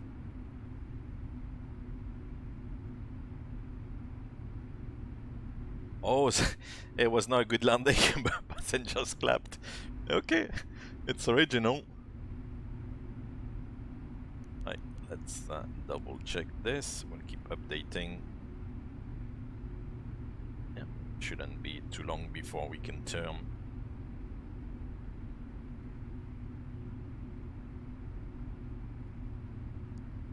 Yeah, okay. The Delta 8861 turn left heading 155. And now we'll go Nathan intercept. Final approach course is, what's the final approach course? 071. Okay, well.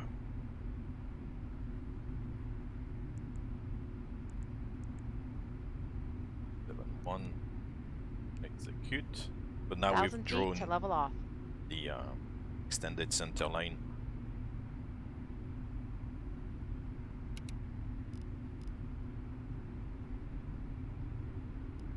Should have arrested the rate of descent earlier, but I'm a one-man band, so...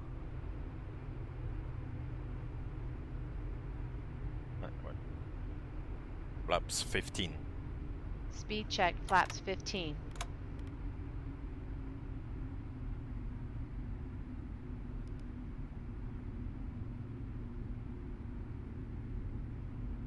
Yeah, yeah, true. It's a funny thing, huh? Turn left heading 100 or 095. Clear for you.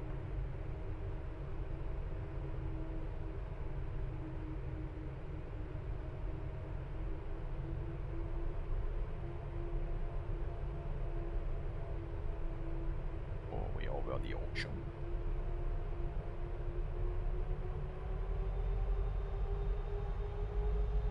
It's a little bit hazy. Yeah, turned a little bit too late. It's okay. Fantastic.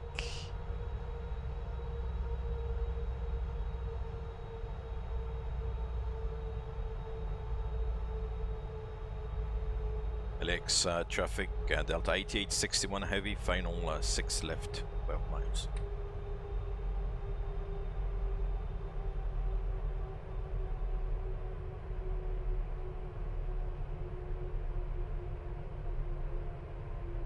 Oh, we don't just press a button, you know, that's what I was saying earlier on, you know, there's, and we had a little bit of a discussion with 777 Bob on Discord. There's a lot involved in the job, you know, there's a lot of requirements, a lot of constraints and stuff. It's not just a matter of pressing buttons. I don't want to kind of, you know,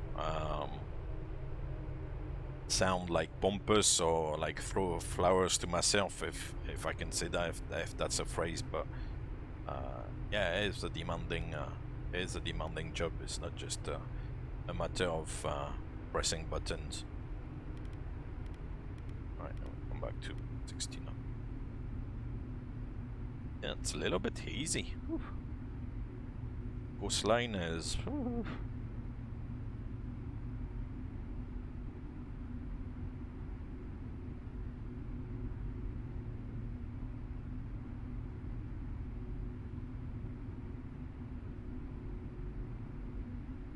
So, unmute FS2 crew. Gear down. Flaps 20. Speed check flaps 20. Arm the speed brake. Cabin crew. Take your seats or whatever.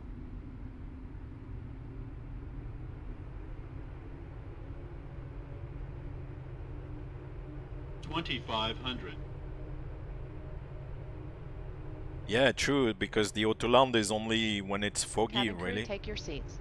The auto land is not for normal operations.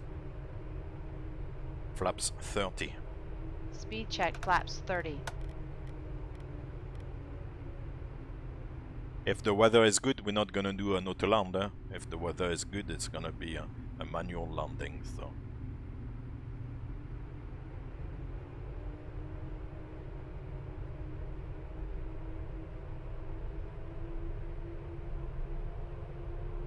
Landing checklist.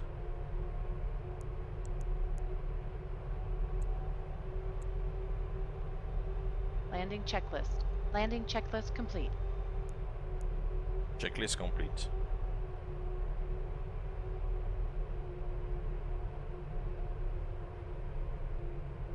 Right, just short of 4 miles to go.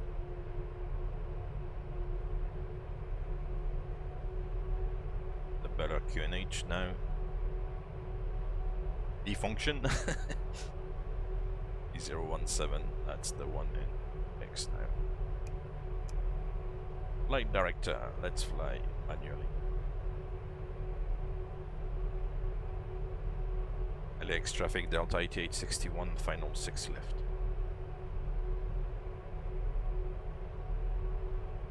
The ground speed is less than the true airspeed 1,000 feet. on Approach the navigation display, so that means there's a little bit of headwind. 1,000 is checked. Set 3,000 feet. Falling asleep a little bit.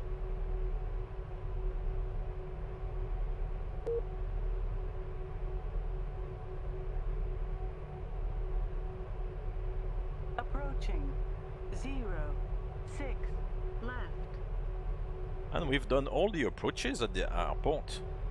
We landed on 7 right, on 6 left, on 24 right, on 25 left. Landed on all the runways.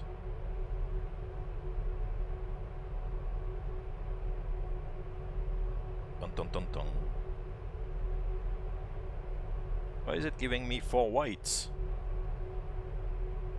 Approaching minimums. Approaching minimums. It doesn't.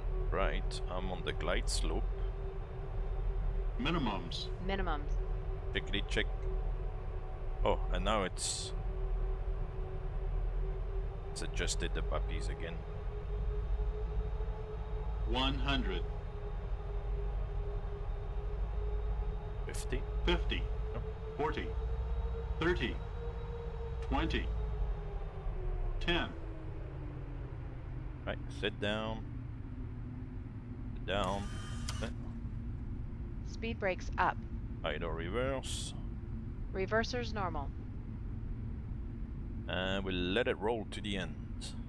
What was the damage? Ah, no bad. 1,200 meters remaining.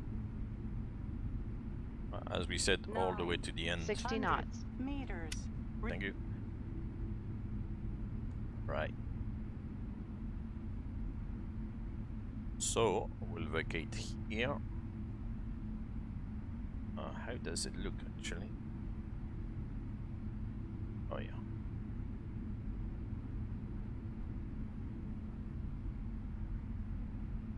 Then once again, we'll have to look, see if anybody is taking off from 7 right.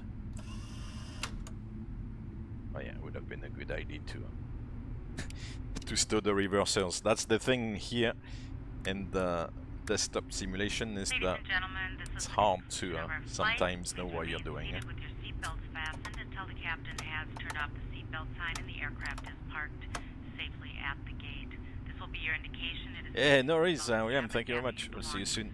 And disembark. We'd like to thank I you don't for see flying nobody with us on the other today. side. We appreciate your business. Delta 8861 crossing Tower, this is Ghost Rider requesting a correction, 6 flyby. right. Negative, Ghost Rider. The pattern is full. No, ma'am, this is not a good idea. Arkham, thank you very much for the Sorry, follow. Goose, Thank you. but it's time to buzz the tower. And Approaching. 2-4 left. let's go. Ah no, it's not the right. It's G6 and I'm going.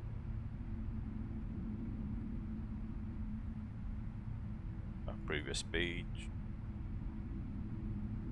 Is it? Oh, here it is.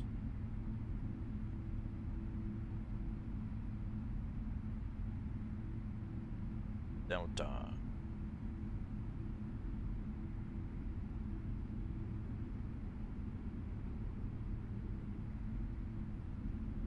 I will take this one here. I will go to 28, yeah, cool.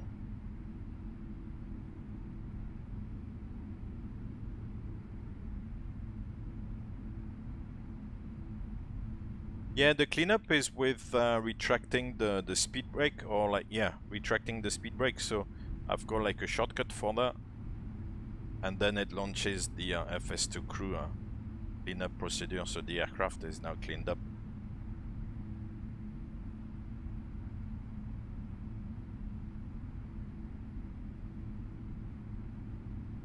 What is the vehicle doing in the middle there?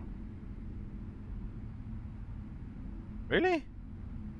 I'm gonna have to drive through that car.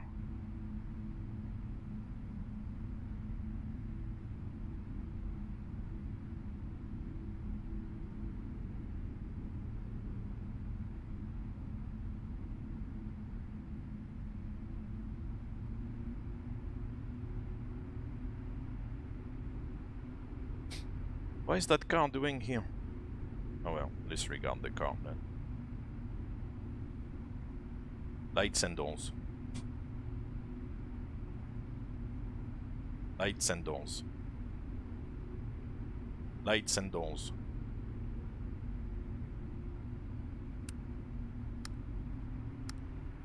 Cabin crew disarm doors and cross-check. Just crushed the car there.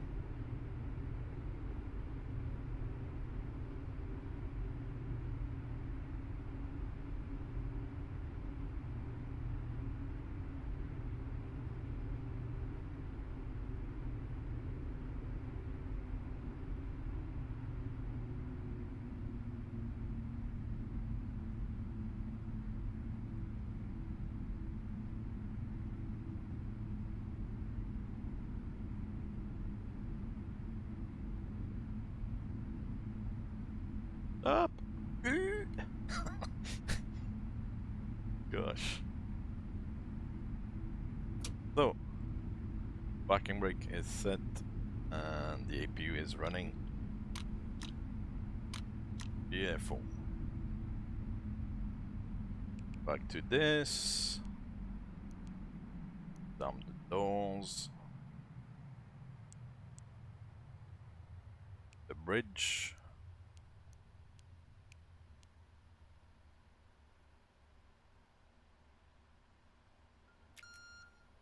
And we'll shut it down, so this can go off. We can blank the minima, stop the clock, reset it to 0. The FMC can go to the idle page. Can blank this bad boy here, and that's it. Oof.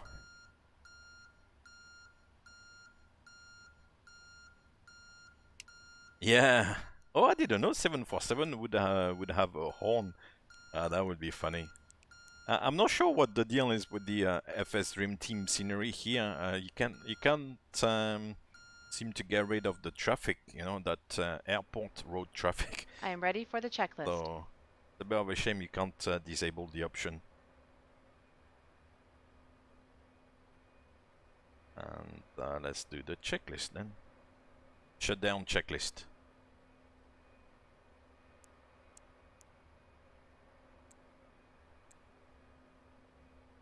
Shutdown checklist. Parking brake. Set. Shutdown checklist complete. Not bad. The bridge is in place. Let's do the disembarkation. Disembark 35. And obviously GSX drives through the containers and all that stuff. Huh? Beautiful. They're only going at the front. And we need to open the door.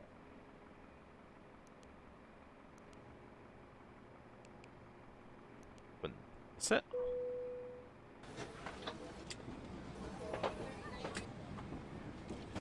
Ladies and gentlemen, welcome to LAX. That's it. That's the end of the tour, I think. And after a successful, I don't know how many flights, it's amazing. Welcome to LAX once again, where the Cincinnati Bengals will take on the LA Rams for the Super Bowl on Sunday. I hope you enjoyed the flight. I hope you enjoyed the tour. It was good fun, huh? Just getting a bit of inspiration for all these flights. But I think it was a good theme, so thoroughly enjoyed it. Showed me a lot of different airports in the US. Some of those I'll never fly into, so it's good to see different procedures, different airports. Good fun. Good fun.